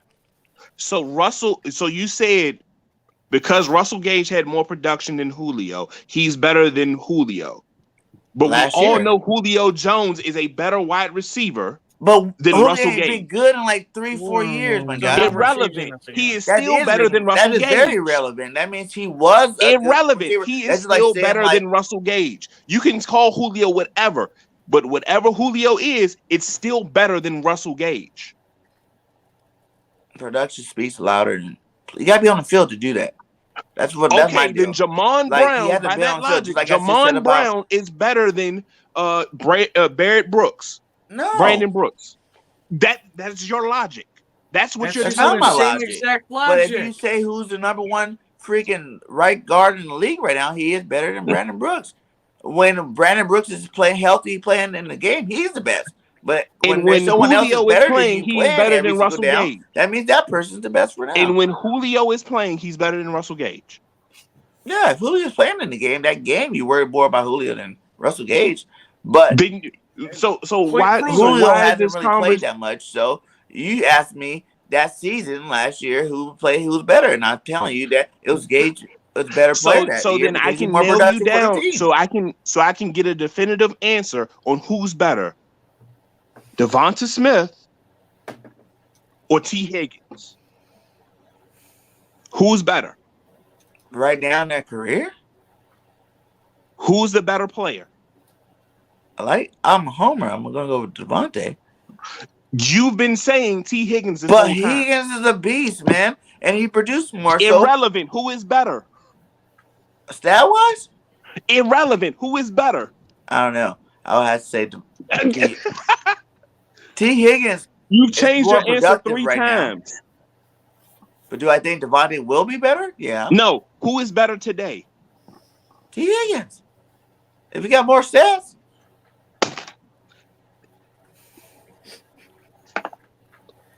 We've already established that Julio is better than Russell Gage. Stats don't mean that a player is better. For that year, you've admitted that. For that year, it does matter. It does not matter. Who's the better player? Situational. Like no, for that you're year, moving who's the better? goalpost. Russell Gage. You're moving the goalpost. You're doing career, everything else but Julio answering Jones. the question. For this year, if T. Higgins had better stats than Devontae Smith, he's better than Devontae Smith. You can't say Devontae is better than a guy that had better stats, and this is talking about this year. Right now, as the season sits, Devontae Smith has 686 yards and 4 touchdowns to T. Higgins 560, 3 touchdowns. Oh, so Devontae Smith's better than him this year. Okay, that's all I need to know. So you would agree Devontae Smith is better than T. Higgins? Yeah. Now that I heard the stats, yeah. Okay. So Burrow had less talent to deal with. No, that's still doesn't prove listen, hold up. Last year you got to go off those. I'm reeling it in. Come on, hold up. That doesn't. My point on that, my stance on that still goes. Like in terms of this little, who's better, Devontae, whatever. But who had more talent last year with the team? Yeah, Burrow had more talent. Burrow did not have more talent. He did. Who's on first? You couldn't even name the third receiver. Higgins had 900 yards. Hang Does Devontae Smith have 900 yards? No. Boyd had how many yards Boyd had last year? The whole crux of the argument is they are Joe Burrow last year had more talent. Yeah, go ahead. Oh, I was going to say, they're arguing that Joe Burrow had more talent last year than what Jalen Hurts has this year at wide receiver. That's what they're doing. Disagree. No, they're saying that whole offense that Joe Burrow last year had more talent than Jalen Hurts this year. This year, that's what I said. Yeah. Yeah. But I mean talent in general, not just wide receivers, everything in general. That team in general. You're trying to say that Joe Burrow had more talent on his team last year. Who gets the majority of all the yards for a quarterback? Period. What do you mean? Who gets the majority of all the yards for the quarterback? The receivers. So that matters the most when you talk about who had more talent surrounding him. What you're saying is you're specifically looking at one position. You got. I'm not just looking at Mixon's a badass running back. What are you talking about? Yeah, I get that, but like the other guys on the team weren't good last year for them. Who? They had I'll name a couple defense. players on that team. Jesse Bates, that's a good player. He's their safety. We're not even saying people. We're just saying who quarterbacks and who have more talent around the quarterback. You're not looking at the defense. You're not looking at none of that. You're looking at their skill position players that he had on the offense. If the defense is getting that offense off the field, what's going to happen? That's what you're looking at. You're looking at his you got to offense. look at everything as a whole. That Bengals team is horrible. And that organization he had better options than we have this year, is what I'm saying. So who's our number 2 receiver? Who has a better tight end? Stats. Who had a better tight end? This year? Both. No, last year. Both years. Who was their tight end last year? You know the answer to this. It doesn't matter. PJ Azuma. Azuma. He's not good. He's okay. Okay, so we have a better tight end and better line.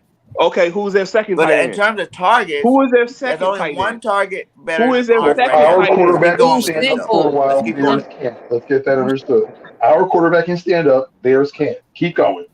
You're stupid. We've established the Eagles have a better offensive line, better tight ends, and a better number 1 wide receiver already. Do you understand? That's not looking good for who had a more talented roster. No, who has more weapons is basically the argument. It's not who has more talent. Who has more weapons. You just said one. You just one. You're admitted to basically 3 positions. Devontae Smith against their I number don't know, 2 sometimes. receiver. Our number one, I don't Devontae, know how you guys what is see. it? What are you Our talking about? Their number 2 1, receiver. their That number was 2 receiver, Hold on. Can I ask a and you question? gotta Just a like quick using question. that as like fair equal. Hold Like, on. oh May, wow, why may I you ask keep a number saying 1 number is question? 2 better than their number receiver? 2. Good job with that, my guys. Like Why do May you I ask keep a saying Boyd, number you 2? question? guys are That was their forgetting number Boyd 1. had a productive season too. That's 2 productive receivers versus our 1 productive receiver. How do you not think he has more weapons? Hey, Bergen, can I just move on? Can I just ask one question? Do you think Miles Sanders is better than Joe Mixon? He can be. Oh, come on right now. You're not saying No, can. You know Mixon is he's Mixon's a better, not perfect. beast. I'm not can just be. going to overshadow the fact that he's a beast. So you're saying that Whoa, our running back is not better than the Bengals running back Mixon? Mixon is better. Because right now you're basically saying that the Bengals Hold are a up. better team than the Eagles I altogether. think This is right not now I a. gotta This is say it. yeah. Do I This is think he has potential to be better than Mixon? Yes, Mixon but is better. in Well, Mixon's it's not that career, hard to be Mixon's a better than beast. Mixon is Mixon. better. Like he's It's better not than that Miles hard to be Sanders right better. now. Vic, you You think don't have a Sanders is whole better? bunch of people he got to share carries with. Mixon's Bro, mid. no lie. Right now, Mixon's has 924 rushing yards and 11 touchdowns. He's better than Miles Sanders. He's a Mixon is beast. better than Miles Sanders. And He you is know way what's better. A people's beast. always want to criticize Joe Mixon, but they forget half the time he's injured. But when he's actually playing on that field and he has somewhat of a like subpar offensive line, he plays so much better and he looks so much better. And by the way, Hey, did you DPS, guys you made a know? great Hey, point. hey, What and was Vic, that? He was real what? quick, Halfway what? Vic, real quick. Did you know that Mixon already has 2 1,000-yard seasons? Exactly. He That's has No, that's what I'm he has a saying. 1,000-yard Mixon's a season in 18, and he monster, has my a guy. 1,000-yard year in 19. 2 And what has he back-to-back done any 1,000. time before that? Hold Huh? up, Vic. What has he Vic. done? Vic. Hold up. The reason why I left the running back last because that was the only position they had an argument for that wasn't better than that's on the Eagles right now. Mixon is No, better. but when The you look at receiving Mixon, core is is better better. than He's our more receiving core. consistent. Their receiving Like, how core do is you not not realize better. that? You keep saying Devontae Smith is better than Higgins, but we're talking about the whole receiving core, my guy. Like hold on, when Okay, you're you looking at you only Mixon, have when we're one talking so about guy let's this year that's a top now Not just that. Hey, compare. not receiver. just Like they that. have Hey, and 2 not or just that. more. I'm not Tate on played either. decent. I'm Freaking not on. So Boyd let's played do good. this. Hey, real And So quick let's Higgins do though. this. played Real good. quick That's though, 3 Jay. to I'm not. 1. Real quick though, Jay. I'm not Look on at you. anyone's side. I'm not on anyone's side here. I'm letting y'all go at this, but I gotta say this. You can't add Devontae. If we're talking specifically though from last year, Devontae Smith is not in this conversation because he wasn't No, on he said the team. the team last year compared to the team this year. But okay, so if we want to actually start an argument, let's do Sanders and Mixon. And Mixon is proven Mixon is better. I get Listen, that, but we're actually Mixon. doing We an got that actual Mixon is debate. better. We're saying is Big play. whose offense Big play. the You answer this 2020 question, big play. offense of Cincinnati.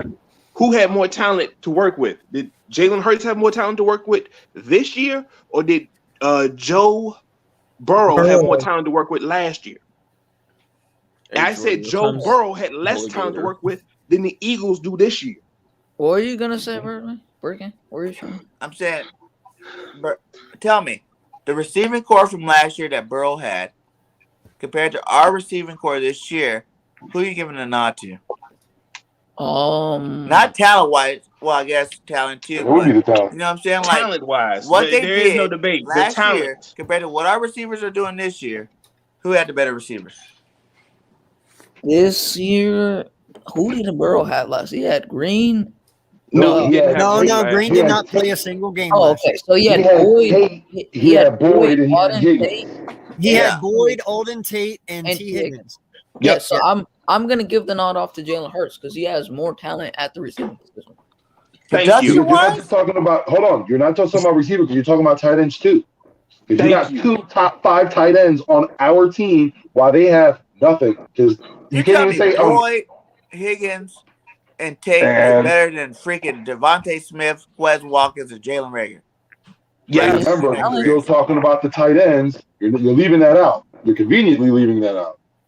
We're talking about 2 top 5 tight ends that they don't have. I'm not leave that now. What the hell has Dallas Goddard done besides get a check?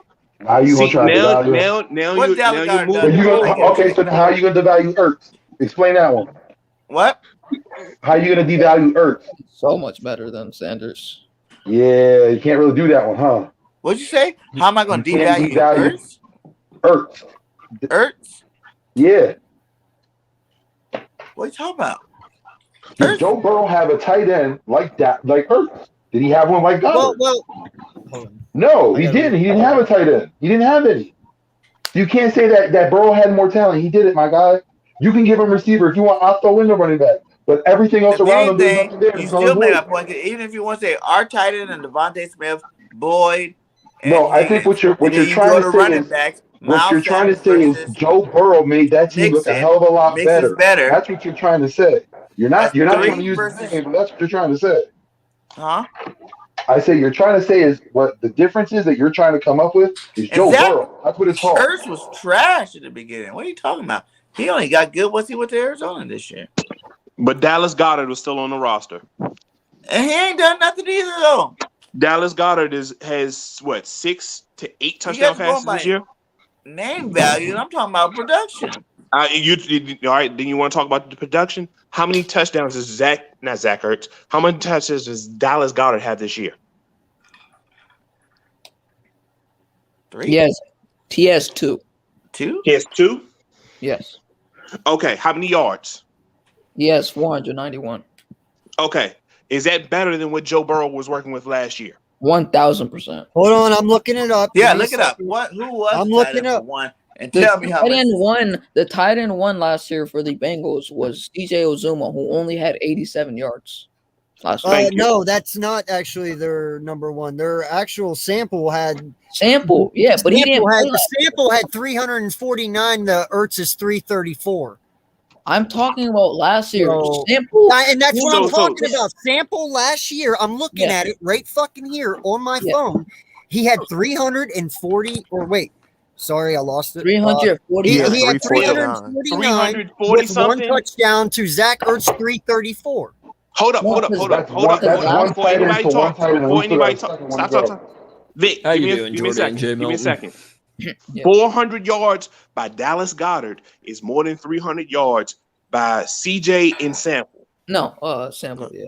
Drew Sample. Yeah. So the production, you clearly say the tight ends in Philly are better. And that's taking clearly I'm even taking off what you call it. I'm even taking off Ertz. Dallas Goedert and Zach Ertz. Because guess what? You add Ertz production in there, you have probably over 600 yards of production. Okay. Now here's the thing. And listen, I'm only doing this because I love hearing y'all argue. So that's why I'm only doing this. Not an argument. This is a debate, whatever. Here's my argument to that, though. Okay, we all expect Dallas Goedert to do this. Who the fuck is irrelevant? No, it's not irrelevant. You draft him in the second round to be your next up and coming tight end. That is not irrelevant. Better? We knew. That's my point. Dallas Goedert is better, yes, but for Sample being out there and last year with the shitty team supposedly that he fucking had around him at 349 fucking yards for a dude no one fucking knew, that's actually pretty good for a shitty team. That's my point. But Vic, they had 100. Hold on. What I'm even thinking about is the fact that how they had to lean on Mitchell. Okay, since you're right there, my guy. Huh? Again, look at those attempts. Did Boyd and Higgins have last year? You said together. Boyd had 989 yards. Higgins. Or not Boyd. No, that was Higgins right there. Boyd had. Boyd only had like 240. No, he had 841. He had 841 yards. See, hold up. Okay, how many yards did K have? That is not an accurate. Hold up. That is not a good comparison because guess what? All you're gonna say at the end, who had more yards, and who had more talent. That's not a good comparison. Production. Whoa. Okay, hold on. So, if you're going to look at it all, Giovanni Bernard had 355 yards. Mixon had 138 yards. Okay, you go down. Tyler Boyd had 841. T. Higgins had 908. What's the other one? Mike Thomas, their other guy, had 132. AJ Green had 523. Whoa, I thought AJ didn't play. Hey, let me ask you a question. And then Drew Sample AJ didn't play last year. He just said a stat for AJ. Well, it says it right here on the rushing and receiving. It says it right here on rushing and receiving. Hold up. Let me Okay? check this. And then not just that, but then Drew Sample had 349. Olden Tate had 150. Uzma had 87. AK's right. John Ross only had 17. Yeah, he had 523 yards, AJ Green. Every wide receiver that they had last year had over 500 yards. How the fuck is Cincinnati's wide receiver core worse than ours this year? When every wide receiver on the Bengals had over 500 fucking yards, and 2 of ours this year only have 200. Please, Real quick. Hold on. You're just telling me something very simple. Who got him the fucking ball? Thank you. It wasn't Joe Burrow. Who got him the fucking ball? Who got him the fucking ball, AK? Joe Burrow only played 10 games. Joe Burrow only played 10 games. Exactly. He did all that in 10 games. He had 2,800 yards before those 10 games were up. Do you understand that? Where's Jalen Hurts right now? Where the hell did that have to do with who what has the more fuck does that talent have around to the do with quarterback? anything? You literally Like, now asked you're me. trying to, now you No, you got just the hold on. media You trying to can't respect all questions. those yards You that the put it receivers on had. who's better thrower, At the end of the Jalen day, Hurts who or got them the freaking Burrow. ball? You said It doesn't matter who got him the ball. more talent Okay? than Burrow, that we just dumped that shit out. Wait, so let me what get you're this straight, saying Vic. is- Let me get this straight, Vic. You said who got him the ball? Okay, so are we just supposed to erase everything Tom Brady No, did? you're automatically saying that because of those stats, if those receivers are This great because of those argument stats. is Again, flawed who if you got want them to the keep ball? looking at stats. No, we said who No, you better? specifically Because think about it, asked you're what taking the out the receiving quarterback. yards were. And You mixed it specifically too, my asked guy. what Like, you specifically there was asked three what better their wide receivers receivers and had. one better running back. That's Yeah, 4 you talented asked. players for one that you guys are arguing I about have being listened better this talent. whole I time don't while understand. y'all have Like, argued. how you guys and even I've- fighting this fight Listen, is amazing Listen, to me. BG, I got you. I have listened this whole time. I have not even been on it. And while you guys have been talking, I've looked at fucking stats this whole time. If you notice, I've been looking down. And your argument was that their wide receivers last year were worse than ours this year. Okay. Yes. And that is fucking false because every wide receiver on that team last year had over 500 fucking yards and counting, to where 2 of ours haven't even just barely got over 200. Okay. That is not okay with me, man. When you got fucking people out there that have 500 fucking yards who aren't as talented as our guys, there's a fucking problem. I've looked at them all. I've looked at all the fucking stats, and I'm telling you, you said the Bengals team was worse than us. Okay, that's what you said. Well, Correct. by And you're only stats, saying the receivers are better, no, which we already by gave you. stats though, We already they said do the running not back's suck. better. We were- So that's weapons. By You look at stats, receivers and they running do backs. not That's weapons. 47-2. Okay. By Hey, stats, fun the fact, just a Bengals fun fact. receivers do not. After the Put fact your that they lost Joe biases Burrow, out of the way and look at the fucking stats. I am. Got After the fact they No, lost you're Joe not. Burrow, No, you're not. Forget the stats. I want to say 77 names. yards, 40 yards, You listen, 35 man. yards. Jay, I understand you and I respect you, but that is one thing I will always say, and I've always said. I am a stats guy. I do look at their talent level, but I fucking look at numbers because numbers matter to me. Production matters. And to me, the Bengals wide receivers produced better last year with a shittier fucking team than what our wide receivers have this year. I have nothing more to say. I don't even want to argue. I've saw the stats. I read the fucking stats and I looked at them and they say what they say. And that's it. For me, I'm saying how I feel. That's fine. So let me make my case. All right. Devonta Smith is better than AJ Green was last year. Of course. Okay. I can't say Devontae Smith is better than AJ Green. Okay, now it's not the stats now, right? He's saying last year. So I'm telling you, Like, how Devonta did Smith this is go better from than AJ Green was last year. Devontae versus Higgins. I was going Devontae. Hold up. Let me finish. Devonta Smith is better than when AJ Green was last year. True. Yeah. Dallas Goedert is better than Green just got hurt. T. Higgins is. He's a better player than T. Higgins. I can't say that Devontae is better than AJ Green last year because AJ got hurt. I'm just making my case. I want you to AJ understand Green's where like I'm one at. of the best receivers of all time. Hold up. You're I'm right. just trying to show you where I'm at. Yeah. He's the only one he's better than, though. Hold up. I'm trying to show you my full case here. Well, all right. Now you want to say Quez Watkins, Jalen Reagor, and yeah, okay. And then you have Tyler Boyd. Yep. Gotcha. Tyler Boyd wins. Gotcha. Okay. T. Now, Higgins the wins. offensive line. And so does T. Higgins. T. Higgins Yeah, and T. Tyler Higgins Boyd I both said that. win. I literally And both said that. offensive lines were trash last year.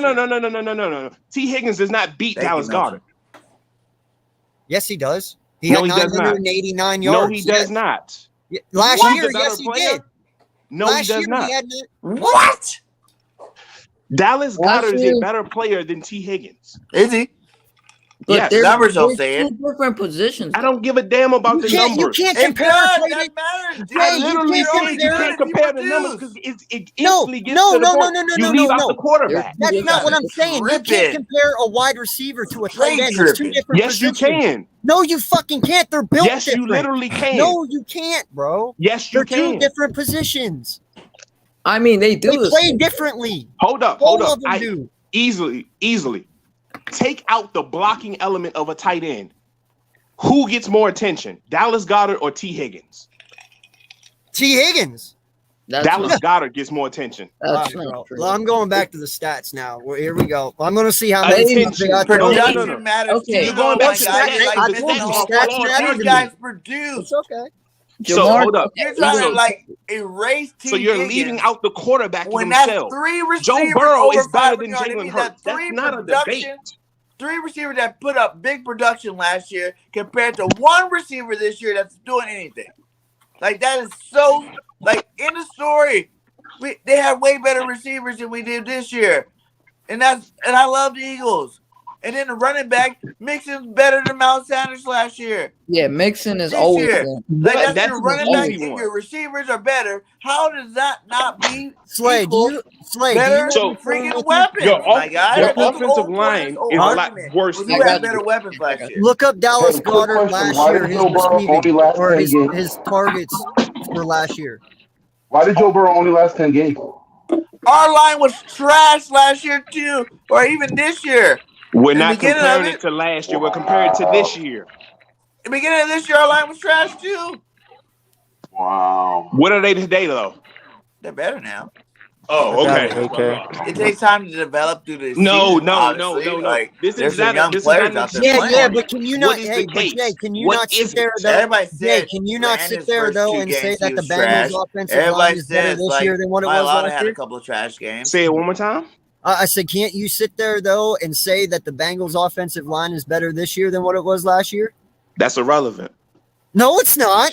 Yes, it no, is. you can't What say is it's relevant irrelevant. is who had the better How's it weapons last irrelevant? year for Dude, No. we're comparing Joe Burrow's last year What and us quarterback this had year. better weapons? Very And the irrelevant. fact is, Burrow had better weapons than Hurts. Eagles Uncensored. Are you saying last season's? How Yes. many? Last season, How many Okay. targets has Goddard Bengals got versus last this season? season, Eagles. Okay, hang on. Better weapons. Dallas Goddard last year, he played 80% of the snaps for the Eagles, and he handled 19% of the target share last year. What was how many? Listen to me. No, We're listen, not listen. No, comparing. you're not I using want the last year. Slay, I Eagles want to this know year, how Eagles many. versus last year We're Bengals. comparing the Who I had want to better know how weapons? many 2020 Bengals targets. to the I- 2021 Eagles. I want to know how many targets Dallas Goddard had last year. Because the question that was on the table is who has It's not more last targets. year. It's this year. You're comparing them What? to this year's team. Not last year. last year's Bengals to this year's Eagles. That's the thing, right? I have Yes, last The year's whole thing Bengals. is last year's Yes, now Bengals versus this listen, year's Eagles listen. weapons. I know what I'm doing here. I have last year's Bengals stats right here. I'm asking him to look up this year's Eagles stats. Okay. That's what I'm Let saying. me see. Let me see. All right.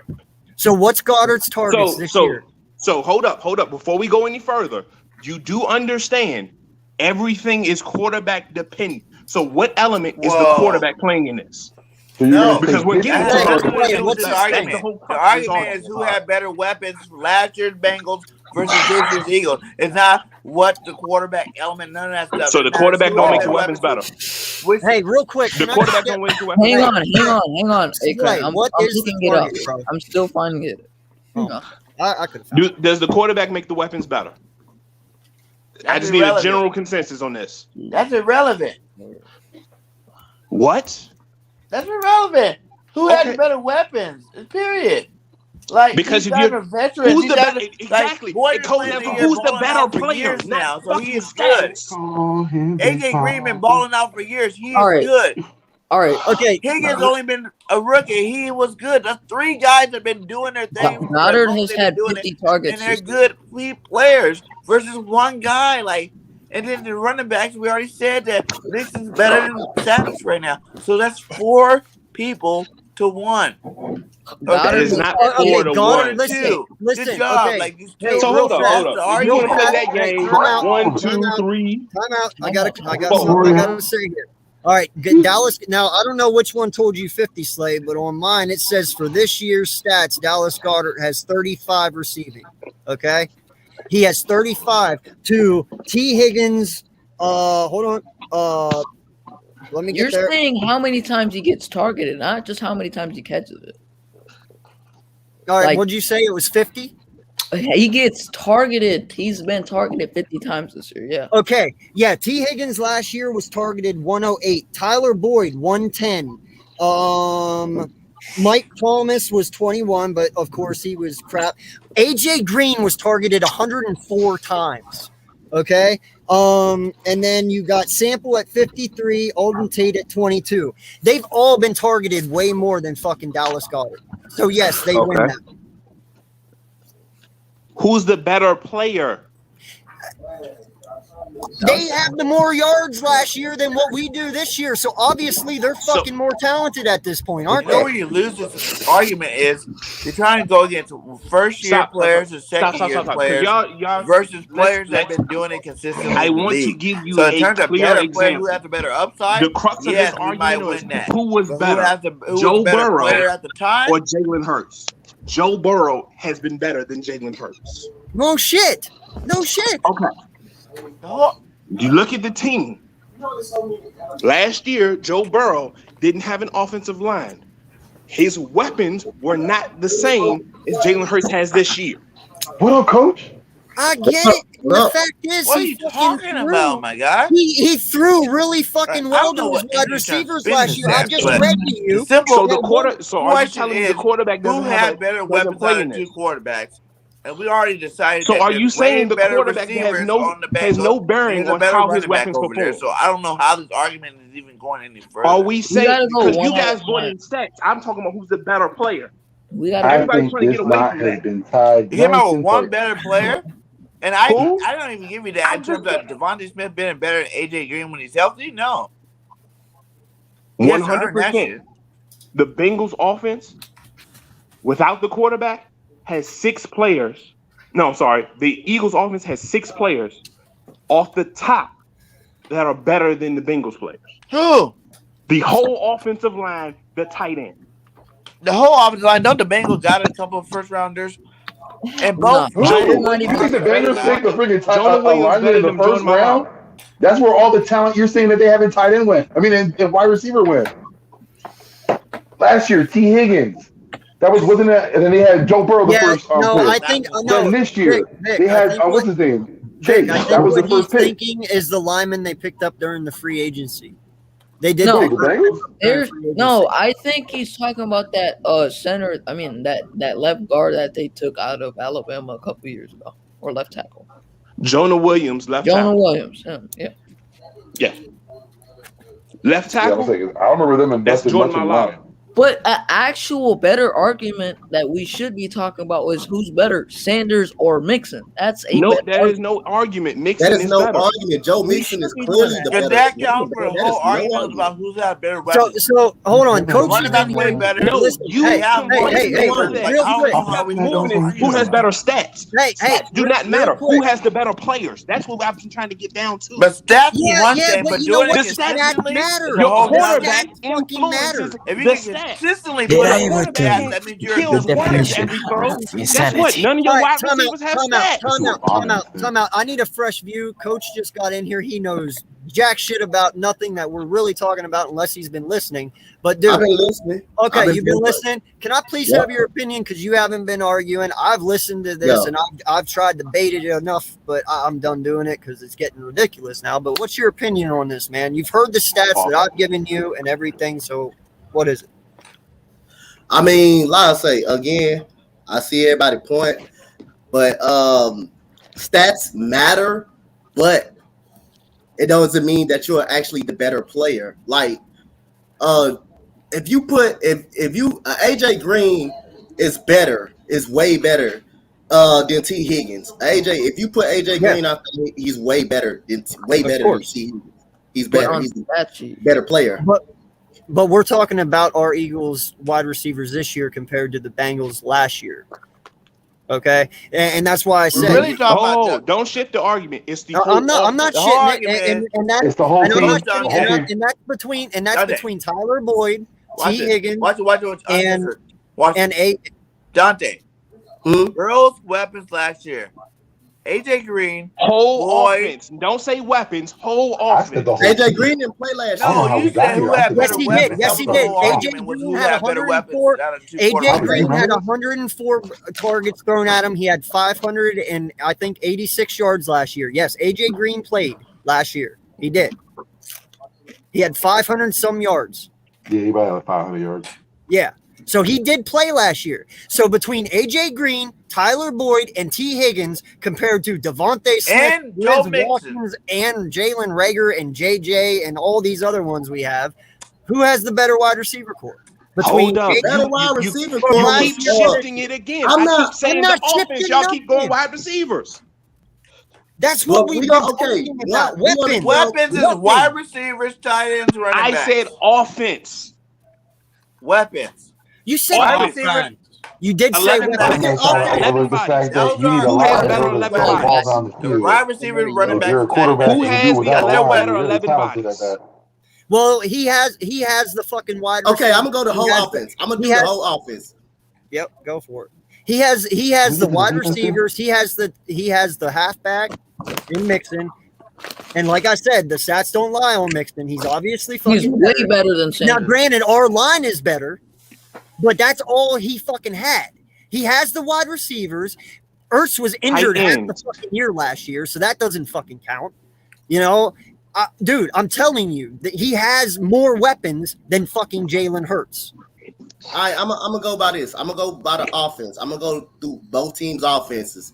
All right, so you got Joe Burrow, who's clearly the better quarterback than Jalen Hurts. The whole argument is based off of that. Is the weapons for both quarterbacks. I understand. Okay, I'm gonna get to that. I can't get to that. I'm gonna get to it. The better quarterback is Joe Burrow. You got to have a quarterback to get the receivers the ball. If you don't have no quarterback to get these receivers the ball, then the receivers are not as good. We don't have a quarterback to get the receivers the ball. The running back, that's not even the question. Joe Mixon is a better running back. Eagles got the better offensive line. So the receiving core, I'm gonna go with the Eagles receiving core. I think the Eagles receiving core is better last year than Cincinnati. No. The Eagles receiving core this year. This year? Eagles this year, Cincinnati last year. The Eagles receivers better this year.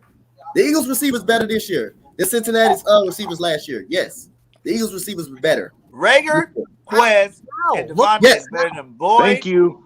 Yes, better. Yes. But what are we basing it off? Are we basing it off of talent or production? Are we basing talent? You base it off of production because that's how you eliminate the quarterback. Bro, it's always about production. That's flawed. Listen. I will tell you this. I would rather have a T. Listen, I would rather have a T. Higgins to get 900 yards than a fucking Jalen Reagor with 200 yards. Sorry, but that wouldn't be fair because Reagor basically was hurt all last year, and Smith didn't play last year because he was still in Alabama. No, he's played all 11 games this year and has 201 yards. We're saying last year. You're talking about the Eagles. No. We're talking this year's wide By receiver that logic, against last year. Matt Schaub is better than Deshaun Watson. Interesting. I'm interested. Hold on. Let him explain. Matt Schaub has thrown for 5,000 yards in the season. Oh, he's not better. But hold on. Go ahead. D Hop is better than Andre Johnson. Yeah. Oh, go ahead. No. Wait. Just let him go. It's way better than Andre Johnson. No. Andre Johnson is so good. He was good. Okay. But D Hop is great. Andre Johnson was great. Andre Johnson proving my point. Great. He was never. how do you get them Even during yards? his time, he That's wasn't how. the number one That's the receiver. argument you're making. Because stats, one player's stats are better than the other. That means they're better. Production No, that's over not the time case. Because guess what? means you're a good If you player, take my out the guy. court, Boy you is a can't good fucking account for the. receiver. Like, how do you not see that? Higgins is a good receiver. Boy is a good No receiver. one's AJ Green saying is a that. great You're receiver. neglecting a lot of That's stuff. three, Context. two good and one great versus a good and What about the offensive two line? guys that ain't did You want to shit keep leaving that out? between Quez and freaking You want to Rager. keep leaving the offensive line out? Yeah, if you're gonna do a problem, you need all You the want to variables. keep leaving the offensive line out. No one said weapons. You keep moving it to weapons. I'm saying the offense. The offense, sir. No, but the the whole offense. argument is who had better, who The had more talent offense, around. I No, it said. was That's the how better the start of the thing offense. happened. Sorry, how it started, we said Joe Burrow is a better quarterback than Jalen Hurts. That's how it started. Then you guys got a little apprehensive to that statement. Hold up, it's not even close.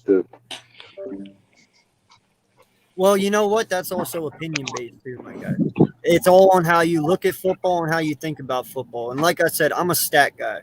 I look at production and I look at how people play. But do you see the and I'm flaws saying in that stats? Consistent is production. better than Jalen Ray. But do you see And the if you flaws in remember, stats? AJ Green if you and, remember when I Man, said that it Hawkeye before it all series is started, pretty I even good, said huh? Jalen Hurts Higgins has the are potential better to be than better than all Rager, three. Smith. Because when you look at Burrow, you got to look at the fact that he might lose some knees.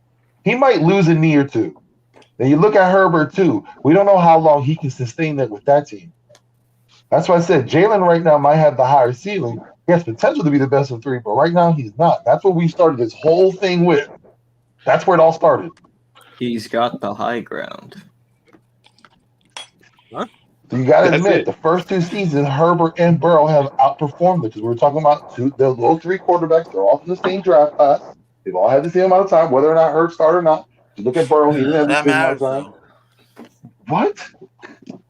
So this is another time you've moving the goalpost. It doesn't matter. This goalpost has been moved way too many damn times, Yeah. bro. Just let the goalpost be. I feel like this is the Stanford game. So, okay, I have a legit because question. It's when a Jalen Hurts has I got a potential to be the legit best quarterback in this question real class. I said no. I got a legit Justin question real Herbert and fast Joe because we're Burrow talking. are better, have way higher ceilings, and are better than Jalen Hurts is today. No, That's what it started with. that's not true. Okay, real quick, I want to ask a question though, because we're saying that we're not basing this off production, we're just basing this off pure talent, correct? Yes.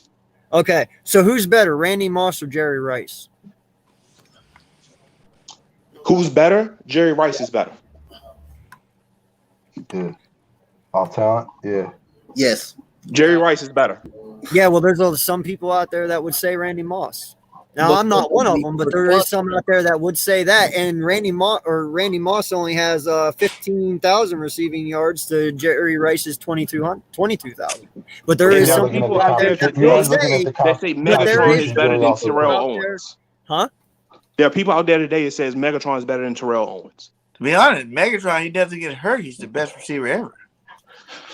If Megatron's on a completely different team than Detroit, he is the best receiver ever. Yeah, if he doesn't I get would have screwed loved over him by to have the Detroit, opportunity at the 100%. So yeah. So this is okay. So you can use that same logic and say Barry Sanders is the best running back in the ever. Yes, I've Barry always Sanders said that. is the best Sanders running is back. the Yeah. best. I got him in I agree with that. 100%. But guess what?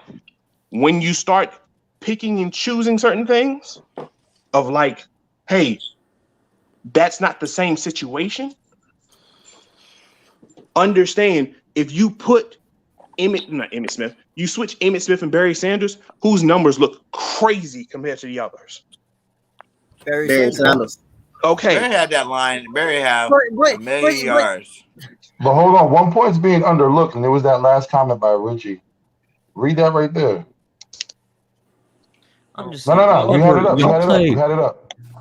Wait, Did y'all ever play Far Cry 3? Y'all remember Voss saying the definition Look at that right there. of insanity? That's what's going on right now. Yeah, the definition of insanity is doing the same thing over and over and over and Doing the expecting different same results. thing, doing the same fucking thing over and over again, and expecting something to change.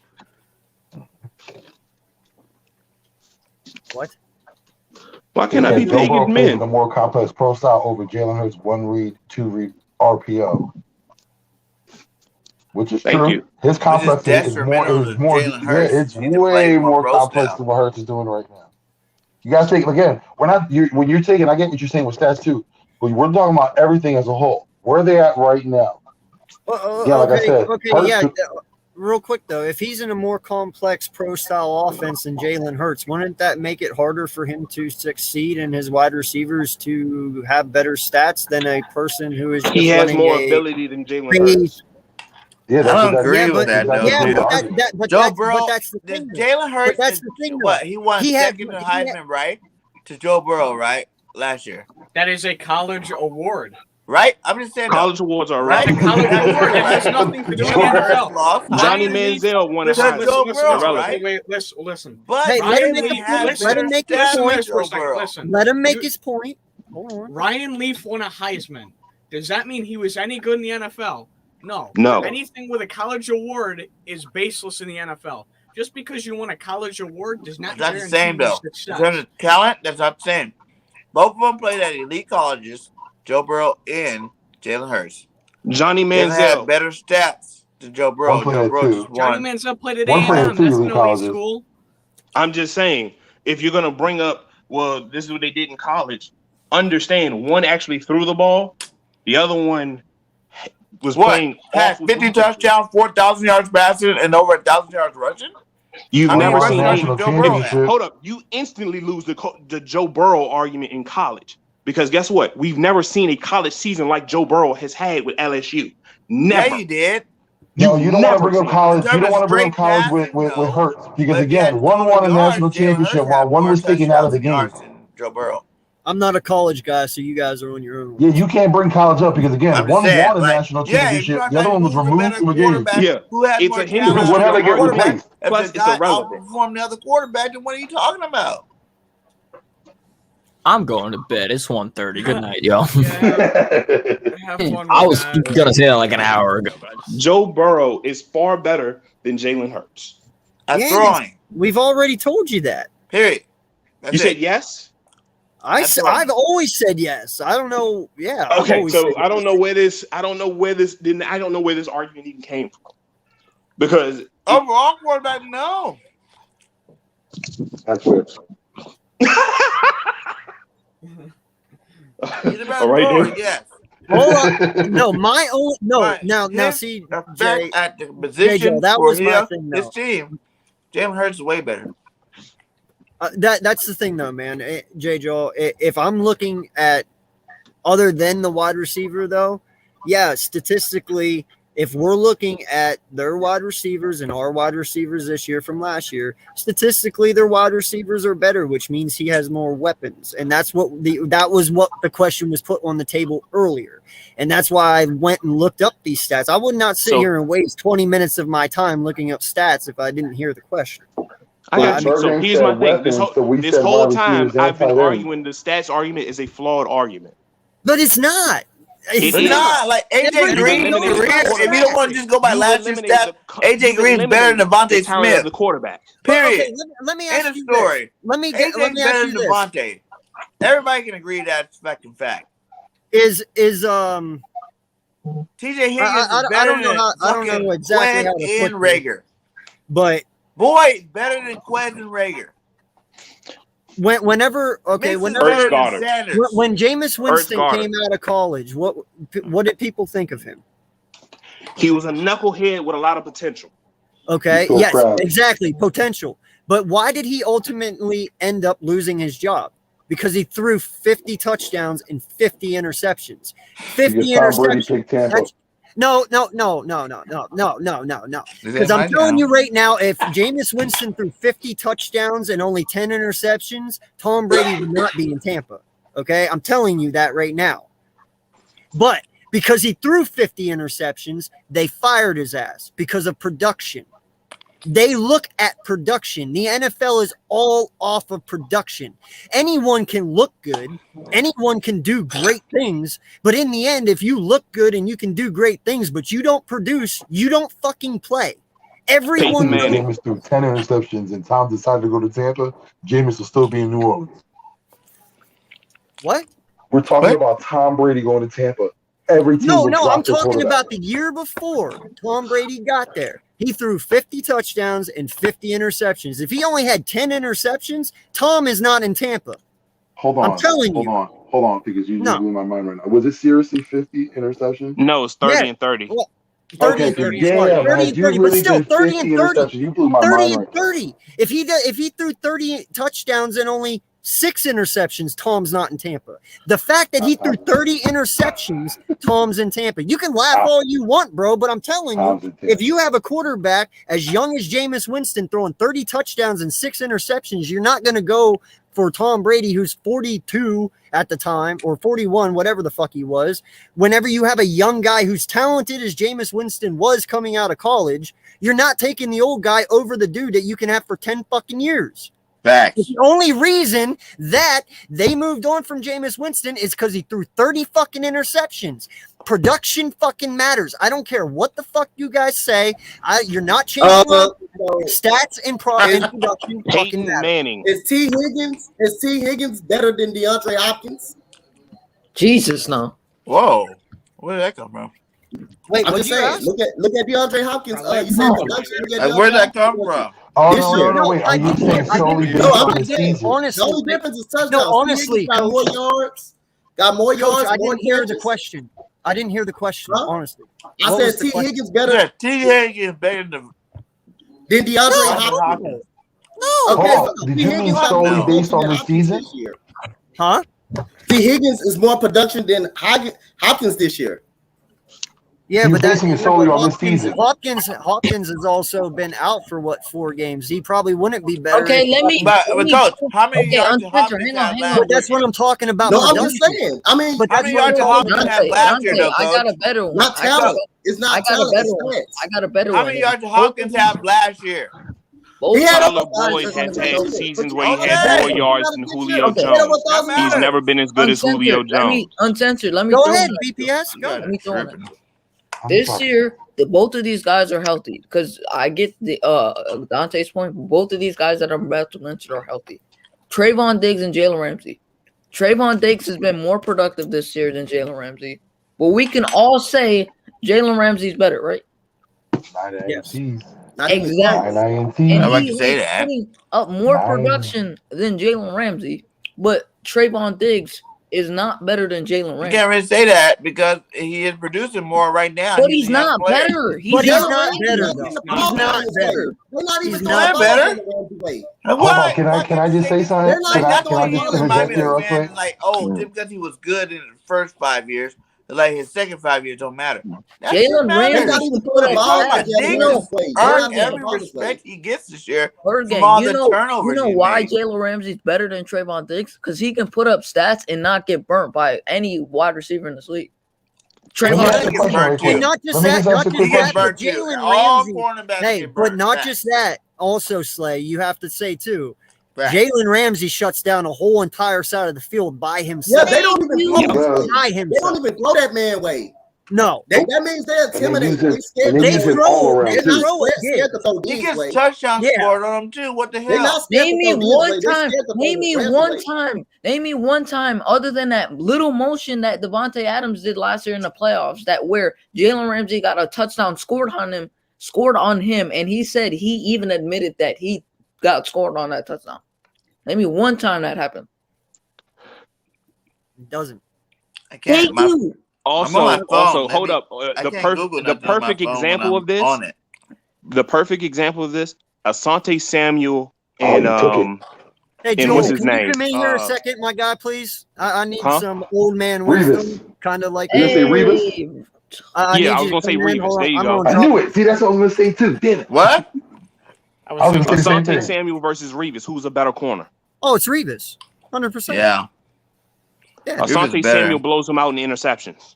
Yep. Yeah, but Revis is a That better doesn't mean cornerback. he's better though. It doesn't mean he's better. Asante Samuel was yeah, that was more like the point I was gonna make because right That's now the point we're Diggs is making. on pace. That's the If he can point make that we're trying 15, to make to you, Uncensored. hold on. If Diggs can get 15 What y'all interceptions on this talking about? season, Don't put me in this. I'm just saying Who? that's what they're trying to say. Who? What? Jalen. That's what they're trying to say. No, he was just trying to say the comparison of what people think best is, because like I was trying to say, if Diggs gets on pace, if he gets 15 interceptions, that's historical. He'll be, highest interception for the year. People say that's pretty good. But again, the question goes, is he better than Ramsey? Some people will consider he would be the best because he has the he's most not even interceptions. close better than Ramsey. No. I get that. He's not even better than Slay. But again, he is better than Slay. Who? Diggs. Slay doesn't get burned as much. No. Slay, what are you talking about? No, he's better. I'm gonna tell you Slay why doesn't he's ever better get a than receiver over why he's better 100 than yards, Slay. and he has touchdowns. Explain to me why he's better. Slay gets murdered when you put size up against him. When has he got murdered? DK Metcalf. That's When's the last time you seen Slay get murdered? DJ Metcalf. Last year? Devontae Adams. Who else? There's a whole bunch of them. This year. Okay, Jalen, let me throw you a stat statistically this year. I Trayvon promise Diggs, you I can find Jalen Ramsey. hang on, Bird Game. This year, Trayvon Diggs, how many interceptions does he have, Jalen? 9 to 10, Like right? 9. How much 9 on the dot. times has he gotten beat this year? What is he pace? What is he on pace for? Doesn't he have like over 1,000 yards scored on already? I don't know 1,000 that. yards already? Yeah. Hold up. There's a reason why I'm saying that. Quick, guys, real quick. I need to bring somebody in here, and if I have to mute everyone, I fucking will. Okay, I'm telling you right now. In fact, I'm gonna do that just so no one gets all crazy on me here. Hold on, and I'm not giving this to anyone here, but this is how. Oh, sorry, Jordy, meant to hit the microphone. Hold up.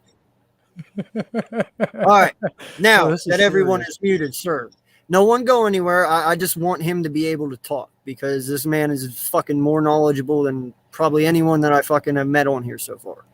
Now, whenever we're talking about the conversation that was on the table is the Bengals offense last year to the Eagles offense this year. Okay. And whenever I looked back and I looked at the stats of the Bengals wide receivers last year and the Eagles wide receivers this year, it showed that the Bengals had, like, I'm not even going through the stats, but anyway, Quez has 400 and Rager has 201, I think. Okay. But when you look at the NFL as a fan and as a person who does what we do stats matter to you? And does production matter to you? Because like I've been telling them, stats matter. So when I see T. Higgins had 898 yards last year or 900 and some yards last year, and then Tyler Boyd has 810 yards last year, and we have 2 receivers who are under 500. Leading the witness. Huh? Leading the witness. No. I'm not leading him at all. And how the fuck are you talking? What the fuck? That was hilarious. Easy. I'm back, baby. Anyway, I'm just saying though. When you look at things, do you look at stats or do you look at production as a whole? I look at both, but here's the thing though with the stats, it's misleading for the Bengals because you know what? When Burrow, it was his rookie year, but with the people that he had on that offense, he was moving the ball, man. I mean, people were calling the Bengals to win a few games. So when you got a rookie quarterback that's actually putting you in games, keeping you in games before he got hurt, I mean, if I'm looking at stats over production in that area, I'm looking over production because you can't go by the stat line because Burrow got hurt. But if you look at the playing of Joe Burrow and not only that, what's his name was out the whole friggin' year. But do stats matter though to be able to tell who someone is? Like if I look at something, all right, for instance, I made the notion a little bit ago. Who's better, Jerry Rice or Randy Moss? Because some people would say Randy Moss is better than Jerry Rice. Some people, not me, not probably anybody here, but some people will say that. But Randy Moss only had 15,000 yards to Jerry Rice's 22. But stat-wise, Jerry Rice is better. Okay, but to some people, Moss is better. To me, Jerry Rice also wasn't in an NFL when it was a passing league either. I mean, it was a lot of Roger Craig. Yes. So, but stats matter, correct? You have stats to a matter. point. To a point. I mean, it depends on what the argument is. Because if you're going when to you're look looking at at a this, GM point of view, from a GM to owners to anything like that, if I was a GM point of view, I think I would look at production right now over stats, because stats can be very misleading. Because look at, sometimes we say like Dak gets fourth quarter garbage points, okay, because the team's down 17 points, so they give up a touchdown and a couple hundred yards to Dak Prescott in the fourth quarter because they're playing a soft zone. Okay, and I get that, but I'm not talking quarterback, so I'm talking. I know you're not, but that was Yeah. just an example Yeah, of yeah, stats no. that. Yeah. So I mean, if I was a GM and I was looking at the Bengals compared to you guys right now, before Burrow went down, man, he was leading that team. I mean, he was doing things on that team that we cannot say about Trevor Lawrence right now. We cannot say that about Justin Fields. We cannot say that about the 49ers.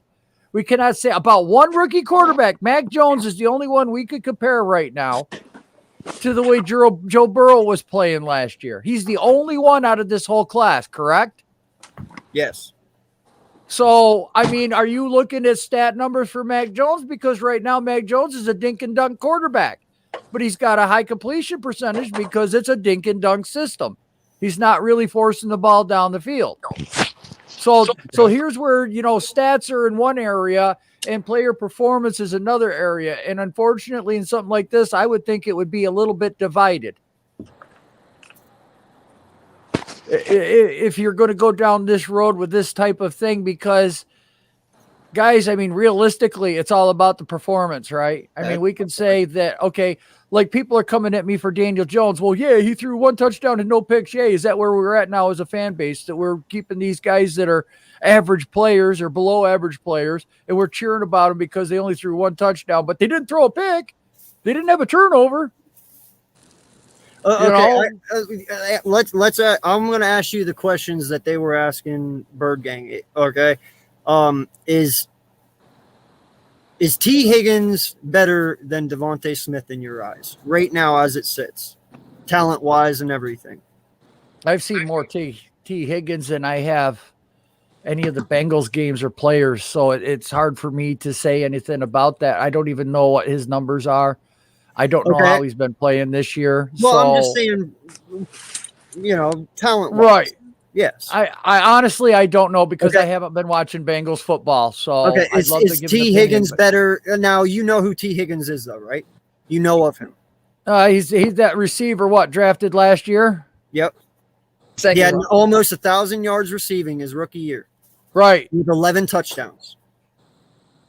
I mean, those are phenomenal numbers out of a receiver. Right? So is T. Higgins not better than Jalen Reagor and Quez Watkins at this point? Because Quez only has 400 and some odd yards with how many touchdowns? One? Two? Is that fair with the way you guys have been winning with getting 250 plus yards running the ball? Not at the first 7 games, though. The first 7 games. Yeah, you're right. You're right. The 7 games times. Yes, we were throwing the ball. So if T. Higgins was on this team, I'd expect T. Higgins to have a lot more than just 200 yards. Yeah. And I would expect T. Higgins to have more than 400 yards than Quez. And now if you add Tyler Boyd in, who had 810 yards receiving last year on the Bengals, okay, he was the second leading receiver. Well, 810, that's better than Quez. That's better than Reagor. Right. So how can you sit there and say that the Bengals' weapons weren't better last year than ours this year? That's and Mixon is clearly fucking way better than Miles Sanders. Right. And not only that, they had 2 different quarterbacks throwing to them. The only thing we have over them is our offensive line. And they want to say Ertz, but half the time Ertz was injured last year and he only had 300 and some receiving yards, and so did the Bengals. So they're kind of tied there. I think they were only 8 yards off from one another, Sample and Ertz. Right. Now, so you got to look at everything. And because of his line being so bad and being able to produce like that as wide receivers and as a quarterback, I'm sorry, I can't sit there and say that the Eagles this year is better than the Bengals last year because their team was worse, but they played better than what we're playing right now. That's Correct. no worse than people saying that's Jeffrey Goff is better than Daniel Jones right now. He's got better numbers on a worse team. So is my argument not valid and relevant? Your argument is very valid if you're going to go off of Thank you. statistics. It Thank is you. valid And if that's you're all I wanted looking to at fucking do. statistics, but if you're going to Yes. talk about it in the player performance category, I still say the Bengals had a better season last year than the Eagles are right now, just off of performance. And the reason like I said, a rookie quarterback, he's missing his number one wide receiver because he was out for the whole year injured. They weren't sure what they were going to do. Actually, that's false, Joel. I looked it up. AJ Green had 510 yards receiving last year. Oh, he did. He had 110 targets thrown at him last year. So he played. Wow, why did I always see him on the sidelines and everything? I don't know. Do you But remember? Or maybe that was last. He had 510 yards receiving last year. For some reason, I thought that Green was out. Or Joe, I thought so. We all thought that. We all did. Hey, AK, I have a quick question. What? You mentioned last year T. Higgins had 900 yards. What were the touchdowns? He had 6 touchdowns. He had 11 touchdowns. No, he had 6 touchdowns. He had 6. No. Yeah, he had 6. I'll look it up again. He had 6. Okay. Yeah, last year. All right. I'll look it up again. Show 6. No, it shows 6. So I think we're talking about the whole season, correct? So we are in week 13. Am I mistaken? 13, 12? He's at 600. He only needs 300 yards to go for the rest of the season. So if we're comparing T. Higgins last year to Devontae this year, wouldn't you say Devontae's on pace to be better? Oh, my bad, Slay. You were right. Yeah, and Smith was picked. He's higher. on pace, but that doesn't mean he's gonna be, my guy. No, but you're basing your argument. Listen, Hey, you are Vic, basing, that you was are the basing argument. your Vic, argument Vic, off of Vic, hypotheticals, Vic. while I'm basing my argument off pure fucking stats because you know me, dude. You do the But show. that's what with I'm me. going off of. I am a stat guy. Stats matter to me. Production Vic. matters. Okay. Vic, I And think we that's got. all I gotta say. wait. Hey, give me a sec. I think we got away from what the question was. The way we even got here was that we said that Joe Burrow is better than Jalen Hurts. He has a higher We already ceiling. established he is. I'm Yes. sorry, I would have to agree with that. It went from that You to being who had better weapons. That's what. Hold up. Wait. Let Joel go. What did Sorry, you just go say? on. I would have to say that Joe Burrow right now is is a top 10 quarterback with no doubt saying it. I'm sorry, but the way the Bengals are playing, they beat some really good teams. Yeah, they've lost to some really bad teams, but they seem to do like everybody in the NFL. They play down to the team's level and don't dominate them. But they beat the Ravens. They beat. I'd have to go back through their list. They destroyed Pittsburgh. Yeah, exactly. So the they'll let Bengals have Kyle beat some really good teams. Joe Burrow's been pretty damn good this year. I'm not gonna lie. I Agree with you. That's Makes you fall in love with him. that's where the source of this is coming from. It makes you So, fall in love. the I'd reason put Burrow why- ahead of Dak. Huh? I'd put Joe Burrow ahead of Dak. He puts right now. Burrow ahead of Yeah, Dak. that's fine. That's 100% fine. What we're getting at was we were comparing the quarterback. We said Burrow has a higher ceiling and is better than Jalen Hurts. That's Right. one side of the argument. The other side of the argument said that Hurts is better and or has a higher ceiling than Joe Burrow. Not even close. No. Oh, That one's still on the table. I mean, you got to that see one's how still this on the develops. table. You got to see how he develops. That's why I said that's the patient part. Yeah, I can't make that. No, the second part of now, that yes. is we just Right said now, that yes, Burrow Joe had Burrow is better, but better in weapons 2 years from now, I don't know. year than the I Eagles do had not this year. know. Hold up. We're leading to that. Like that is like We're leading totally to not. that, Bird game. Hold up. Give it a second. I'm going to have to see what Hurts can do this offseason to compare that. If he's going to be better than Burrow, he's got a lot to work on his passing and Okay. getting comfortable in the pocket. That's an acceptable answer. Yeah. So what we were getting That's at just a was passing answer. what we were getting at last year. Jalen The Hurts, you're right. situations of the Ridiculous. offenses.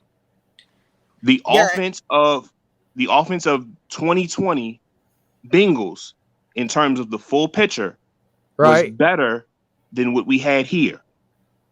You have to take the quarterback away, which which one is a better situation? Ooh, that's tough. For Wait, the quarterback? Did you say take the quarterback away? Yeah. Taking the quarterback away, because From that's both the rest of the offense. Which situation is better? The 2020 Bengals situation quarterback has or the better Eagles Oh, situation of this year? I'm 100% going to tell you, way the Bengals. Yes, because I would rather be throwing to T. Higgins and Tyler Boyd than fucking Jalen Reagor and fucking Quez Watkins. And we didn't even use. You don't have an offensive line. He don't have an offensive line, and look what he fucking did. We man. have an offensive And line look now. what Joe Mix has been And not doing just with that, no but you offensive also line. are comparing. The only part of our You're offensive also line is good is comparing our rushing. Devontae And Smith, Higgins who has is- 2 back-to-back seasons of 1,000 yards, so obviously that part of the offensive line is good. And you're also comparing. Like, how do you not see that? You're also here's the comparing thing. a top 10 pick in Devontae Smith to a mid-second round pick in T. Higgins. And T. Irrelevant. Higgins, Who's the better player? how's it irrelevant? Who's the better player? How's It it doesn't matter when you're irrelevant? drafting. It's not Tom Brady was drafted in the 6th Devontae round. Smith, like, come on Not now. irrelevant. When you got a guy out here Tom Brady was producing drafted in the 6th round, why does it matter? Joe We're talking about who's the better when player. you have a good guy his who is a fourth year. second round pick, you said he's almost that Devontae Smith this year will almost equal out to T. Higgins. You're hoping that he gets around there. He might even pass So him just hold by up, a little hold bit. up. I don't But give a damn let's about put the it this way. stats. Say Devontae Smith only passes T. Higgins last year's stats by 20 yards. Is that acceptable to you from being a second round Irrelevant. pick? Is he better? No, it's not. How is it fucking Is he irrelevant? better? Yes or no? That's not the. You're trying to get all this gray area. Yes or No, no? that's Is not T. gray, Higgins better dude. than It's Devontae fucking Smith? AK, you're But you using guys hindsight. lost on that one, It's dude, fucking because football. AJ Green is better than Devontae Smith now. No. AJ Green was not better than Devontae Smith is now. Yes, he is. Do you He only understand this, played Joe? so many games. He had 500 yards receiving, 100 targets. It's How many not targets? How many irrelevant. targets He's did been a Devontae Smith beast have? his whole career. How many targets? You keep saying the whole career. I keep telling you 2020. You keep pulling in other elements. Okay, Keep it even consistent. Yeah, and 2020. he still had, and even AJ Green, the guy that was out most of the fucking year for him, still had better fucking receiving yards than You keep Quez bringing in the Watkins numbers. and. Who Because matters is number, my better? guy.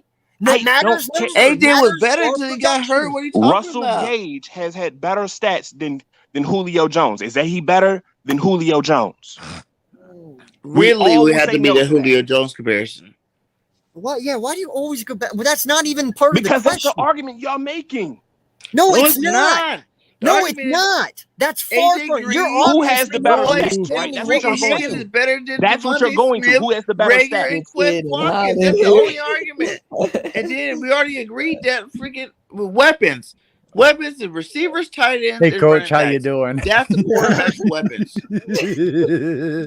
All Let's I'm get this saying is you established. keep saying shit's irrelevant when it's not. Everything has to fucking work to be successful. And that's not being irrelevant. When I sit here and say we'd have better luck and Jalen Hurts would be better with fucking T. Higgins and Tyler Boyd over Quez Watkins and Jalen Reagor, that's not fucking irrelevant. That's facts. And you can't That's sit here and facts. say it's fucking irrelevant. It is what it is. And I'm sorry. Joe Burrow last year would be With better Quez with the Watkins- Eagles' weapons today. So what are you talking about? What? If Joe Burrows last Yes. year had fucking No, wait, Quez say that Watkins, again. Joe Rager, and Burrow Devontae Smith, he in doesn't 20 put those numbers up. If you take 2020 Joe Burrow, put him in our offense today, Joe Burrow is better. No. No. That's the situation. What? No. He didn't have an Wait, offensive hang on, line What the hang hell last are year. you talking Neither about, did. dude? Look who he's throwing to. wait, Really? Look who What he's are you throwing talking to. about, Jalen? He's Joe- saying If Joe he's Burrow was saying behind if AJ Joe Green before Burrow he got hurt is wouldn't way get hurt. better than fucking Joe Burrow Devontae wouldn't Joe get Smith. Burrow was in this offense, You are he said tripping. he would be Joe playing Burrow better. wouldn't get hurt behind this Eagles offensive line. No, you're right. He wouldn't get hurt, but he needs people to catch the fucking ball, dude. But he has Goddard, he has Smith.